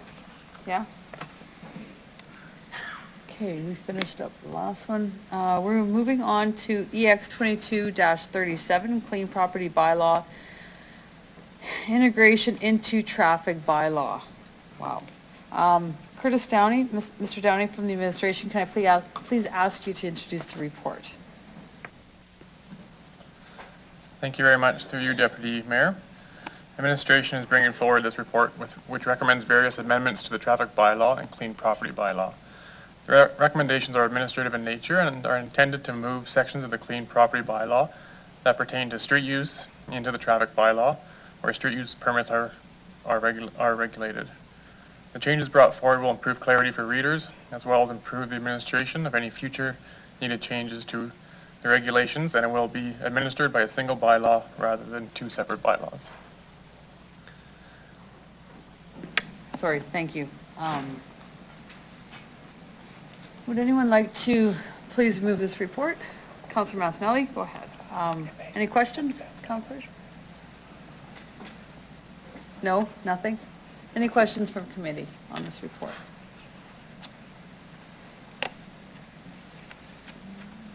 I see none. Oh, wow. That's it? Yeah. Did you want to close debate, Councillor Mazzadone? Madam Clerk, can you please call the vote?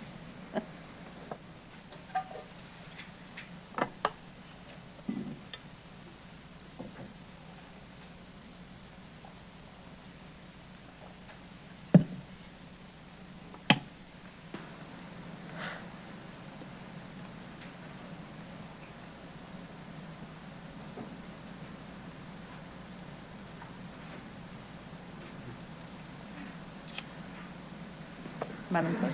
Through you, Madam Deputy Mayor, the motion carries unanimously with all 9 members voting in favor. Thank you, Madam Clerk. We'll now go on to EX 22-38. I would like to call upon Delegation Cheryl Biala, who is on the phone. Can you, is she there? She's there. Okay. Hi, Cheryl.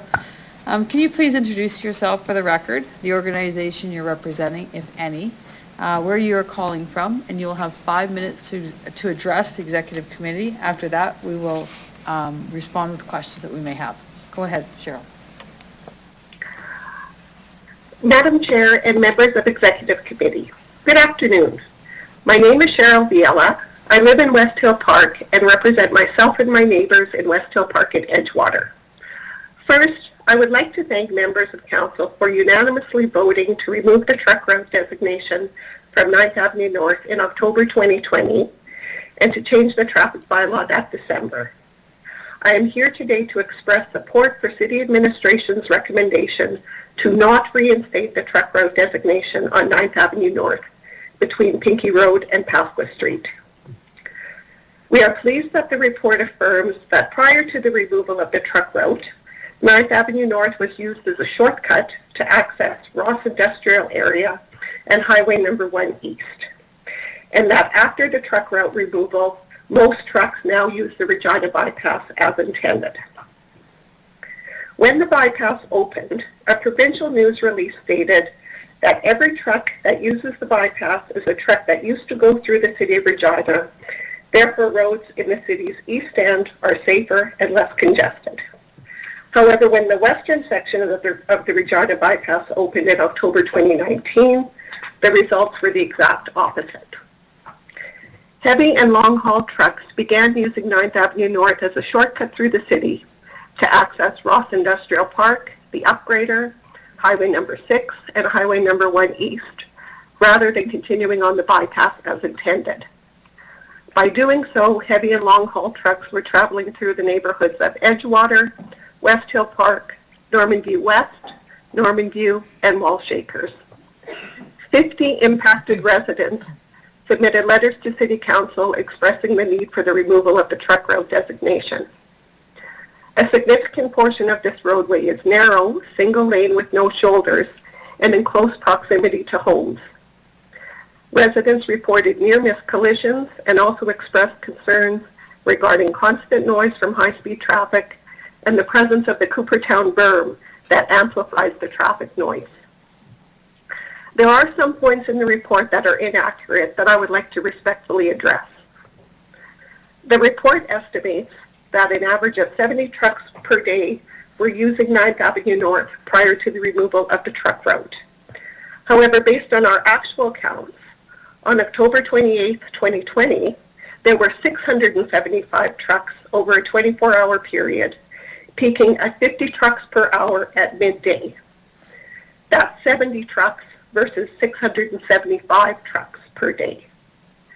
The report references trucks from the global transportation hub and accessing industrial areas, but does not account for long-haul trucks simply cutting through the city as a shortcut.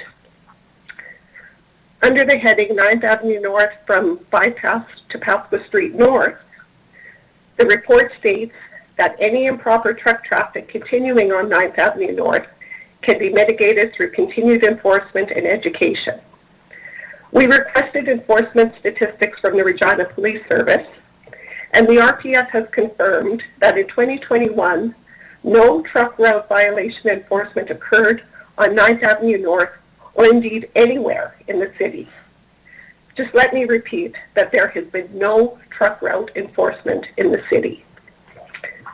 The report's modeling narrowly focuses only on the extra distance that northbound trucks must travel on the Regina bypass instead of using 9th Avenue North. The modeling does not reference vehicle speeds or the actual travel times between using the bypass at 110 kilometers per hour versus 9th Avenue North, a narrow single-lane roadway through residential neighborhoods at 70 kilometers per hour, accounting for stop-and-go traffic at several intersections with traffic lights.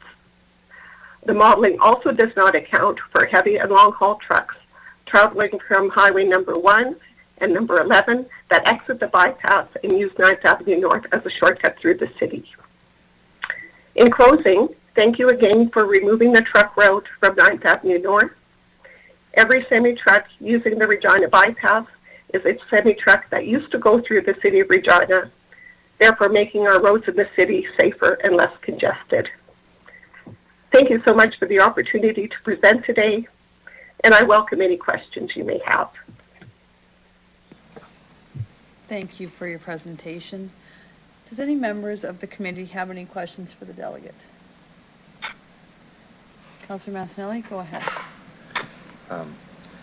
Thank you very much for appearing today. One question I have through the chair, much of this was brought about due to safety. This winter, turning off a fairway road right onto 9th Avenue North, how tall was the snowbank blocking vision from actually seeing 9th Avenue North, and how dangerous was the turn? Through the chair. Through the chair, the turn was very dangerous. I would say the snowbank probably hit at least 10 feet, and it was really, really hard. You had to really, really creep out to see any vehicles heading east off of the bypass down 9th Avenue North when you were exiting West Hill Park at Fairway Road. Thank you very much for providing that. Thank you, Councillor Mancinelli. Anyone else have any questions? I see none. I thank you for your presentation, and I ask you to please leave the meeting now. Thank you, everyone. Thank you. Can I have someone move a motion to receive and file the communication from Cheryl Viella with respect representing EX 22-28, updates to the implications of the 9th Avenue North truck route removal as item EX 22-45. Councillor Mancinelli, thank you. Anyone opposed? No, I see none. Thank you. We'll now consider item EX 22-38, update to the implications of the 9th Avenue North truck route removal. Can I ask Mr. Downey for the administration to introduce the report? Sorry. Thank you, Mr. Downey. Through you, Deputy Mayor. So in response to the Council's motion MN 2023, administration has prepared this report with information on the impact of Council's decision to remove the truck route from 9th Avenue North in late 2020. Administration completed data collection in 2021 and carried out a year-over-year analysis of traffic volumes along 9th Avenue North, Ring Road, and Highway 1A. Since the removal of 9th Avenue North from heavy truck route, there has been a significant reduction in truck traffic along 9th Avenue North between the bypass and Courtney Street. In addition, there has been no significant increase or decrease in truck traffic along other segments of Ring Road and Highway 1A. Along 9th Avenue North, although 9th Avenue North is identified as part of a strategic goods route as per the city's transportation master plan, administration is not recommending any changes at this time. We will continue to monitor this location and growth and development as growth and development takes place, and will bring forward any recommended changes if they are warranted in the future. We have the following members of administration in attendance and available to answer any questions you may have. Chris Warren, our Director of Roadways and Transportation, and Carolyn Kaleem, Manager of Traffic Engineering, are in the gallery with us. We've also got Greg Kuntz, Manager of Energy and Sustainability Solutions, Corporal Gregory Kravets, Regina Police Service, Kevin Wynn, a Project Engineer in our Traffic Engineer branch, and Karen Gasmore, Director of Sustainable Infrastructure. We're open for any questions you may have. Thank you, Mr. Downey. Can I have someone move this report? Councillor Mastinelli? Any questions from members on this report? Councillor Mastinelli, go ahead, please. Thank you. I guess, through the chair, the first thing I'll start with is the position this report was written from. What stakeholder position was identified when starting to formulate this report? It seems to be slightly industry-sided. I'm just wondering if you guys take a position like that when you're presenting, or although the recommendation is very much appreciated, I'm more referring to the information provided in the report. A lot of effects on industry, but not as many effects on how it might affect the community, I guess, is a little summary of what I'm pointing out. Sorry, Mr. Doney. Through you, Deputy Mayor, I'll ask Mr. Warren to provide perspective on that. Thank you. Through the chair. So administration, as part of this work and analysis, had engaged with stakeholders such as the Saskatchewan Trucking Association, with the RM of Sherwood, the Ministry of Highways, through Regina Police Service, and some of the business owners along 9th Avenue North and in that corridor. When it comes to the feedback that we received, for the most part, there was no feedback from the majority of those from those entities, other than the Saskatchewan Trucking Association, which did bring forward concerns around, extended travel times, increased cost of fuel and labor when it comes to removing 9th Avenue North from the truck route. But that's been basically the extent of the information provided. Thank you for that. Through the chair, the calculation of that time and fuel. When I first brought this matter forward, I posed a theory about the effects of stop-and-go traffic and speeds compared to the different routes. I never claimed to be correct. I posed a theory, and it was a well-founded theory in many years of experience. At that time, no one seemed to really have a definitive answer or data to back up one method or the other. I noticed in this paper that the calculation, once again, is just a straight line calculation of distance. It doesn't really take into account the type of traffic conditions being encountered. And I think that's a very pertinent discussion, especially in today's language of sustainability, carbon usage, and everything else. I'm wondering, in researching for this paper, if there was anything uncovered, or if maybe that was a false theory, or any type of data that could feed back on that would be appreciated. Through the chair. We'd like that one. Through the chair, I'll turn this question over to Greg Kuntz, who's on the line, to have a discussion about the environmental considerations and the analysis. Through the chair, Councillor Mancinelli, you're absolutely right. Stop-and-go traffic versus continuous travel does have an impact on fuel consumption. So the calculations used standard emission factors for both stop-and-go and continuous travel, depending on which route we looked at. And those factors are from the US EPA, National Renewable Energy Laboratory, and other published research from the Institute of Physics. So we did incorporate different factors and then multiply that against the distance. And the stop and go factor is approximately 16% higher for emissions than the continuous travel mode. Oh, so these are updated numbers with that considered, and it's not as heavy of impact as I theorized when I brought this forward, is what you're saying. Is that correct? I'm not sure what you theorized at first. I wasn't part of those conversations. However, that's correct. It's about a 16% impact based on stop and go traffic, based on US EPA research. Thank you. My next question is the enforcement question. I was wondering if I could get any comment on why there isn't any enforcement on the trucking bylaws in our city, or claim that there's no enforcement, if I could. Who'd like to answer that one? Mr. Doney? Yeah, through you, Deputy Mayor, I'll just let Director Warren address that, and I expect he'll reach out to RPS. Thank you, through the chair. So the city administration has been working closely with Regina Police Service on the language in the traffic bylaw and the ability to enforce trucks on non-truck routes. So I will actually ask Corporal Crowetz to speak a little bit more on the enforcement aspect of 9th Avenue North. Yes, through the chair. The enforcement on 9th Avenue North that it isn't happening is incorrect. The Regina Police Service, when the trucking route was first changed, we monitored 9th Avenue North daily for heavy truck traffic, and we did what was called soft enforcement when this first came into play, which is pulling the drivers over, educating them on the new law, where they're allowed to drive, where they're not allowed to drive. Once the soft enforcement period was done, we continued to monitor 9th Avenue North, but in reality, the amount of trucks that were up there was very minimal for us to enforce on. A lot of the truck traffic that was in the area, similar to a dump truck or a Loris garbage truck or something along those lines, has every right to be up there because they're picking up garbage or they were heading to housing that was being constructed in the area. So there was nothing to enforce on them. We did write a total of 5 tickets for driving off truck routes in the city of Regina in 2021, and one of them was on 9th Avenue North for someone that basically was using it to cut across to somewhere that he didn't need to be going. So enforcement is happening and it continues to happen. We just don't dedicate specific hours like we did in the early part of 2021 to just monitoring for truck traffic.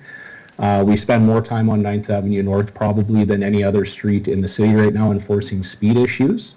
And while our traffic members are up there enforcing the speed issues, they are watching for trucks. And to be quite honest, there isn't very many up there to enforce anything on. Appreciate the accurate feedback and the information. Thank you very much. That's all I have. Thank you, Councillor Masnelli. Councillor Bresciani, go ahead, please. Thank you very much. I remember when this came forward in regards to, seeing the impacts and how this works out. The similar situation, and then I have asked for staff, it would be very similar, and it's in the report on Arcola Avenue, where we see a lot of trucks coming off of 33. There is a diagram, and I just want to see it, where it shows an increase from Arcola. It's on page 5. Oh no, sorry, page 6. Apologies. Yeah, page 6. Percentage of truck traffic on Highway 1A. So Arcola Avenue to Wascana Parkway in 2020 it was 2.9%. In 2021 it's 3.39%. It's an increase there.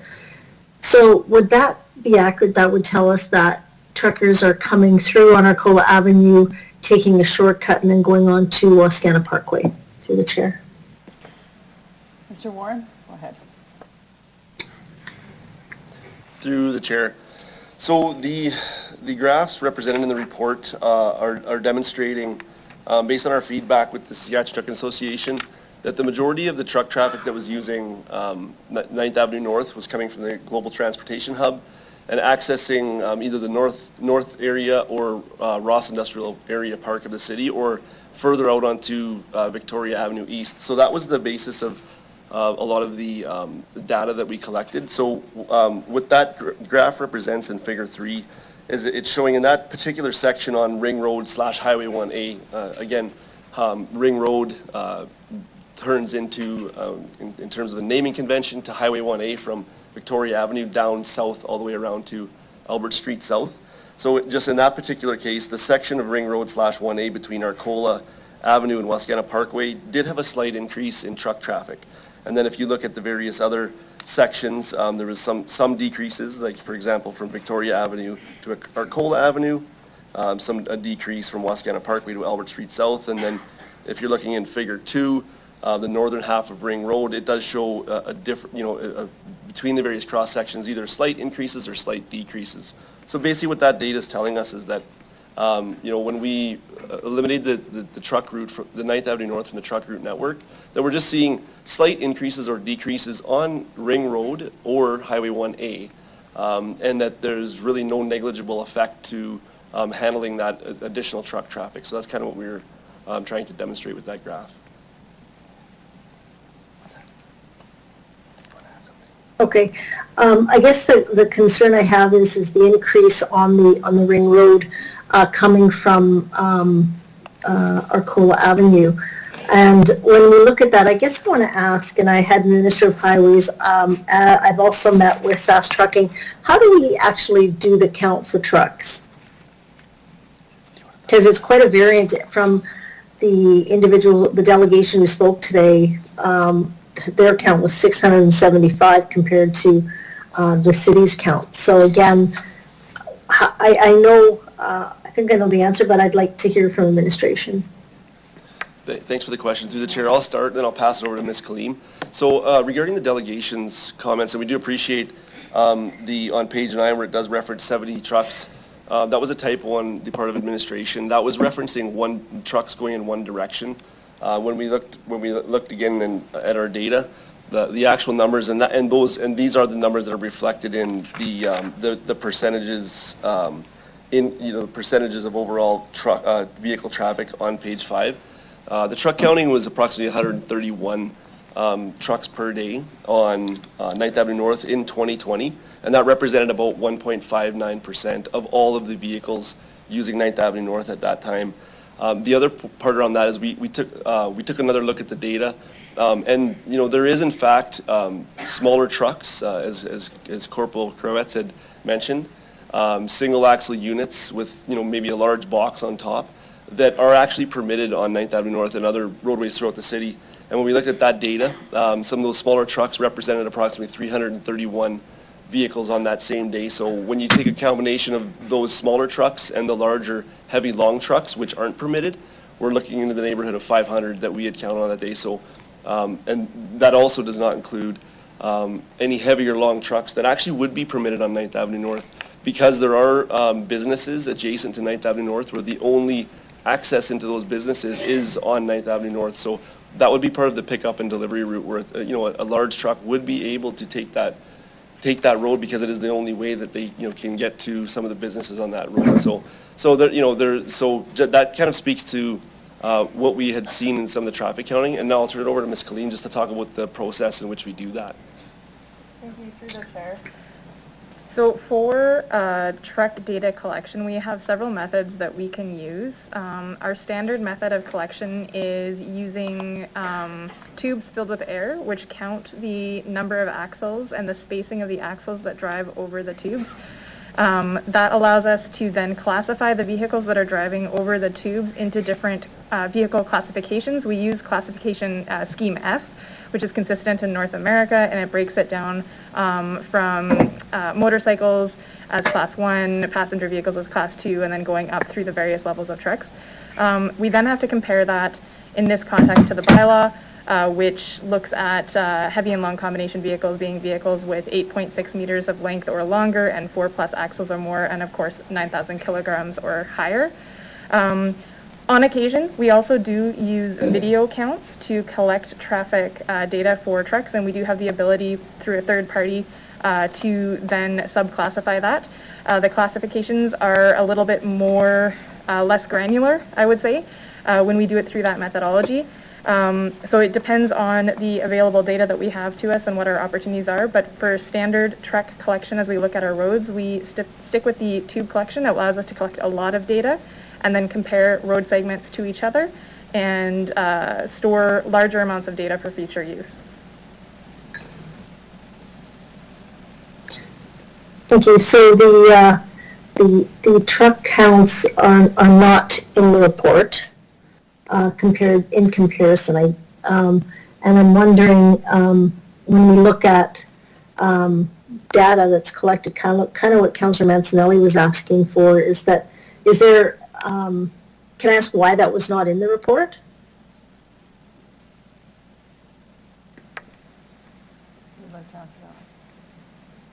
Go ahead, Warren.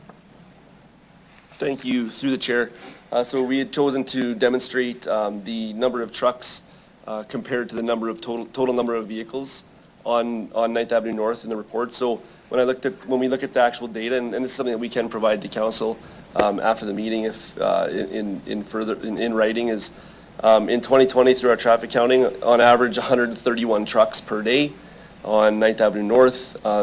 Over a total of 12,529 vehicles, so that would include trucks and light vehicles and cars, representing about 1.59% of all of the traffic. In 2021, when we did the counting after the removal of 9th Avenue North, we had traffic counting of 22 trucks per day, or representing 0.1% of all vehicles on that road, which was 12,458. So the total vehicles stayed almost identical in terms of number of vehicles per day when it came to all vehicles, but we saw a significant reduction. So 131 trucks per day reduced down to 22 per day after the removal of 9th Avenue North from the truck route network. So did demonstrate a significant reduction in the number of trucks. And again, that just because we saw 22 trucks does not mean they were all illegal. They could have been accessing the businesses directly adjacent to 9th Avenue North. Okay, thank you for that. I guess the one question is regarding Arcola Avenue, and we've spoken about this is very similar to 9th Avenue North. When we look at coming off the 33, we have the bypass, the new bypass on the north and the south side. And what I continually hear from residents is very similar to up north. The vibration of the homes, the idling, the increase, of course, of noise. They've had, I'm always in conversation with RPS, retarder brakes, those kinds of things. So I guess the question I want to ask is that when we've seen what we've learned here from 9th Avenue North, what is the city's job next to move into, I guess, as Arcola? It's a short stretch. You've got the bypass, and that was, as we've heard from the delegation, I've heard from many residents, that was the whole intent was when the new bypass is built, these trucks will no longer have to come in to the city. They'll be able to go around. So can I just get a response on that? Thank you, through the chair. So when we looked at Arcola Avenue as part of some of the overall network, we found that Arcola Avenue, depending on the section of Arcola Avenue, represented around between 5 and 10% trucks of all of the traffic volumes of Arcola Avenue. And then we took a look further at accident ratings or statistics and found that accidents involving trucks represented less than 5% of all accidents on Arcola Avenue. And then further, we did some speed studies and found that there were no speeding issues found on Arcola Avenue through some of that analysis. So, we do know that Arcola Avenue is an existing truck route, and it's listed in our traffic bylaw as well as in the transportation master plan in terms of a strategic route into Regina and through Regina to have the distribution of goods. And it's also part of the UHCP Urban Highway Connector program that we have with the Ministry of Highways as a strategic access in and out of Regina for the movement of goods throughout the province.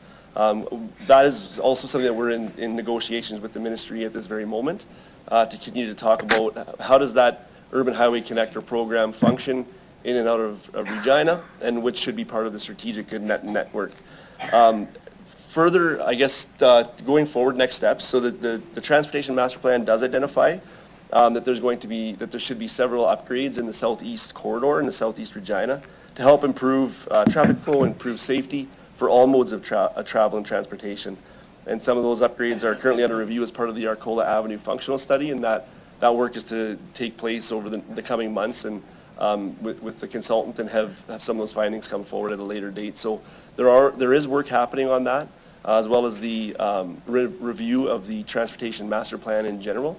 That's something that is to begin this fall with a consultant, and then work its way into 2023 as part of the 5-year review of the transportation master plan as a whole. So there's work underway, and more information will be coming further at a later date.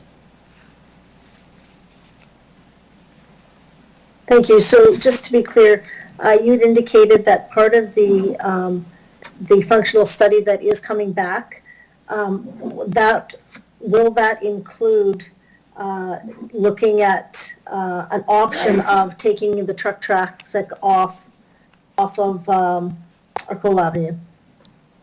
Through the chair, I would ask Ms. Karen Gazel, I believe, is on the line, if Ms. Gazel could speak to the scope of the functional study on Arcola Avenue. Through the chair, I don't believe an evaluation of removing the truck route is part of the scope of the work for the Arcola functional study. It is more looking at how to make improvements to just traffic patterns and different ways to get in and out of the southeast through that functional study, and we'll provide recommendations in that regards. As far as that work, it is on track to be presented to council in Q2 of this year. Okay, thank you for that. So I guess I would ask that since it's not going to be included in the study, I'm wondering if I could make a motion that, Councilor Shani, I've been advised that we're speaking on the 9th Avenue, and I'd really like it to be directed back to the 9th Avenue, please. Okay, so I guess when we looked at that, are you saying, I guess for administration, when I read through the report and looking at the increased traffic coming from Arcola going off onto Wascana Parkway, it tells me that there is an increase in that. Would that be accurate? Councilor Bresciani, I'm sorry, but we really need to come back to 9th Avenue and the implications of that's in the report, Councilor Shaw. It's in the report. That's in the diagram. So I'm trying to, that is in the report. I'm sorry, I was just being directed by administration to zone back and, yeah. Thank you. Thank you through the chair. The question about is this increased truck, demonstrating increased truck traffic on Arcola Avenue? The answer to that is no. The figure 3 in the report is demonstrating a slight increase in truck traffic on Highway 1A as it is moving throughout the city. So the truck traffic is a slight increase on Highway 1A. And again, the figures go on to represent the increases and decreases in truck traffic all along Ring Road and 1A, not Arcola Avenue. But just in that figure, they're coming off of Arcola and going onto Ring Road. Is that not accurate? Through the chair, no. So if you look at the appendixes in the back, they're basically demonstrating that the trucks that would typically come from the Global Transportation Hub that would normally use 9th Avenue North and then access Ring Road to go to the northwest or the Ross Industrial Park or East Victoria Avenue Commercial District areas of the city are now being rerouted and redirected along the bypass up north to Highway 11 and then coming back into the city on either Pasqua Street and then accessing Ring Road, or Highway 6 and then accessing Ring Road. And then again, going to the destination routes of the Ross Industrial or East Victoria Avenue Commercial District. So that's what the data is representing in those graphs and in the appendixes.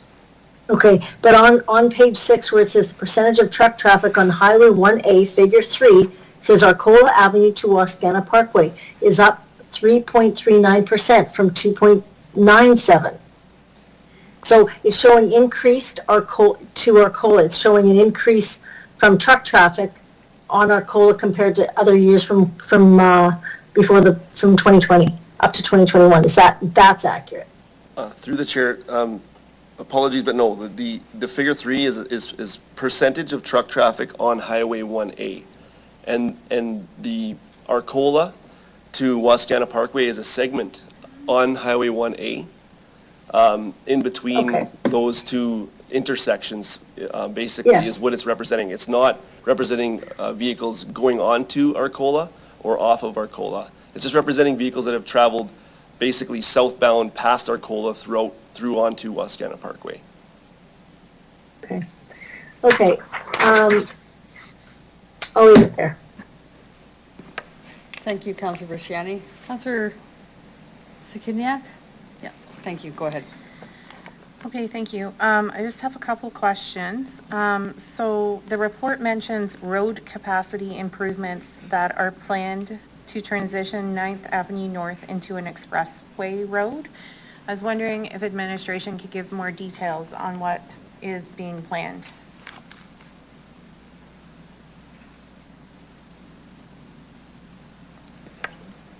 Oh, Mr. Warren? Thank you, through the chair. So with the growth in the Northwest Corridor and the development of Coopertown, the 9th Avenue North has been identified as a corridor that would have a substantial increase in traffic volume. So with the current plan for in the OCP to get the city of Regina to 300,000 population, there would be, as well as the Coopertown development, expected traffic volumes approaching 10,000 vehicles per day. Basically, we would be looking at widening that road, twinning that road, as well as enhancing the lighting. So basically, the plan would be as the growth of the city and the growth of Coopertown takes place, the traffic volumes would significantly increase and the city would need to enhance that roadway.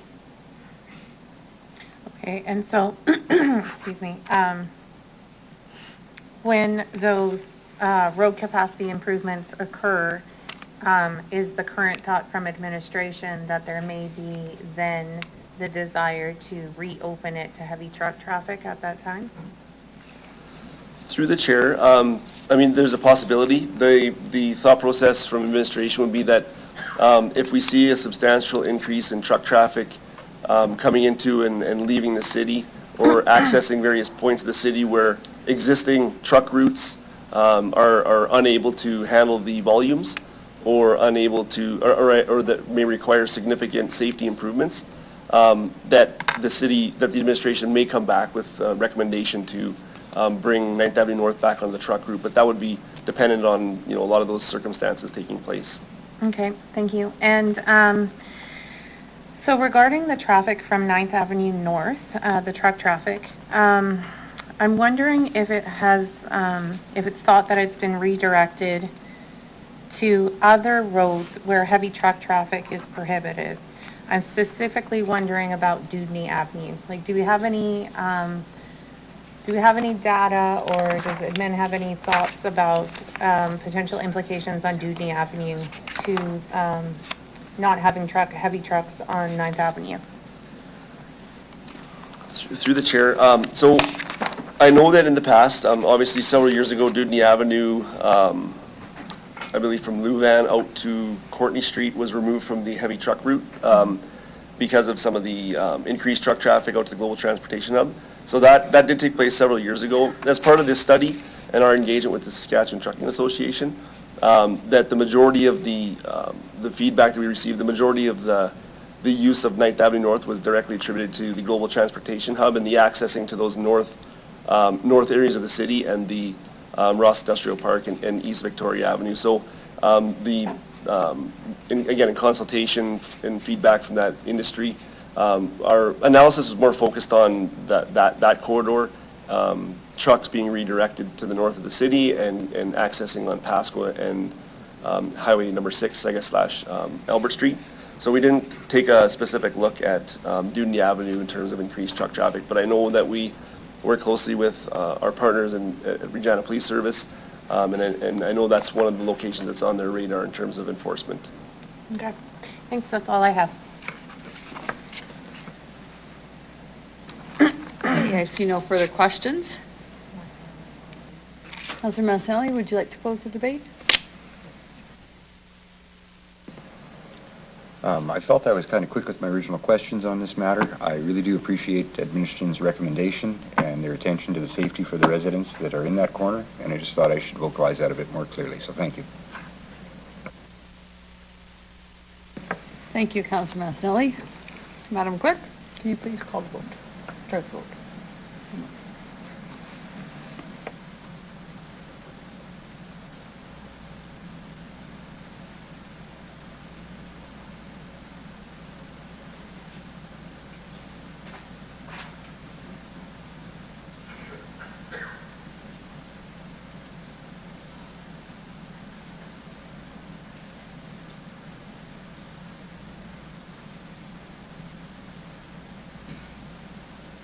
Through you, Madam Deputy Mayor, the motion carries unanimously with all 9 members voting in favor.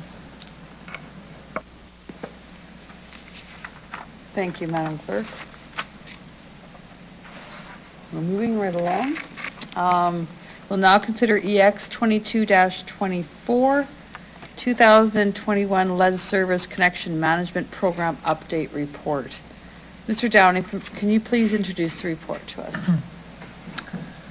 Through you, Deputy Mayor. Thank you very much. So administration brings forward this report as an annual update to the City of Regina's Lead Service Connection Management Program.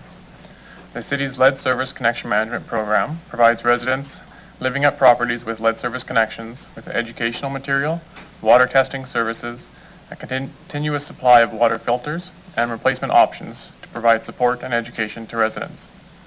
Each year, the administration brings forward a report detailing the different aspects of the program, as well as any enhancements and additions to the Lead Service Connection Management Program that the city has implemented. Some highlights for 2021 include improvements in our communication regarding the Lead Service Connection Management Program. In 2021, this included updates to our website to allow for online application of free water filters or a rebate, and a searchable database with all known city-owned lead service connections. We also hosted numerous filter days where staff attended community events to provide education on the program and provide a free filter to eligible residents. The objective here is to talk openly about the Lead Service Connection Management Program and encourage residents to either come and learn more or at least to think about their water connection. We also replaced 193 city-owned lead service connections, which is more than has been done in the past years. With the changes to the mandatory private side lead service connection replacement that Council approved last week, we are now in alignment with best practices across the city to reduce lead at the tap. The administration continues to work with the Water Security Agency and the Saskatchewan Health Authority to ensure information is available to residents regarding any health-related concerns regarding lead in drinking water, and residents fully understand the options and ways that they can reduce that risk. The administration is recommending that Executive Committee receive and file this report, and we are available to answer any questions you might have. Joining me today is Janet Aird, Manager of Program Development and Delivery, Lane Freilich, Coordinator of Program Development and Delivery, and Jill Swenson, Director of Communication and Engagement. Thank you, Mr. Doney. Can I have someone move, receive, and file this report? Councillor Stevens? Any questions from members on this report? Councillor Stanishek, go ahead. I thought Councillor Stevens had his first. Nope, doesn't. Okay, thank you. Through the chair. There's a lot of really great information in here, and I do want to acknowledge and thank administration for some of the improvements that were made, such as the searchable database and the online application, et cetera, improved communication, the filter days. What I'm not completely clear of is how many city-owned lead service connections do we still have? The report talks about 7,000 to 8,000 private owned ones, and I know there was a reference to letters going to 4,062 residents. Was that how many city-owned lead service connections we still have? Through you, Deputy Mayor. So we have an estimated 3,400 lead service connections. The reason why approximately 4,000 letters were sent out is that they are sent out to property owners and residents. So there's a bit more letters than the current number of city-owned lead service connections. Okay, thank you for that. Through the chair, my main concern and question is regarding the low uptake of filters still, even though there's been improved communication and these filter days.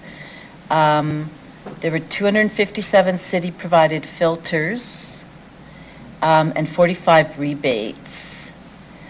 So if there's 3,400, that's a pretty low uptake. Is there anything else that you think that we can be doing to make sure that more people have filters and they're not consuming lead? Through you, Deputy Mayor, I'll start and then ask Ms. Swenson to give a bit of an overview of the communications that are planned. And so what we've done, and as we are getting to a mature lead service connection management program with the changes that Council has recently approved with the mandatory replacement, we've got the opportunity to continue to educate and to explain the full program. And also working with community associations is the next real big step that we expect will improve that uptake, or at least let residents make an informed choice if they want to receive a lead service connection. So we've had some conversations with them. We've also had conversations with community groups that have the same goals we do, which is to reduce lead at the tap, and leveraging their expertise to see how we can get to some of the different residents that aren't coming out to ask for a lead filter right now. So with that, I'll also ask Ms. Swenson if she has any more information on some of the communication tactics that we can consider trying in 2022. Thank you. Through the chair.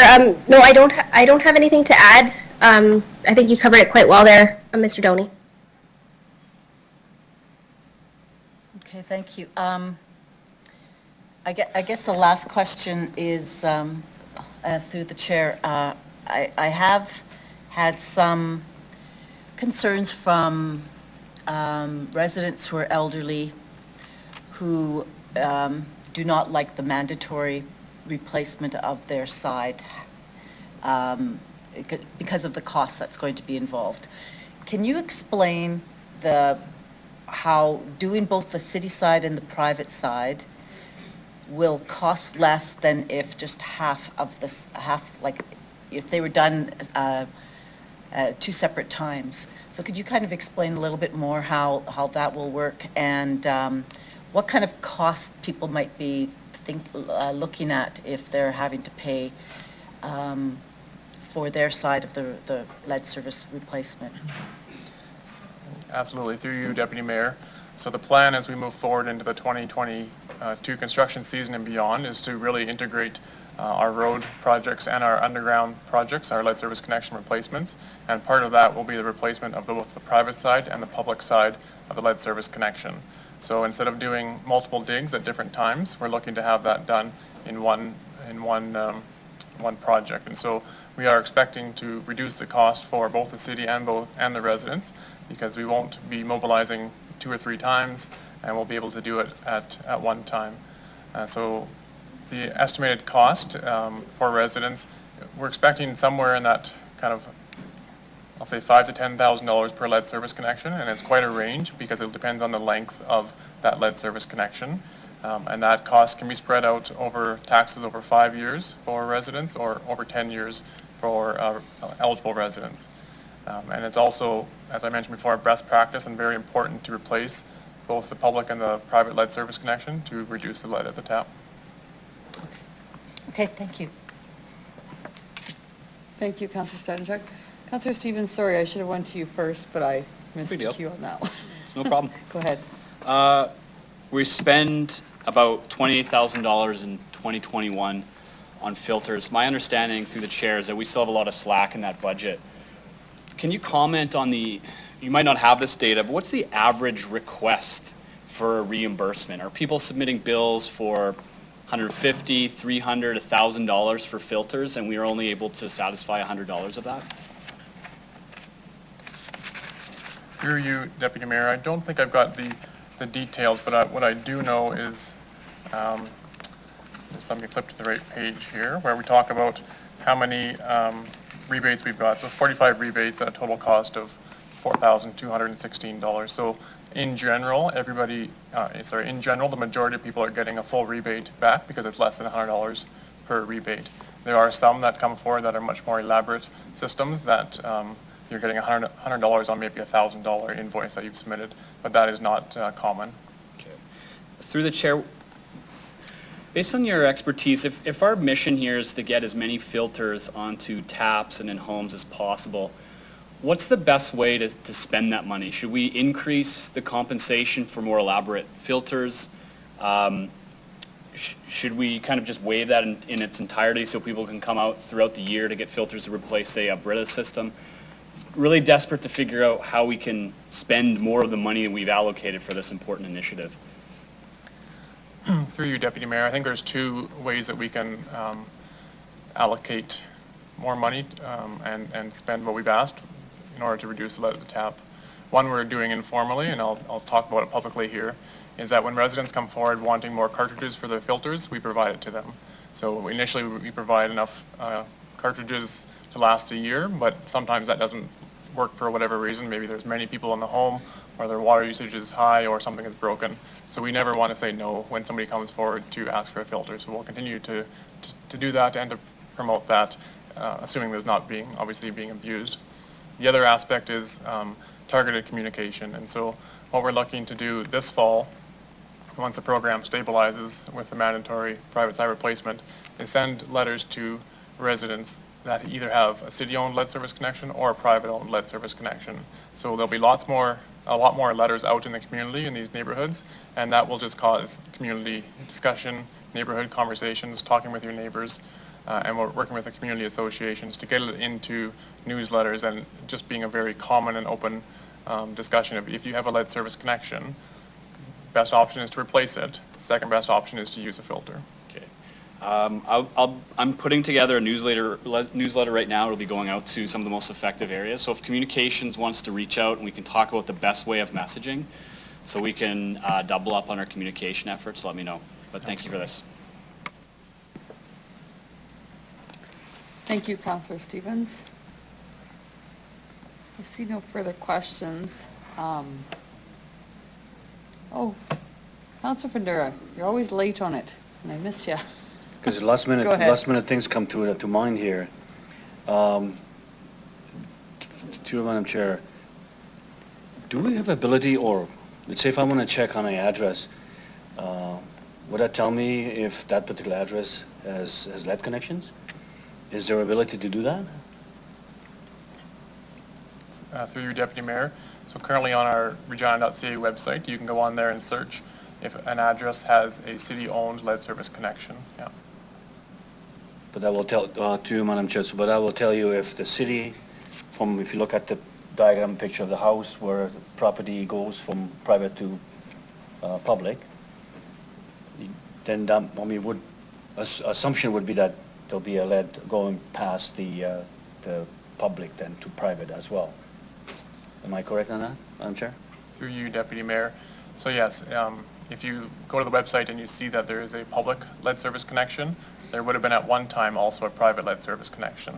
And so whether or not that was changed by the private resident is unknown, but we do have a video on our website that shows kind of a 4 or 5 step process to determine if your lead service connection is a lead or another material. Okay, so I mean, I'm not sure how many people are actually doing that, reaching out to, going out to Regina.ca and then having a look for sure. Because I did have some questions saying, well, if I'm living in this area, I don't know, right? So if a house is 64 or some houses are 70s, I still might have some, right? So, okay, thank you very much for that, Madam Chair. Thank you, Councillor Fundura. Councillor Stevens, would you like to close off the debate? Do you have anything further? Madam Clerk, can I ask you to please start the vote?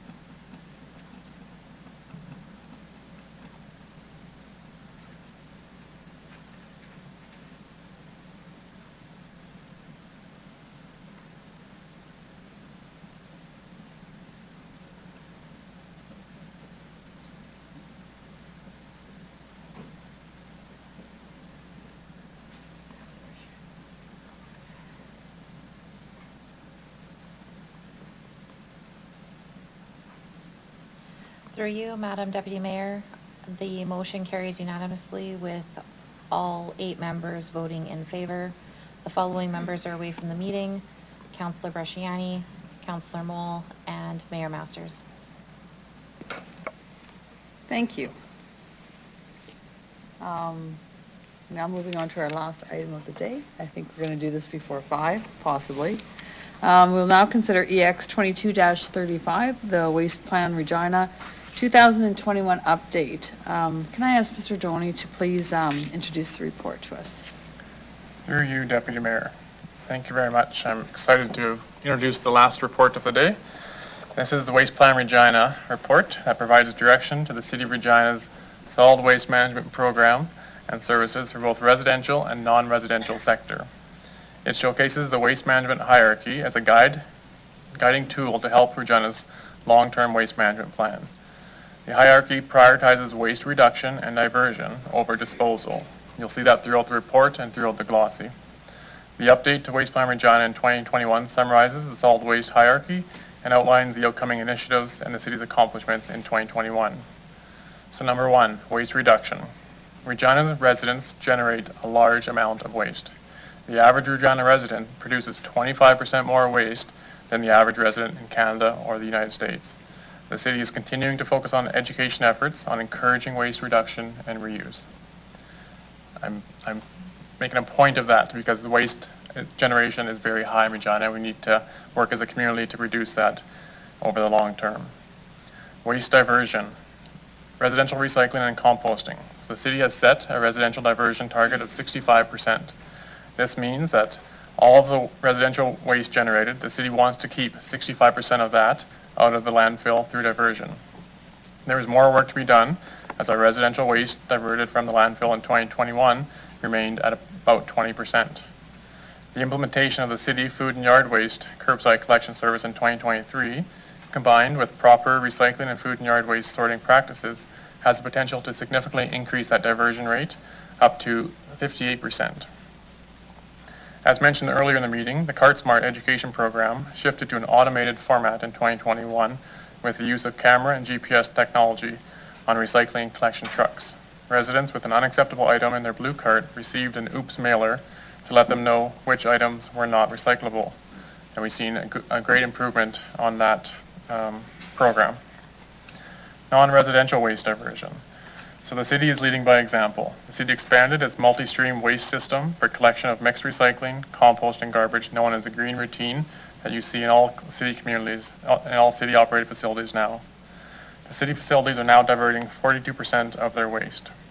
To make sorting easier for all, the green routine accepts the same material in the recycling and compost streams that are accepted in the blue cart and the upcoming green cart at your home. Information gathered from the green routine and regulations in other municipalities and stakeholder engagement will form the development of waste policies for the industrial, commercial, and institutional sector. Regulations are expected to go to council for decision in late 2022 or early 2023 with an anticipated implementation date in 2024. Some of the other upcoming changes in 2022 include curbside waste funding policy.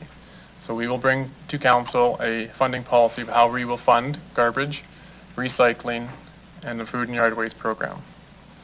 We also plan to launch an education room in our waste management center, which talks about waste management and water conservation, and invite the public there when the time is right in 2022. We're also working to establish a permanent household hazardous waste depot. The demand for household hazardous waste is growing, and we know there's a need to establish a permanent site. So joining me today from administration is Janet Aird, the Manager of Program Development and Delivery, Faisal Kaleem, Manager of Solid Waste Operations, Garrett Reuters, Senior Engineer from Environmental Services, and Jill Swenson, the Director of Communication and Engagement. We are available to answer any questions you may have. Thank you, Mr. Doney. I'd ask questions from committee. Councillor Stanachuk, go ahead. No, oh, sorry. I'm sorry. I was getting ahead of myself. Can I have somebody move this report? Councillor Sukiniak. Do you have any questions? Go ahead. Okay, so I just want folks to know that I love talking about waste diversion and I could do it all day. I reined myself in And I'm only asking the most pressing questions that I have. You're welcome. And so my first question is, so in terms of the expected waste, residential waste diversion of 58% is what we're projecting. And then we still have our target of 65%. Do we have thoughts, does administration at this time, of how we might bridge that gap? I recognize that's in the future. So just curious if we already know what we will continue to do to reach that target. Mr. Doney? Yeah, through you, Deputy Mayor. So as we roll out a stable solid waste service, we'll have recycling and food and yard waste for the entire city, and looking to achieve almost 60% waste diversion through that consistent communication across the entire city. Beyond that, we have a few more steps to take. Obviously, waste reduction is the priority, as we talked about, but in order to get to the 65% waste diversion, there's an opportunity through the household hazardous waste days. So instead of having a few days throughout the year at weekends, we're looking to move to a permanent household hazardous waste day. The other thing to consider is that the 65% diversion rate is based on weight, and so recycling is becoming lighter and lighter. So our plastic bottles, of course, are now crumpling as we finish the water. So as we get a very stable solid waste service, we'll look at what diversion rate we're getting and see how we can achieve that 65%. But there's also a conversation to be had about making sure that it is achievable in the long term. Okay. Okay, and another question is, on page 6, we talk about in 2021, waste haulers, there was, we noted that waste haulers are disposing of their material in surrounding landfills. So I was just wondering if there could be some additional information about why we think that's happening, if that's something we can, think is going to continue happening, just some additional information about that point. Do you need? Yeah, through you, Deputy Mayor, I will start and then ask Mr. Kling if he has any more information. So in 2021, the amount of waste that came into the landfill was lower than past years. However, the amount of residential waste did not drop, and so we know that it's going in other locations. So we also know that there's been some smaller landfills that have been opened up around the city. We don't expect that they will be operating long term because they're not the size of the City of Regina's landfill, and it's not the objective of the province to support small landfills, but it is occurring, and it did occur in 2021. So I'll ask Mr. Kling just to provide a bit more detail on that and any thoughts on maybe why. Through you, Madam Chair. I actually don't have anything to add. I think Mr. Doney covered everything there. Okay, thanks. And then the education room, I understand it's going to be open soon and it'll be open to the public. Can you give some more information about how that will be utilized with the public? Through you, Deputy Mayor, I'll start and I'll ask Ms. Aird to add a bit more information. Assuming COVID does not return or derail these plans, the objective right now is to do a public launch, and so we would have invite counselors and others to come out along with the media to showcase the room. We're really excited about it. It's really built around kids. When you go there, you'll see things are lower, so there's a lot of touch buttons, and we hope to be able to get into the school system and work with them to invite them out to the education room. So that'll include having buses of kids come out, enjoy the room. Teachers can use that room for a period of time and really educate the residents and the schools. I'll ask Ms. Aird to provide any more details on what that room layout or what the room may entail. Through you, Madam Chair, the goal of the education room is to target it towards school groups. So we do have an education program directed at schools currently, and in place of the current presentations, we would invite them out to the waste education room.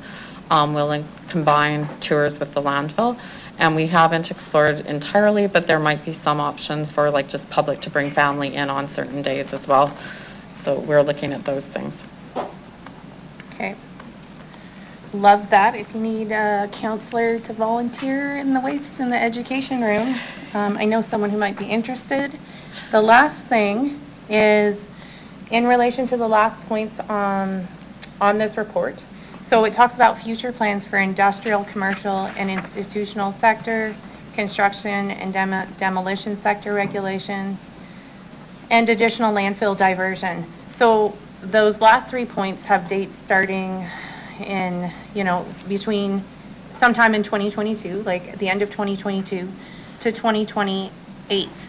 So what I'm wondering just broadly is if we wish to speed up those timelines at all, is that possible for administration to consider? Does that require a motion from council? Like, what is the process to consider? And maybe like, why is it currently within these timelines?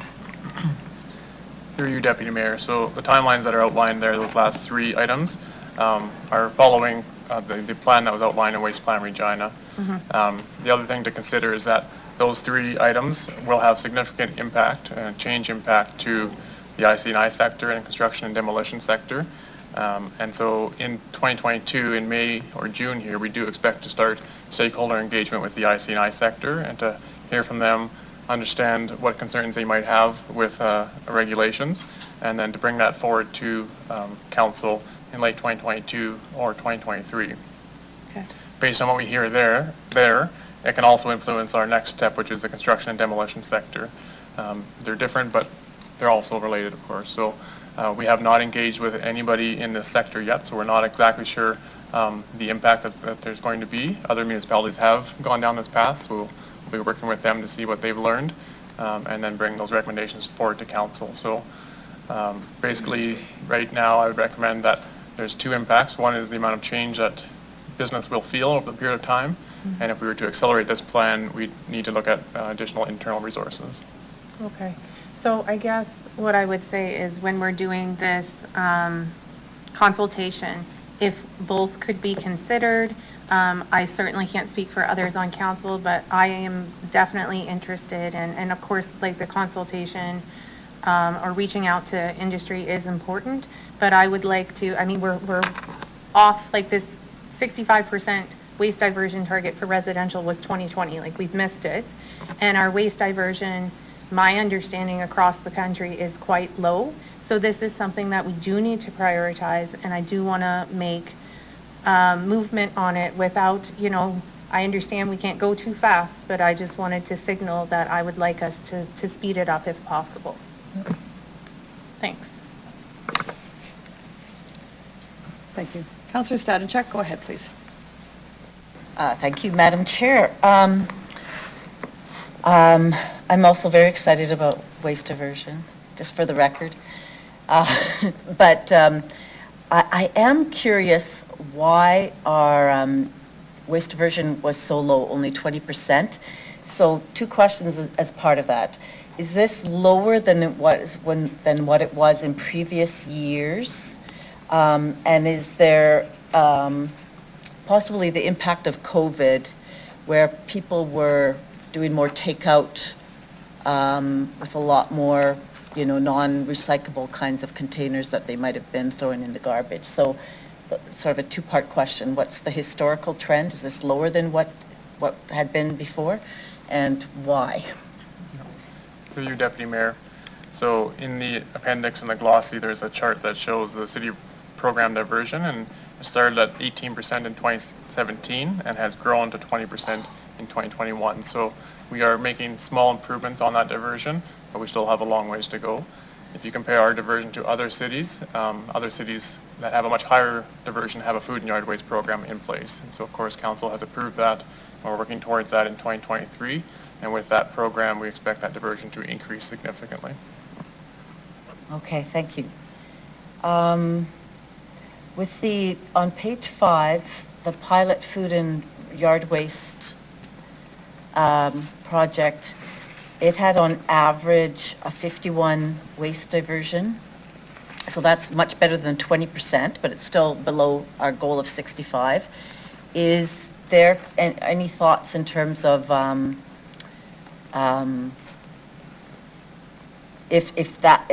because if that gets spread across the city, and that average maintains itself at 51%, we'd still be below the 65%. So has there been some analysis in terms of that pilot of the next steps that we need to be taking? Yes, through you, Deputy Mayor, I'll start, and then I'll ask Ms. Swenson just to provide a bit of information on the communication tactics. So the Food and Yard Waste Pilot Program was a pilot program with 2,800 residents. We had great success with it. As you have indicated, the diversion rate increased substantially to 51%. Once we get to a city-wide program, we'll be able to provide that communication to the entire city. So instead of having a targeted approach, we expect to be able to generate more excitement, more energy in the city to be able to move that forward and to get a stable program in place. We'll have recycling and food and yard waste in place and to have targeted communication. So with that, we believe that we'll be able to do even more than the 51% and work towards that 58%. I'll just ask Ms. Swenson just to provide a bit of an overview of all the different communication tactics that have been done and that we might, or that we will work towards in 2023 for the citywide rollout. Thank you. Through the chair, we did do several tactics, many tactics actually. We learned a lot from other jurisdictions in order to roll this out. So there was a guide that was sent to all of the pilot participants, ongoing communication that was emailed out. We were able to go do some kind of back and forth communication with those who chose to sign up for the Be Heard engagement. We learned a lot and we got a lot of feedback as well. So the intent is to roll out specific kind of mailers to and guides to all residents, or all households, I should say. An ongoing, a large launch, ongoing communications and education throughout. We always work with the program area to determine trends. So what are we seeing that's being, not properly sorted? How can we do better? How can we educate on those common items that are being misplaced? Or even address common questions. We had some things come up about, I guess, can I use a biodegradable bag or should I go bagless? Can I use a paper bag? What are some of the best tips that I can do to do this effectively? So those are the other types of things that we do. But the other thing I can say is that we're also looking to kind of re-educate around kind of what we call the suite of services, so garbage, recycling, and the food and yard waste. And so it'll be a kind of a combination of all to educate on how to properly sort moving forward. And so I hope that kind of answers the question. There will be many tactics, but and I could go through quite a long list for you. Okay, thank you. Through the chair, I mean, one problem, I mean, we can compost and recycle, try to reduce our garbage, but there are certain products that consumers sometimes don't have a choice in terms of how they receive their products. So it could be in styrofoam, it could be excessive packaging. Is there anything the city can do? I mean, sometimes that packaging is outside of city limits, right? But is there anything that we can be doing to trying to shift the kind of packaging options that, stores, restaurants, et cetera, are using? Through you, Deputy Mayor. So I think what I would provide there is residents can choose with their pocketbook, and so they can choose what they're going to buy sometimes based on what they're looking for. And so over time that will influence obviously what producers are packaging and how they're packaging it. We have obviously implemented the plastic bag ban bylaw. I have practiced saying that a few times, and that is showing great results where, and I talked to the grocery store yesterday when I was there, the residents are complying very well with that, and so over time we will see less plastic bags in our community.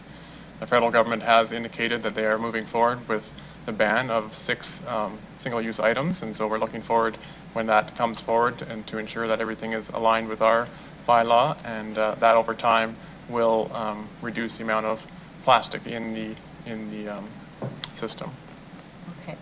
And my last question through the chair is regarding the permanent household hazardous waste depot. I think that's going to be located at the landfill, is that correct?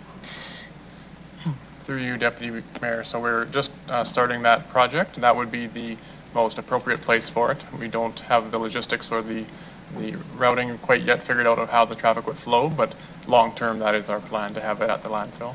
Is there any risk that it being located there might deter people from having to make the trip all the way there, and then they'll just be throwing some of that into our garbage? Could it have the opposite effect of diversion? Through you, Deputy Mayor, so it'll be really important through our communications to make sure that residents understand the importance of that. What we found in the yard waste program is that the amount of yard waste actually increased when we had the permanent yard waste site at the landfill compared to the depots around the city. So I think having a permanent site where residents aren't guessing what weekend it's open or where it's going to be, I think over time that will increase the amount of household hazardous waste that is dropped off. Okay, thank you very much. I'm really looking forward to seeing us develop some really strong programs on waste diversion, and I think the educational program with the schools is really, really critical. Thanks. Thank you, Councillor Stanichuk. Councillor Stevens, go ahead. Thank you, through the chair. 2 questions about energy recovery. When it comes to the composting program, does this in the long term have the capacity to turn methane into a form of electricity like we're currently doing with the landfill? And if so, are business models being considered that would allow us to do this? Through you, Deputy Mayor, so we are about to issue an RFP for the food and yard waste program. We're not going to specify what technology has to happen. And the reason that is because we want to make sure there's a very secure feedstock. What that means is we are looking for behavioral change from residents over time and potentially maybe in the IC&I sector. So whatever entity wins the competition will likely set up and produce an end product which may be compost or might be renewable energy.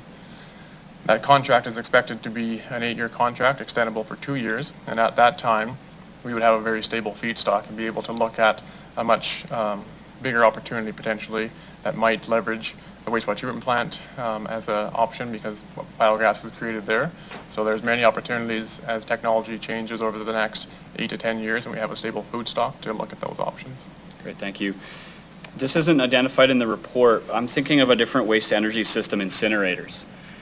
At face value, they seem counterintuitive to our sustainability targets. However, with carbon capture and other technology, are incinerators of some kind of viable form of waste to energy if we're really, we've maximized the landfill diversion, but there's still stuff that we would otherwise put in a landfill? What are your thoughts about that in this waste plan? Through you, Deputy Mayor, getting a little bit beyond my lane, I'm going to ask for some help. I think Mr. Coons is on the line just to give some perspective on kind of any research he's done, any thoughts long-term of how incineration may or may not tie into our waste to energy plans or sustainability goals. Through the chair, what we'd be looking at if we ever were to go that route would not be an incineration, it'd be more of a gasification technology. However, if our waste diversion targets are met and if we reduce the waste being produced by the city of Regina, we really don't have enough waste to make one of those systems viable at this time. I think the best bet from a waste energy perspective is what Mr. Doney was talking about on a potential anaerobic digester or something like that for organics. And also potentially identifying other uses for the landfill gas coming out of the landfill at this time, but we're just not a big enough center to really support a gasification system at this time. Through the chair, Greg, your response there leads to another question, and kind of where we started today. An industrial development in the north of the city. We're talking about rail development, connectivity to both CP and CN. Could we become a provincial or regional depot, if you will, for items that could actually be turned into energy? We're an agricultural province. Everything seems to produce methane or waste of some capacity. Where does regionalism fit into our vision for our waste plan and where the city of Regina could be seen as a hub? Through the chair, I think that's a great point that you raised there.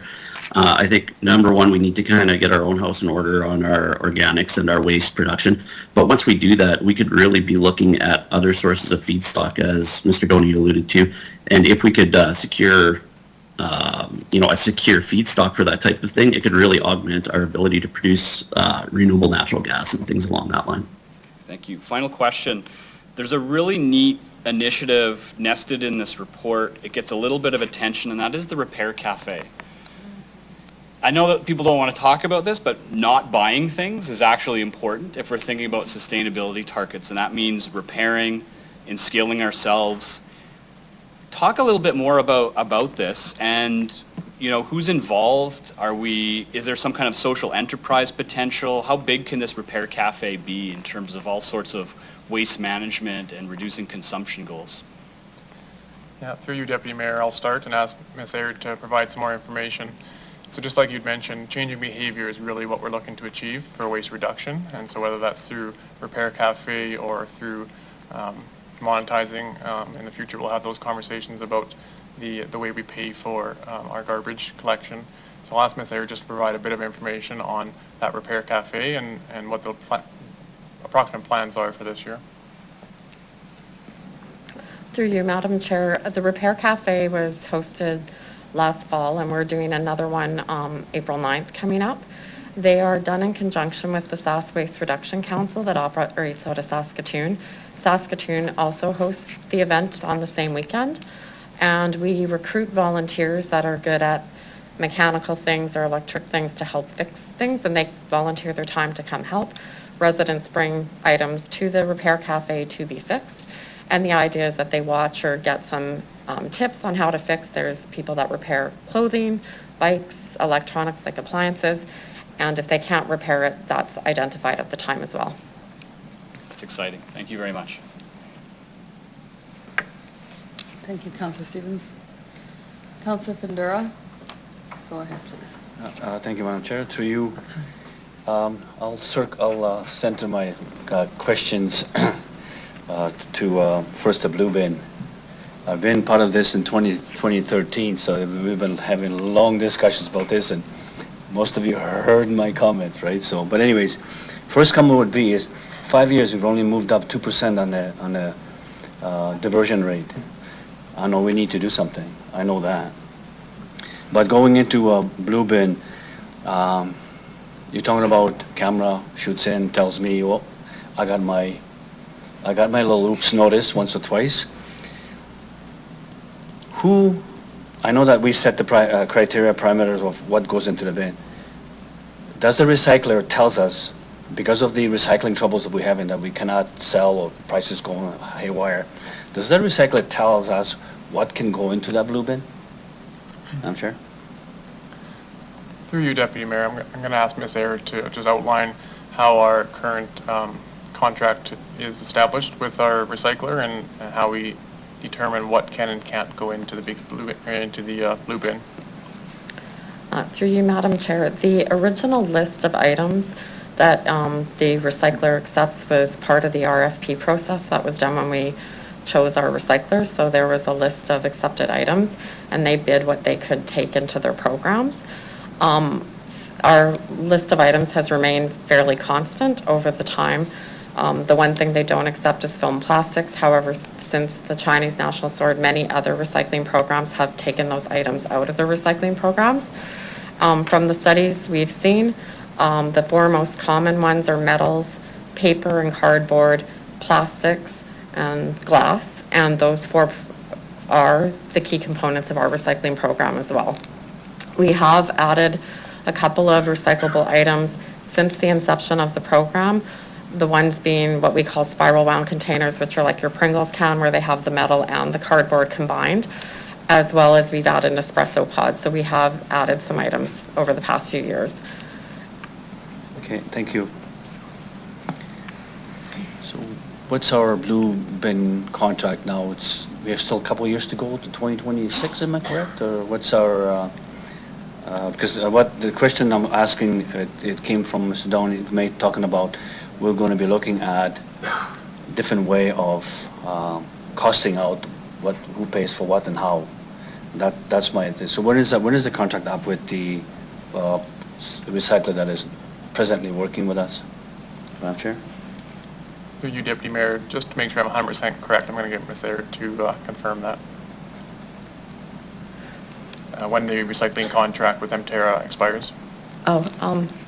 Through you, Madam Chair, the recycling contract with Emterra expires June 2023, and it was a 10-year contract. We have two options for 1-year extensions, which would take it to 2025, and then we would renew at that point. We plan on extending that contract. Okay, that brings another question. Because of the success of, or no success of the way we've been doing recycling with the recycler, is that going to come? Because I think the contract came to council. It'll come here if we want to extend, and then we'll have a debate on that as well. Correct, in 2023. Is that what I'm hearing? Through you, Deputy Mayor. The ability to extend the contract is delegated to the administration.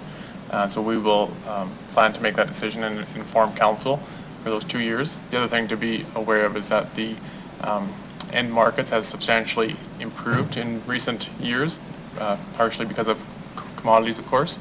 And so there is a significant revenue that we received in 2021 as part of our cost sharing. Okay. Now the question with the, I'm going to switch over to.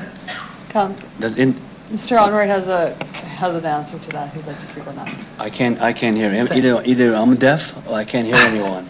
I just got a motion that Mr. Onright would like to say something to you. Okay, he's going to look at me. Okay. Thank you, through you, Deputy Mayor. So I'll maybe add to Mr. Doney's comments about the 2 1-year extensions. Part of that is lining it up with the organics contract and our current recycling contract. So we're trying to bring all of that together because there is some synergies in between each of these contracts. So the 1-year extension, as Ms. Aird talked about, would take us through to 2024. We will only do that if we absolutely have to do that, but it's about lining all of these contracts up together. And the discussion, and this goes back a few years ago, we had come to council about concerns from Emterra regarding the Chinese sword and the impact in the global market, and that has changed. So they are able to get rid of their product now, and the city is receiving revenue from our contract piece, which gives us access to revenue that they generate. So we are receiving revenue. There was a year or two where I don't believe we were receiving any. Okay, thank you, Madam Chair. So then, the question is going to be, Mr. Doney mentioned about you will be putting all of your things together to making sure that we are costing, that we are charging for the right thing, to making sure that we get a buy-in, because like as you see right now with the blue, we're not getting the buy-in. You can see it in 5 years, even before. We were told 65% would have been at 2020. We didn't make it. And so I think the costing, so I'm interested of what comes out of how and who pays and how they pay for that, which is interesting because if you think about, well, that's yesterday country. But anyways, I'm looking forward to seeing the analysis on costing. What's the best way to do? Because we all have to pay to making sure that environment, our garbage, our recycling, all that, education is great, but that's an important part of it too. It's the dollar amount. So I'm just going to ask a question. Have we drilled any more gas wells at the landfill? Madam Chair? Mr. Downey? Through you, Deputy Mayor, we have. We just finished a contract where we added gas wells at the landfill.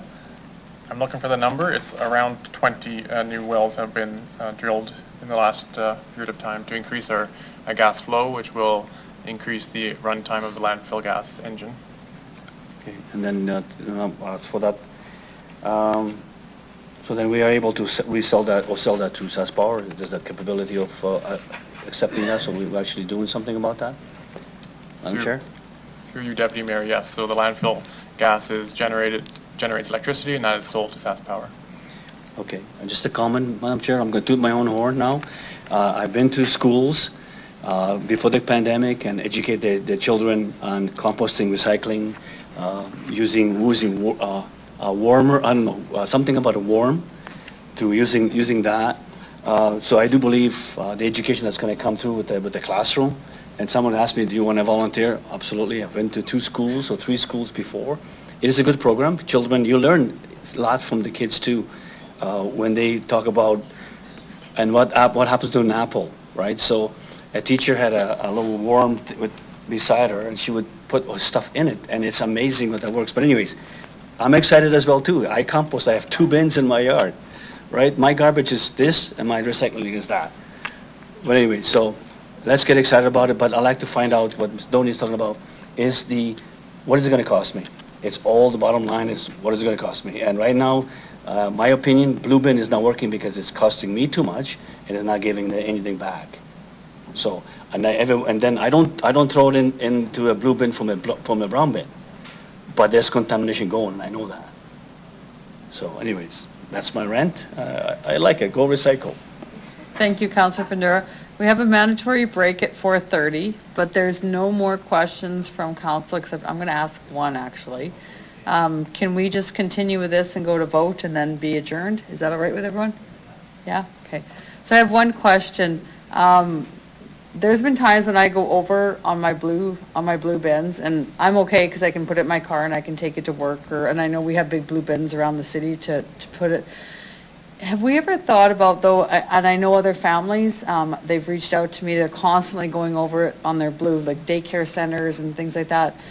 From my understanding, we charge people if they want an extra blue bin.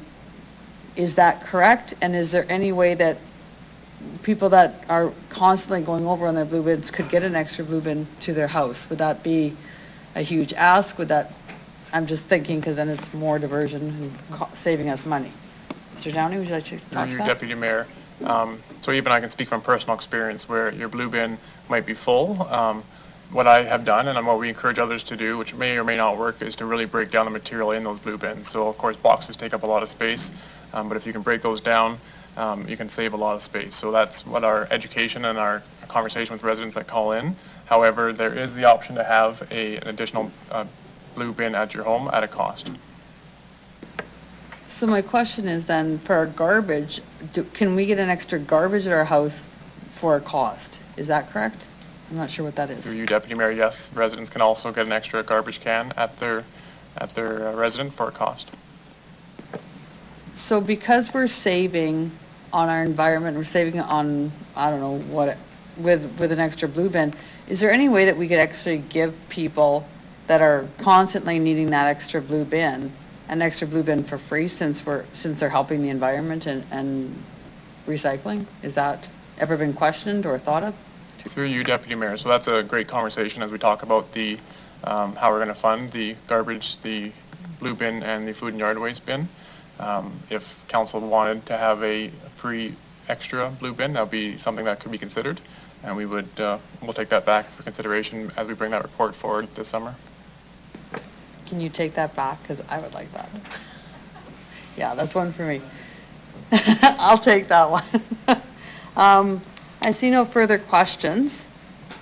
Councillor Zakiniak, would you like to close off the debate? No.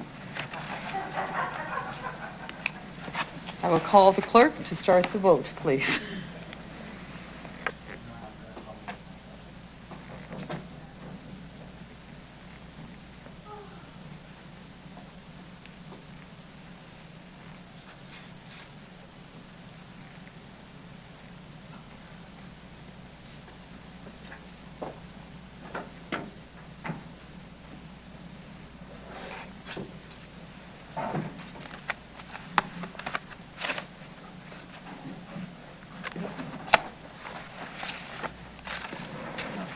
Through you, Madam Deputy Mayor, the motion carries 8-0 with all members voting in favor.